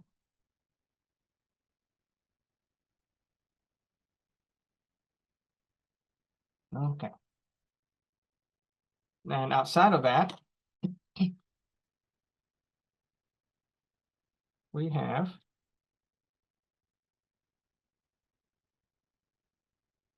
desire, Okay, we have anger.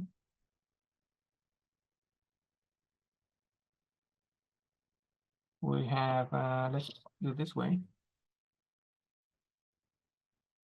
Ignorance.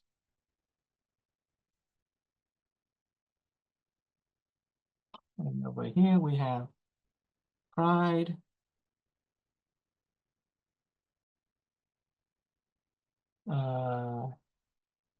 This is skepticism.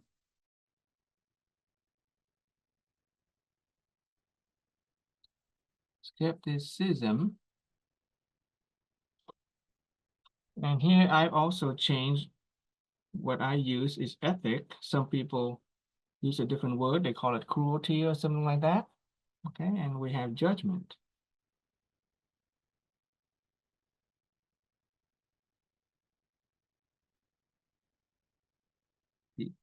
Okay. Boop, boop, boop, boop, boop, boop.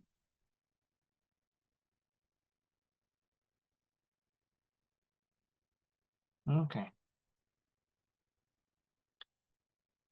So these are the human personality traits, also considered human nature by the Zen Buddhist tradition. And if you notice, some of these words can overlap with the Christian tradition. Pride, anger, right? Here we have sustenance in this Christian, you can recall the 7 deadly sins. Okay, you look up 7 deadly sins, we have pride, we have wrath, we have anger, wrath, we have sloth, which is comfort.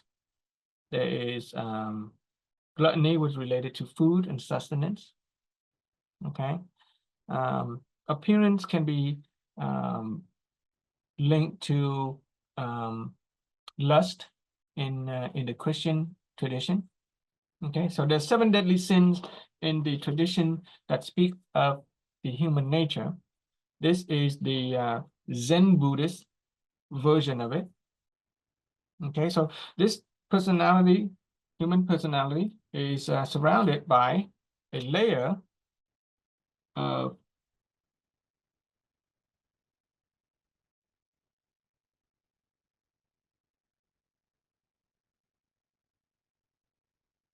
positive and negative electromagnetic polarity.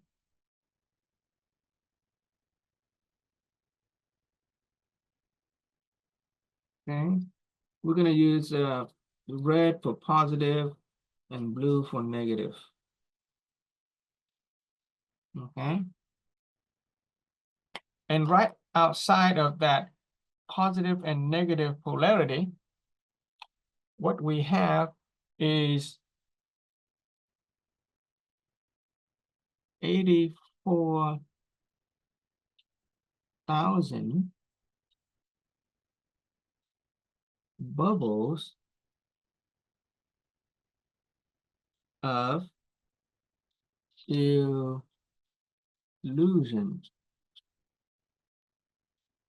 Okay, and that represents our emotion.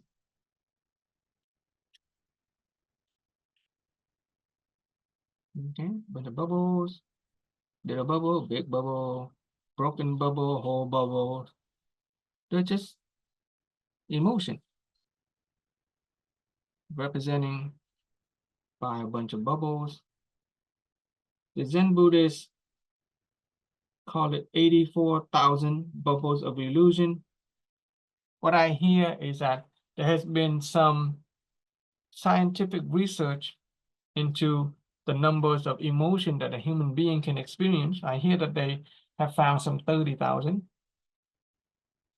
I think that research has been outdated and discontinued because the researchers have died, and I don't know if anybody has continued that research. But at least you can kind of see that 84,000 bubbles of illusion, 84,000 emotion, or the idea is that there's a lot of emotion and they just kind of come and go, right? They don't, the emotion don't, stick around, they don't last. A lot of bubbles, okay, 84,000 bubbles of illusion. And right next to that is we have. Oh, I'm sorry. Yes. So instead of illusion, we can say 84,000 of emotion. You can say that if you want, or just emotion in general. Okay, but just go ahead and write 84,000 bubbles of illusion. That's just a phrase that comes from the Zen Buddhist tradition. Right. Emotion or feelings, we can just say emotion or feelings. But when we refer to 84,000, that is just a concept in the Zen Buddhist, so we can keep it as the whole phrase. And right outside of that, we have the 4-element body. Okay. And the 4-element body is represented by earth,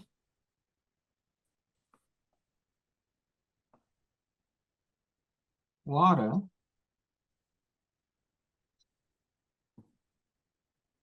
air, and fire. Okay, we'll connect them with a bunch of dots.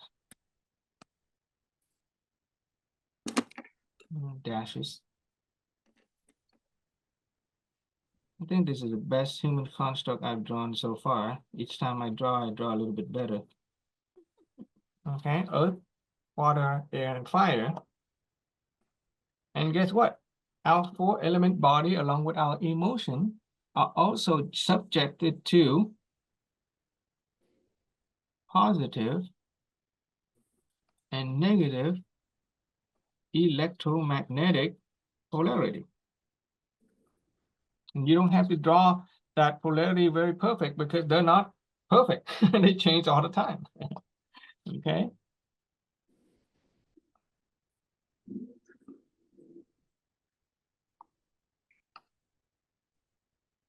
They're not perfectly consistent all the time. Our positive and negative polarity, our emotion, our body, they become positive and negative all the time.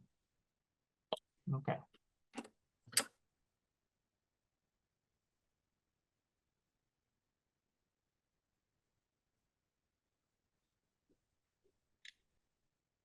So, let me make sure, let me check my note real quick, human construct, okay. So in this inner core, what we have is the will to hear, the will to see, will to speak, and will to know, surrounded by a halo of light or an aura of light. Next is the 16, if you count these are actually 16, 1, 2, 3, 4, 5, 6, 7, 8, 9, 10, 11, 12, 13, 14, 15, 16. These are the 16 human nature according to Zen Buddhism. Okay, and they are reception, ideation, expression, cognition, resources, appearances, identity, sustenance, comfort, desire, anger, ignorance, pride, skepticism, ethic, and judgment. They are surrounded by a shell of positive and negative polarity. They fluctuate. Outside of that, it's our emotion, or our 84,000 bubbles of illusion. Next to that, our element body, which is earth, water, air, and fire. Okay, so this knowledge is pretty simple. This human construct is pretty simple. We just have about 3 or 4 layers. Okay, so let's see if we can translate some of these words into what we kind of understand, compare them between the different perspectives.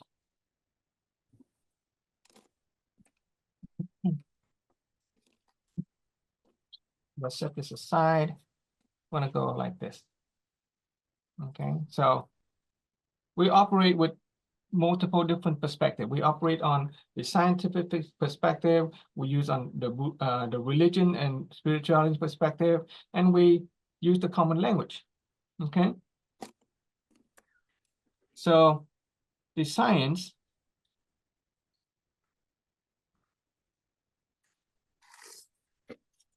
and here is the common or folk language. Okay. And down here is the Zen Buddhism.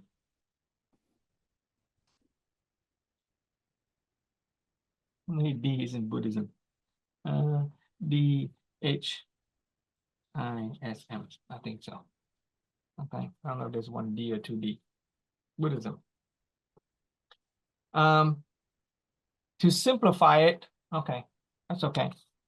To simplify it, let me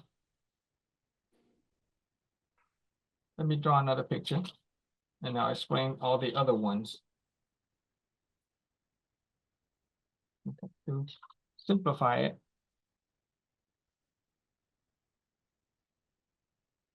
I will draw this in a simple way. This is the will. Okay, we have the here, we have to see, we have to speak, and we have to know. Okay, I appreciate your patience in this whole drawing process. This is going to be very powerful knowledge if you get it. Okay. Then we have another layer.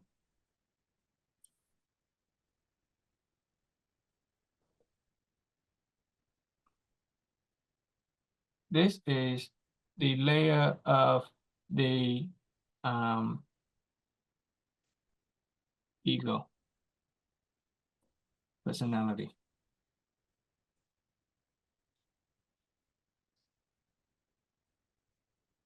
Okay.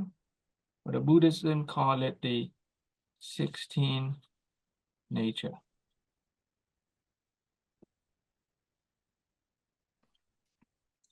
Outside of that, we have the emotion. Okay, emotions or feelings.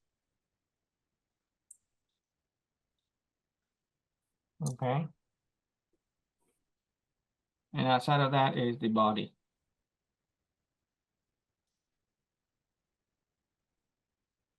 Body. So let's see if we can kind of compare some of the languages that is used. In common languages, deep inside us, we often say our heart, right? I know it in my heart. I feel it in my heart. We kind of refer to the deepest part of ourselves as our heart. Okay? Beyond so in common languages, we call this the heart. In the scientific perspective, we call it the truth within. Okay. In the Buddhist tradition, they call it the Buddha nature.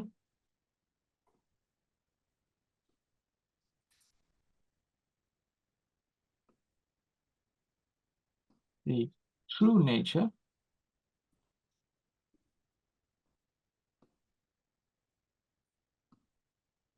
Okay. And I'm going to include the Christian word for that as well. It is the image of God. Okay. Let's put this in parentheses. Let's put this in parentheses so we know that it's a Christian reference, image of God. The next layer is outside the layer outside of the heart. In human, in the common language, they do call it the ego. Ego. Scientific call it the personality. Personality, ego. Somebody has a big ego, right? Somebody has a big ego. When we're saying somebody has a big ego, we're saying something about their personality. The Buddha, the Buddhism call it the 16 nature, 16 human nature. Okay, deep inside is a true nature. Okay, outside of that is a human nature. Okay, and in the spiritual language, we also call this the being. Okay, this is like non-Christian, non-Buddhist. Those are also words deep inside of a person. We just call it being or inner being. Inner being. Okay, that is a spiritual perspective that we hear, not directly related to any religion. Inner being. Okay. Outside human nature, common language, we call it the ego. The scientific perspective refer that to personality. Remember in the root cause formula, we talk about the personality, right? The personality is made up of our habits, and the personality will determine our choices. So our choices are determined by our ego, our personality, or they are determined by our ego in common language, or they are determined by our 16 human nature in the Buddhist language. Okay, outside, so the next layer is the emotion. So in common language, we often refer it to feelings. You hurt my feelings. Okay, I have feelings for some people. Feelings. Okay, and the science call it emotion.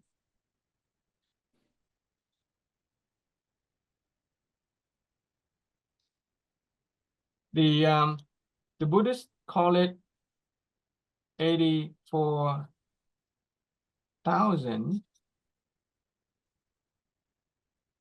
bubbles of illusion. Okay, 84,000 bubbles of illusion.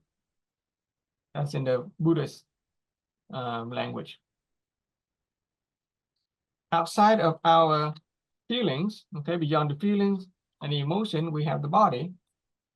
Common language, we do call it body. Okay, science also call it the body. Buddhists call them the 4-element body.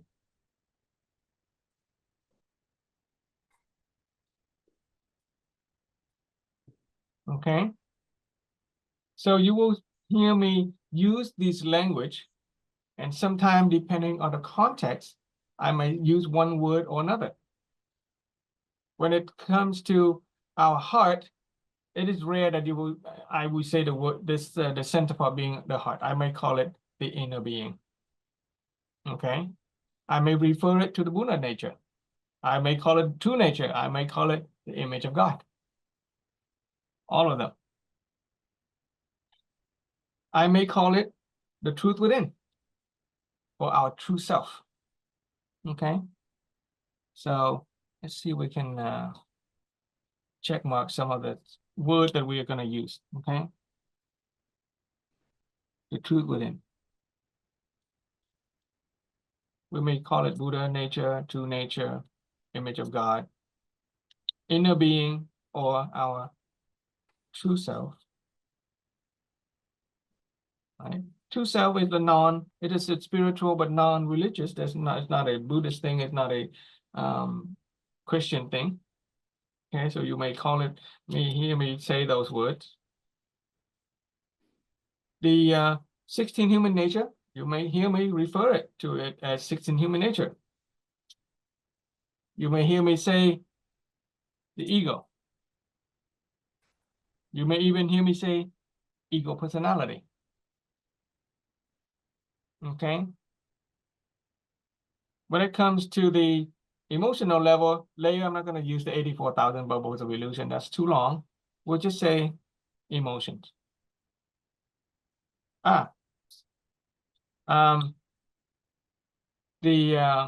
The personality, there's another one, is the mind. Okay, you may hear me say mind, the ego mind. I might can join the two together. Okay, the ego mind. Because there could be also personality, yeah, the ego mind. Okay, so you may hear me refer to those words as we go about this as an experiment. You may see those words coming up and they may change. Okay. Okay. So let's see if we can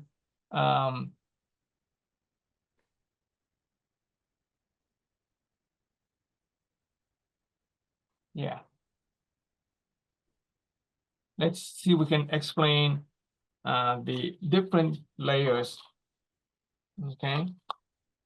Well, I will begin with the outside in. We're going to go to the outside in from the element body.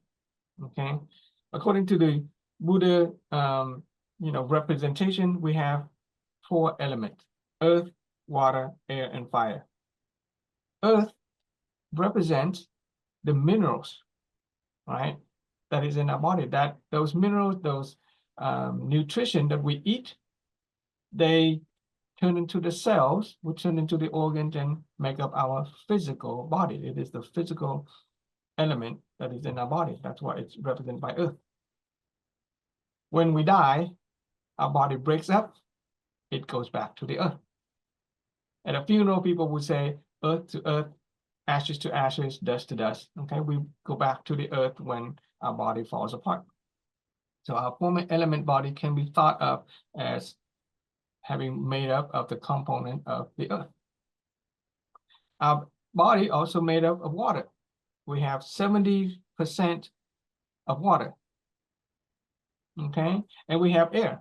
Okay? Air that we breathe, air that gets exchanged inside our body through the different process of metabolic process. And fire represent the body temperature. Okay. We also have electromagnetism. We have electricity. Right? Our body also have electricity. When we touch something and we get an electrical shock, that is because our body has electricity. If we have no electricity, we not get electrocution. We will not get shocked.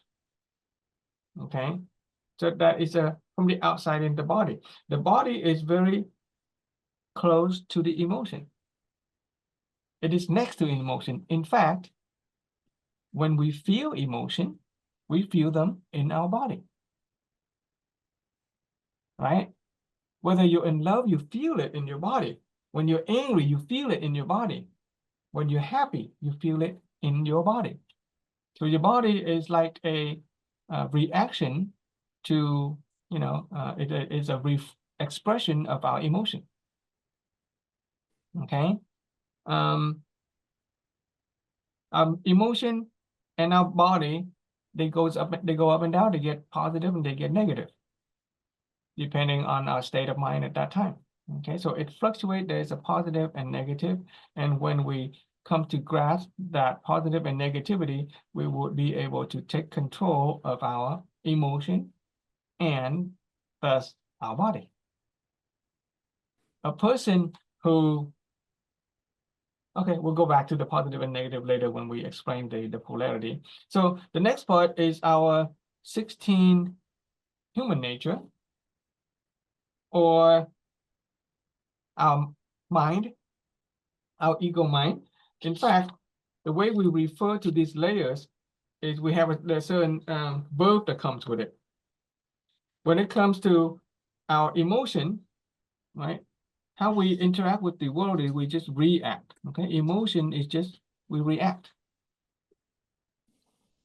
When it's come to our mind and our ego, we use our mind to analyze, to think, to analyze, to think. And how we analyze and how we think depending on our personality, our 16 nature.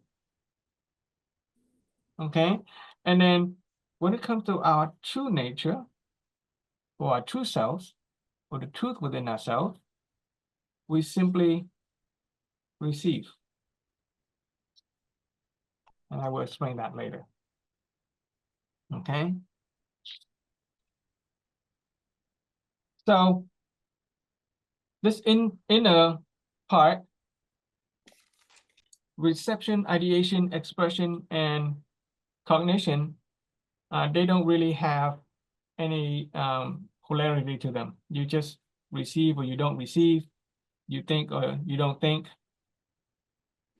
Expression means the stuff that we speak or do. Okay, cognition is our knowing. Ideation is thinking. And we can think in terms of pictures or word, right? Ideation is thinking. Resources, appearances, identity, sustenance, and comfort are the things that human beings are always interested in.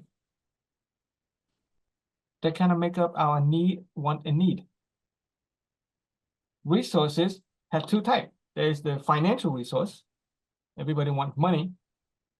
And then we also, another type of resource is capability, talent, or power and influence. Right? They kind of tie together. A person who has a lot of money also have a lot of power and influence. A person who has a lot of power and influence can easily make money. So they're clumped into one category of resources. The person who has a lot of resources, either power or money, tend to easily get what they want in life. Right? Resources. Appearance. Human beings are interested in appearance. There are two types of appearance. One is our physical appearance, the way we look, the way another person looks. Beauty. Okay. It is said that men like beauty and women likes talent. Is that true? Men like beautiful women, and women tend to be attracted to men of power and money.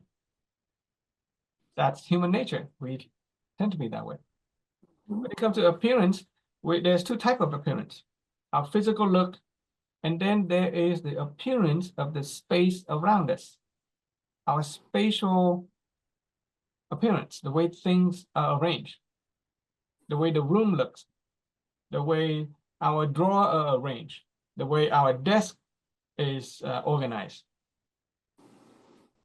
There are people who are interested in the way they look. They dress well, they do makeup, but they have no interest in arranging the room, so the room can look like a mess. That is still appearance. On the other hand, there are people who has a very strong sense of appearance. Everything has to be a certain way. They have to look a certain way. They insist on people behaving a certain way. That is also a type of appearance. The form and orderliness, okay, that's the idea of appearance. But that person may not care about the way they look. They don't care what they wear. They may never put on makeup. They're still interested in appearance. Okay. Identity, our name. A person's most favorite word is probably their name. When you talk to another person, you should call them by their name as often as you can. Or some people are attached to their the title, right? Some doctor always want you to call them doctor. Don't call them Mr. Yeah. I have a friend that upon receiving her PhD, right? She graduated from college and she received her PhD, and the first thing that she did is to include the word PhD in all of her email signature. She's very interested in her identity as a doctor of philosophy, a PhD. Okay, and then we need sustenance, food and water. A human being, we need food and water. When people give us free food, we very happy. We love to eat at a buffet. And even if we don't like to eat a lot, we have some people have a specific type of food. They only like, let's say, vegetarian. That is also an interest in food. Even if people who fast is also interested in food. It's just a negative form of interest in food. Little food instead of a lot of food. Right? So as human being, we cannot escape the need for sustenance.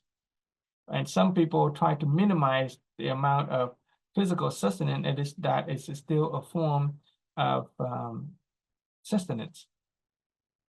And finally, we need comfort. We need rest. We need sleep. We like to go on vacation.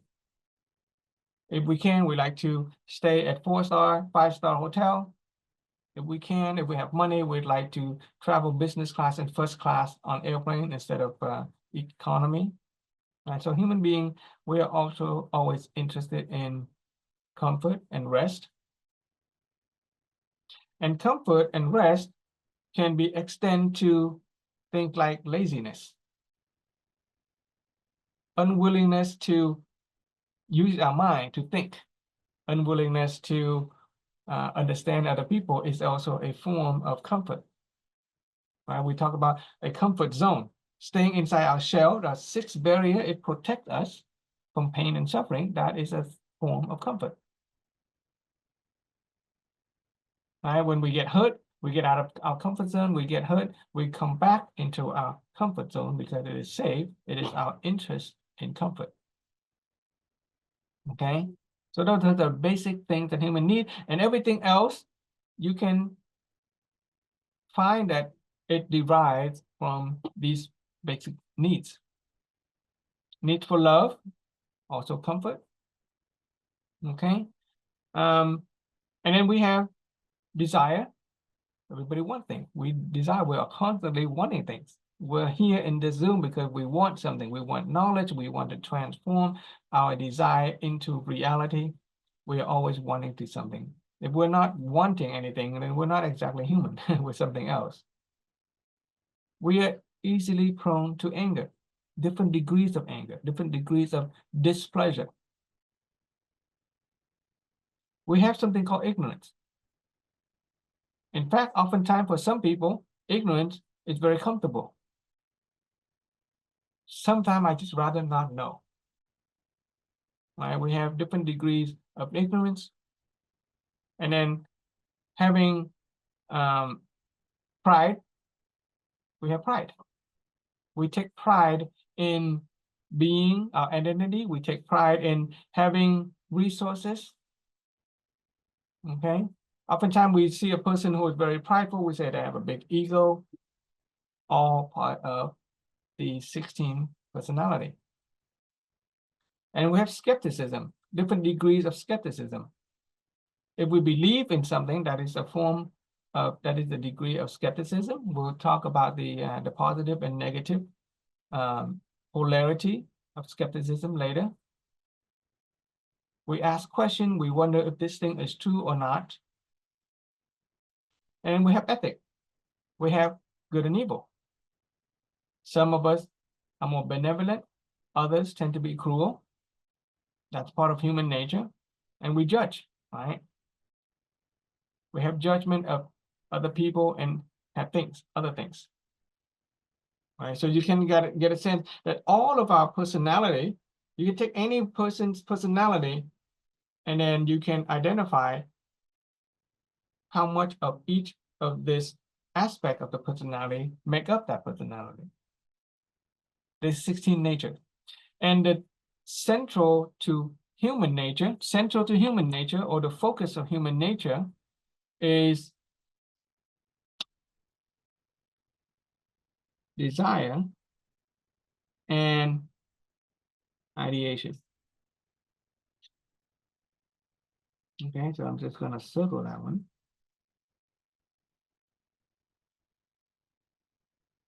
And let me write that statement down for you about the desire and imagination.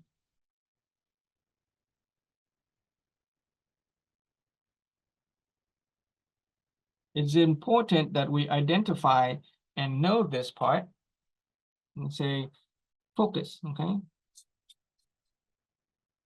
The focus of human nature is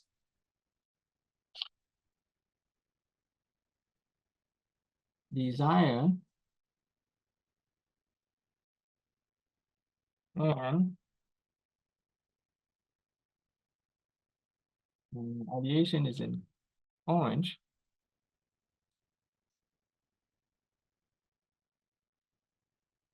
Okay, the focus of human nature is desire and ideation. We're always wanting things and we're always thinking about things. Okay, we never stop desiring and we never stop thinking, ideation, thinking, imagining mental images. Okay, and the next statement is the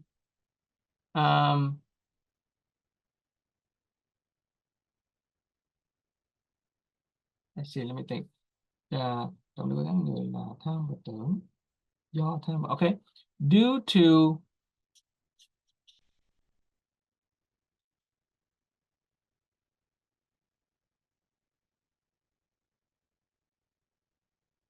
no, it's not due to. Okay, due to. Instead of saying due to, we're going to say, okay, the focus of human, there's a specific word. Let me just make sure I get that phrase correctly. That is an important one. If I can find.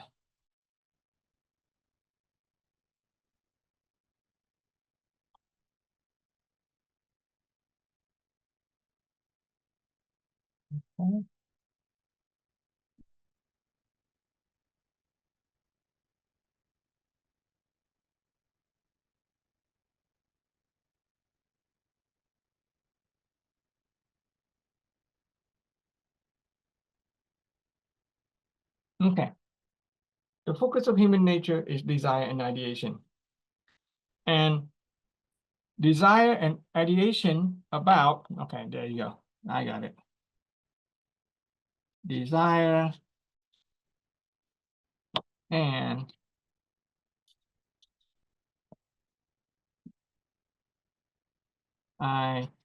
ideation, okay, about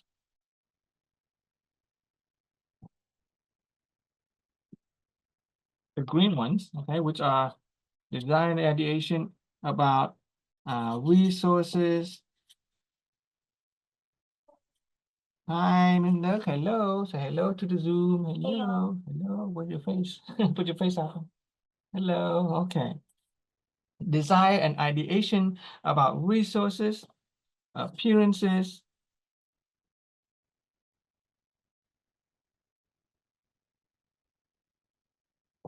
identity,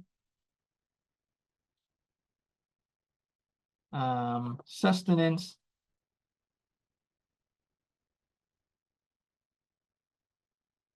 and comfort. Okay, desire and ideation about resources, appearances, identity, sustenance, and comfort give rise to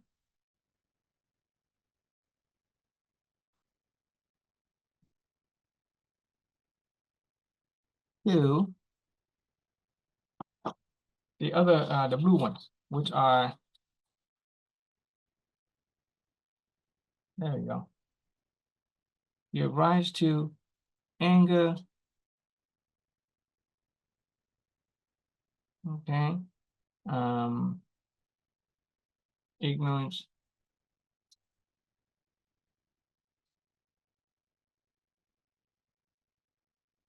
pride, skepticism,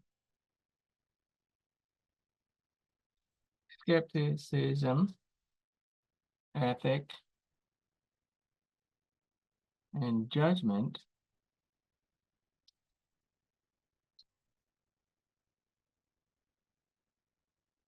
the focus of human nature is desire and ideation. What I should say is the degree, here we go, the degree and complexity of, there you go, the degree and complexity of desire and ideation about resources, appearances, identity, sustenance, and comfort give rise to anger, ignorance, pride, skepticism, ethic, and judgment. Okay? Which then determine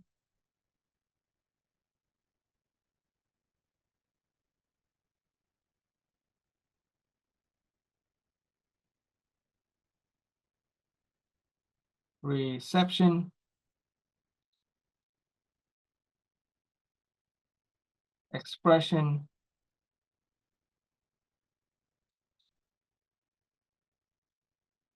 cognition,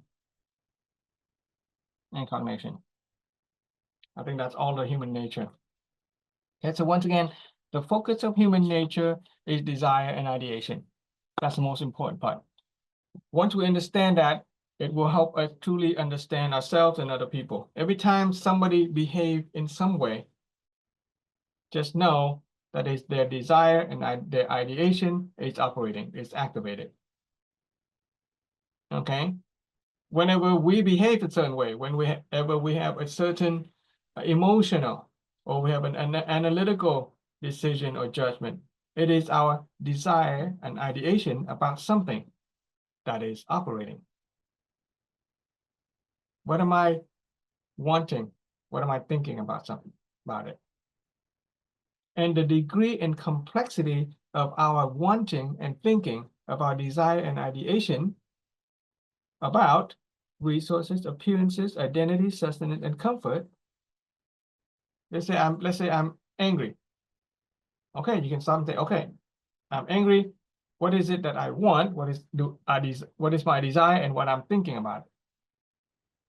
And what am I thinking about? Am I desiring resources, appearances, identity, sustenance, or comfort? You identify which of these 5 green aspects that we are desiring and thinking about. And then the desire and ideation about resources, appearances, identity, sustenance, and comfort give rise to the other personality, like anger, ignorance, pride, skepticism, ethic, and judgment.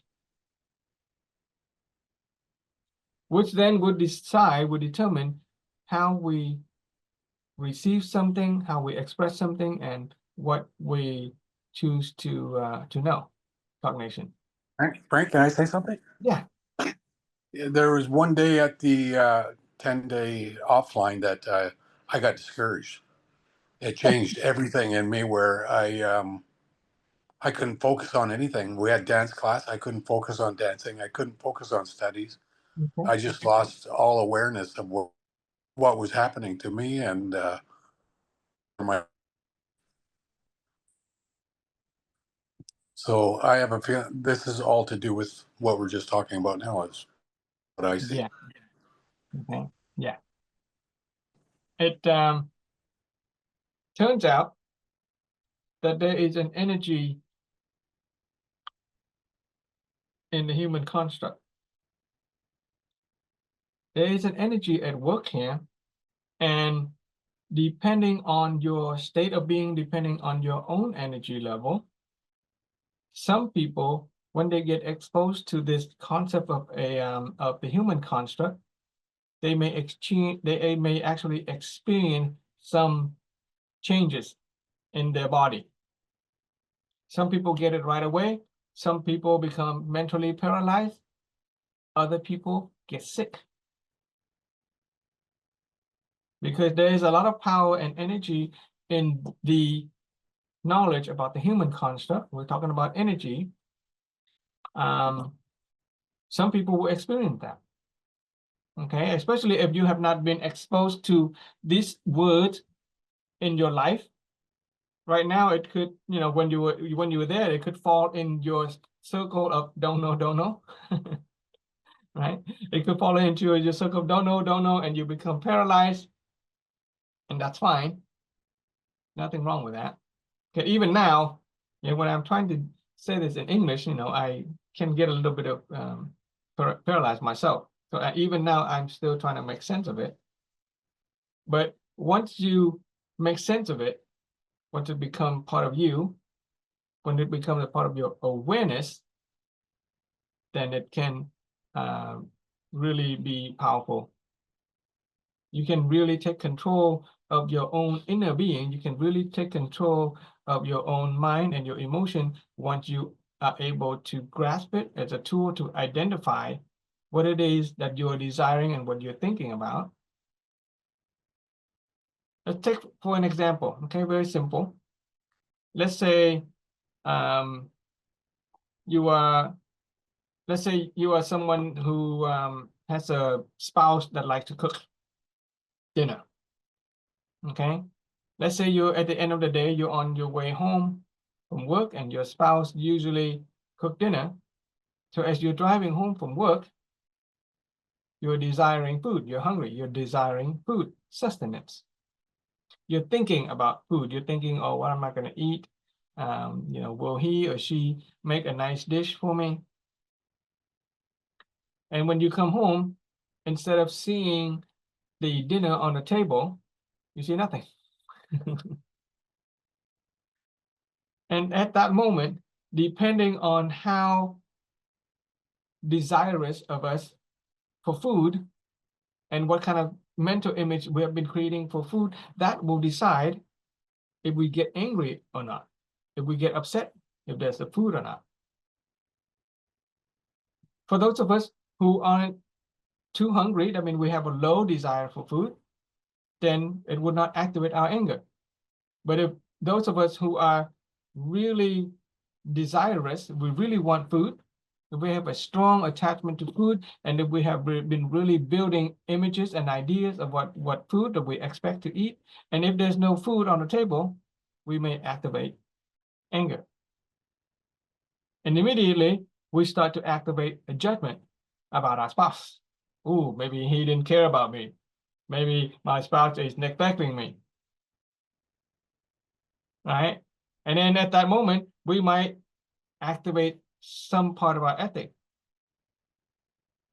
If we have the blessing of the Holy Spirit, we will be magnanimous and loving. But if in anger, we may end up saying some very cruel word to our spouse. And so you can see how knowing that at any moment, what our desire and ideation is thinking about, is interested in, then we can start to pay attention to the inner working out of our mind, and we can start to take control of it. Okay? So before, let me see. Should I talk? Let's just talk about the inner part. Yeah, I'll just talk about the inner being, and then we'll go back to the, we'll take a break, and then we'll go back to the human construct, and we'll talk about the positive and negative side of it. The inner being right here. Okay, this is called our true self. This is called the truth within us. Why? Because even science has been able to determine that a human being, even while we are in the womb of our mother, we already begin to hear and to see. Pregnant women, they encourage pregnant to play with their unborn baby, to talk to them, because they can hear. They can play with them using a flashlight. You take a flashlight and stick it into the belly and shine a flashlight, so because the baby can see. Okay, and not only that, on a physiological sense, that we begin to hear and to see even before we are born. Even if we don't hear and if we don't see, we would see nothing and hear nothing. If I'm talking to you, then you can hear my voice. If I'm not talking to you, or if you cover your ear, then instead of hearing a sound, you will hear no sound. If you open your eyes, you can see whatever the light reflect against an object and you see an image. But if we close our eye, we can still see. We may not see an image, but we can see darkness. Right? And the moment we're born, we begin to speak. And we begin to know. And once we know, we can't stop knowing. We cannot unknow something. We can forget about it, but it's not the same as unknowing it. And we begin to speak. We can speak with our voice, or we can speak in our head. We're always thinking. That is a way of speaking. So there's this idea.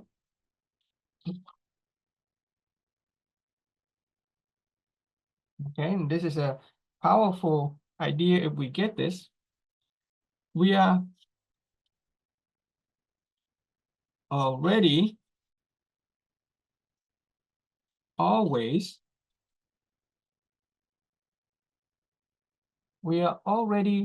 always hearing. We are already always seeing. We are already always speaking. And we are already always knowing. And here's a distinction. What we hear and what we see can change. But hearing and seeing does not change, because we are already always hearing and already always seeing. What we know and what we speak can change. But speaking and knowing, we are already always speaking, we are already knowing, that does not change. In fact, when our body breaks down at the end of our lives,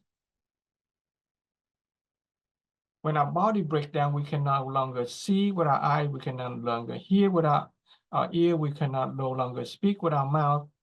We don't have a brain left to know. But since we are considering the religious perspective, whether you're a Buddhist or a Christian, we believe that something will continue to carry on. That being, that soul or that inner beings, that what it is, whatever it is, that will, the will to hear, the will to see, the will to speak, the will to know, continues.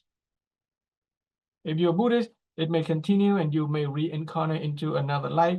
If you are a Christian, you believe that the soul will continue, it'll go to heaven or hell or purgatory or whatever. And so that soul continue to hear, to see, to speak, and to know. And that is a simple truth. That is a simple truth. That is that we have something within us, the will to see, the will to hear, the will to know, and the will to speak, and that does not change. It's simple. Okay? The simplicity is so simple that we forget about it.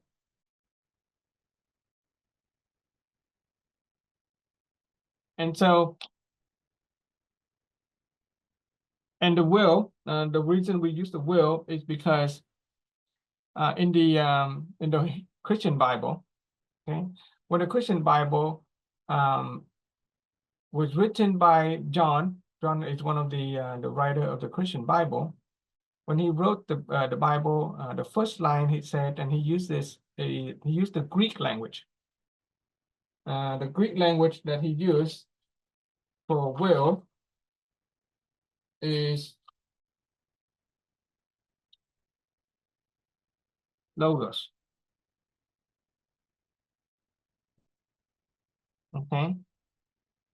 So in the Bible of St. John, it says that in the beginning,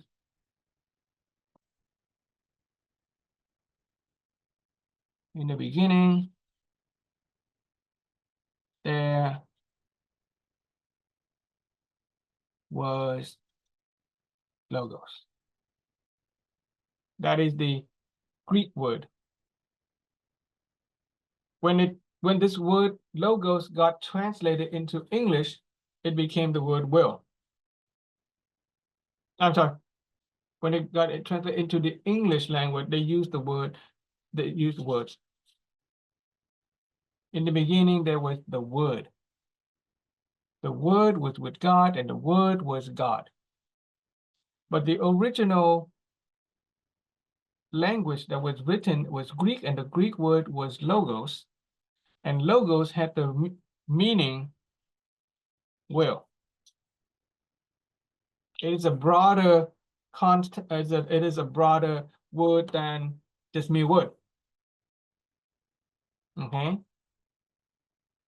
So in the beginning, there was the will of God. And then God spoke, let there be light.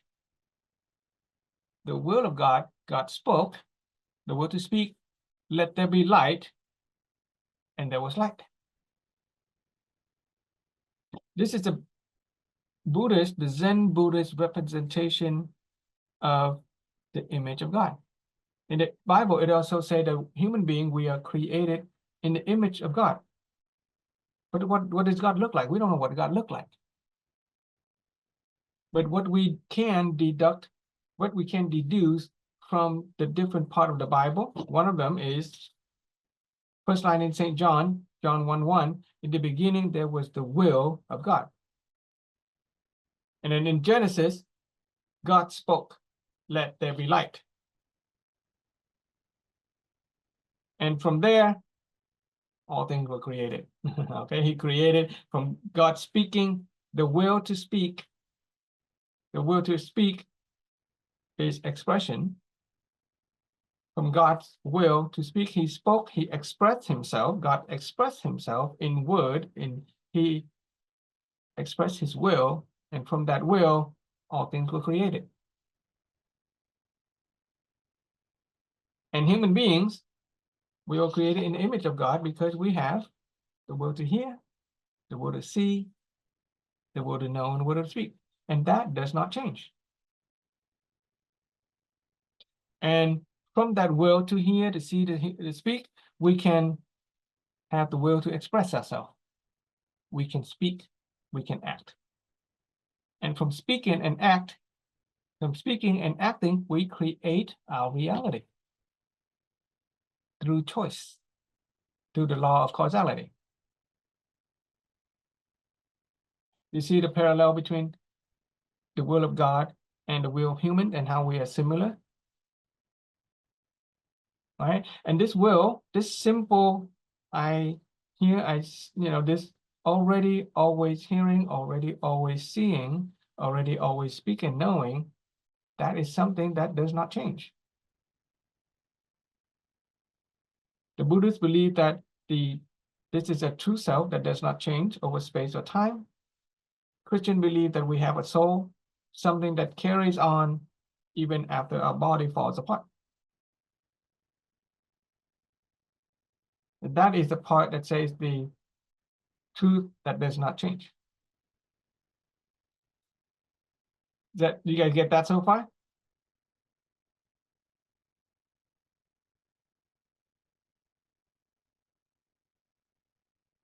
Does that explain the part that says the truth is something that does not change over space and time? And how this ties into the religious understanding of the Christian and the religious understand of Buddhism? That's a lot of information. I'm information overload. That's good. That's fine. I have, so all I understood is like what? To return to the original, to go back into your inner soul, like to be like a child, be innocent or something like that.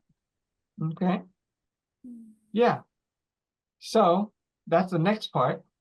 Okay. The next part, we begin, when we are first born, all we know was how to hear, how to see, how to speak, and how to know. We didn't have any judgment yet, Right. the ego yet.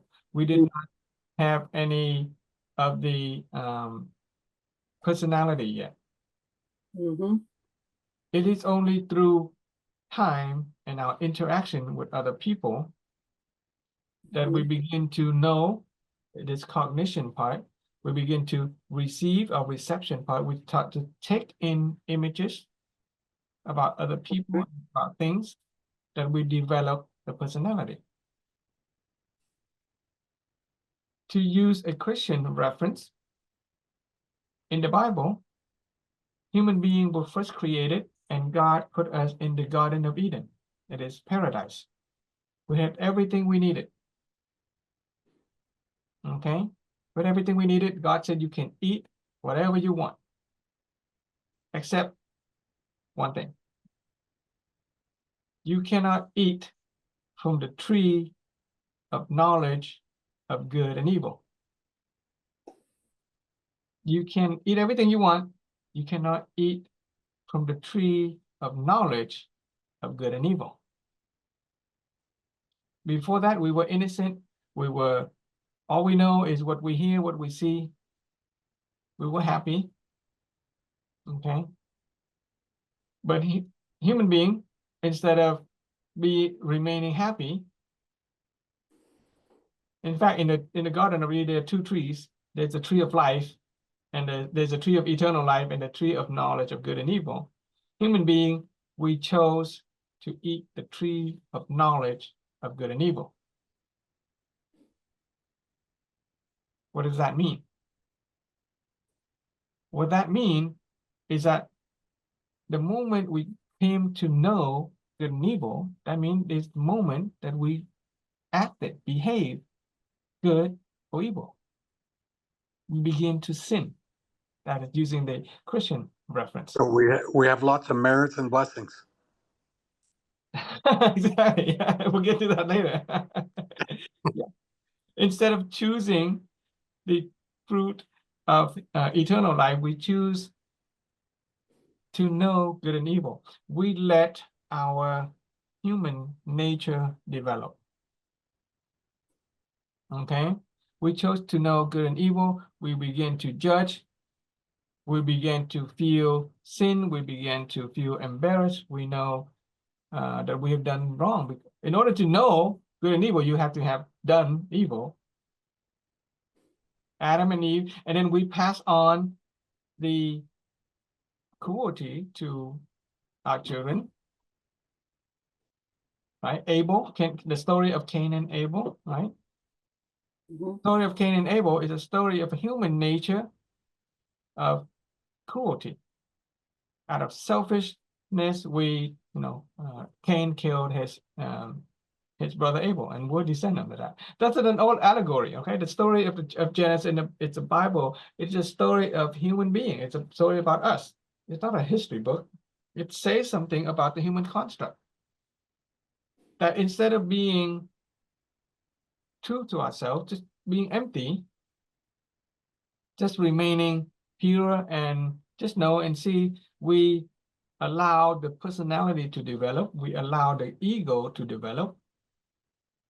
And from then on, we start to judge, we start to experience cruelty, we experience pride and all of that, and we start to suffer.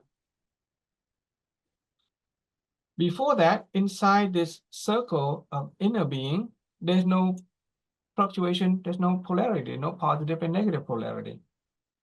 it's only our true self. But as we go out here, we begin to desire and anger and ignorance and pride and skepticism, ethic and judge. We experience this polarity. The farther away we go from our inner being, the more we experience positivity and negativity. And from that 16 personality, it gives rise to 84,000 bubbles of illusion, emotion. We start to feel things when things don't go our way. And we feel that in our body. And our body is connected to our emotion, and those two are connected, enveloped in a shell of positive and negativity. And so our body start to experience changes. Okay, when we are high in energy, we experience positivity, and if we experience a lot of negativity in our mind, our ego mind, and we also experience negativity in the rest of our body. Okay, we'll talk about the different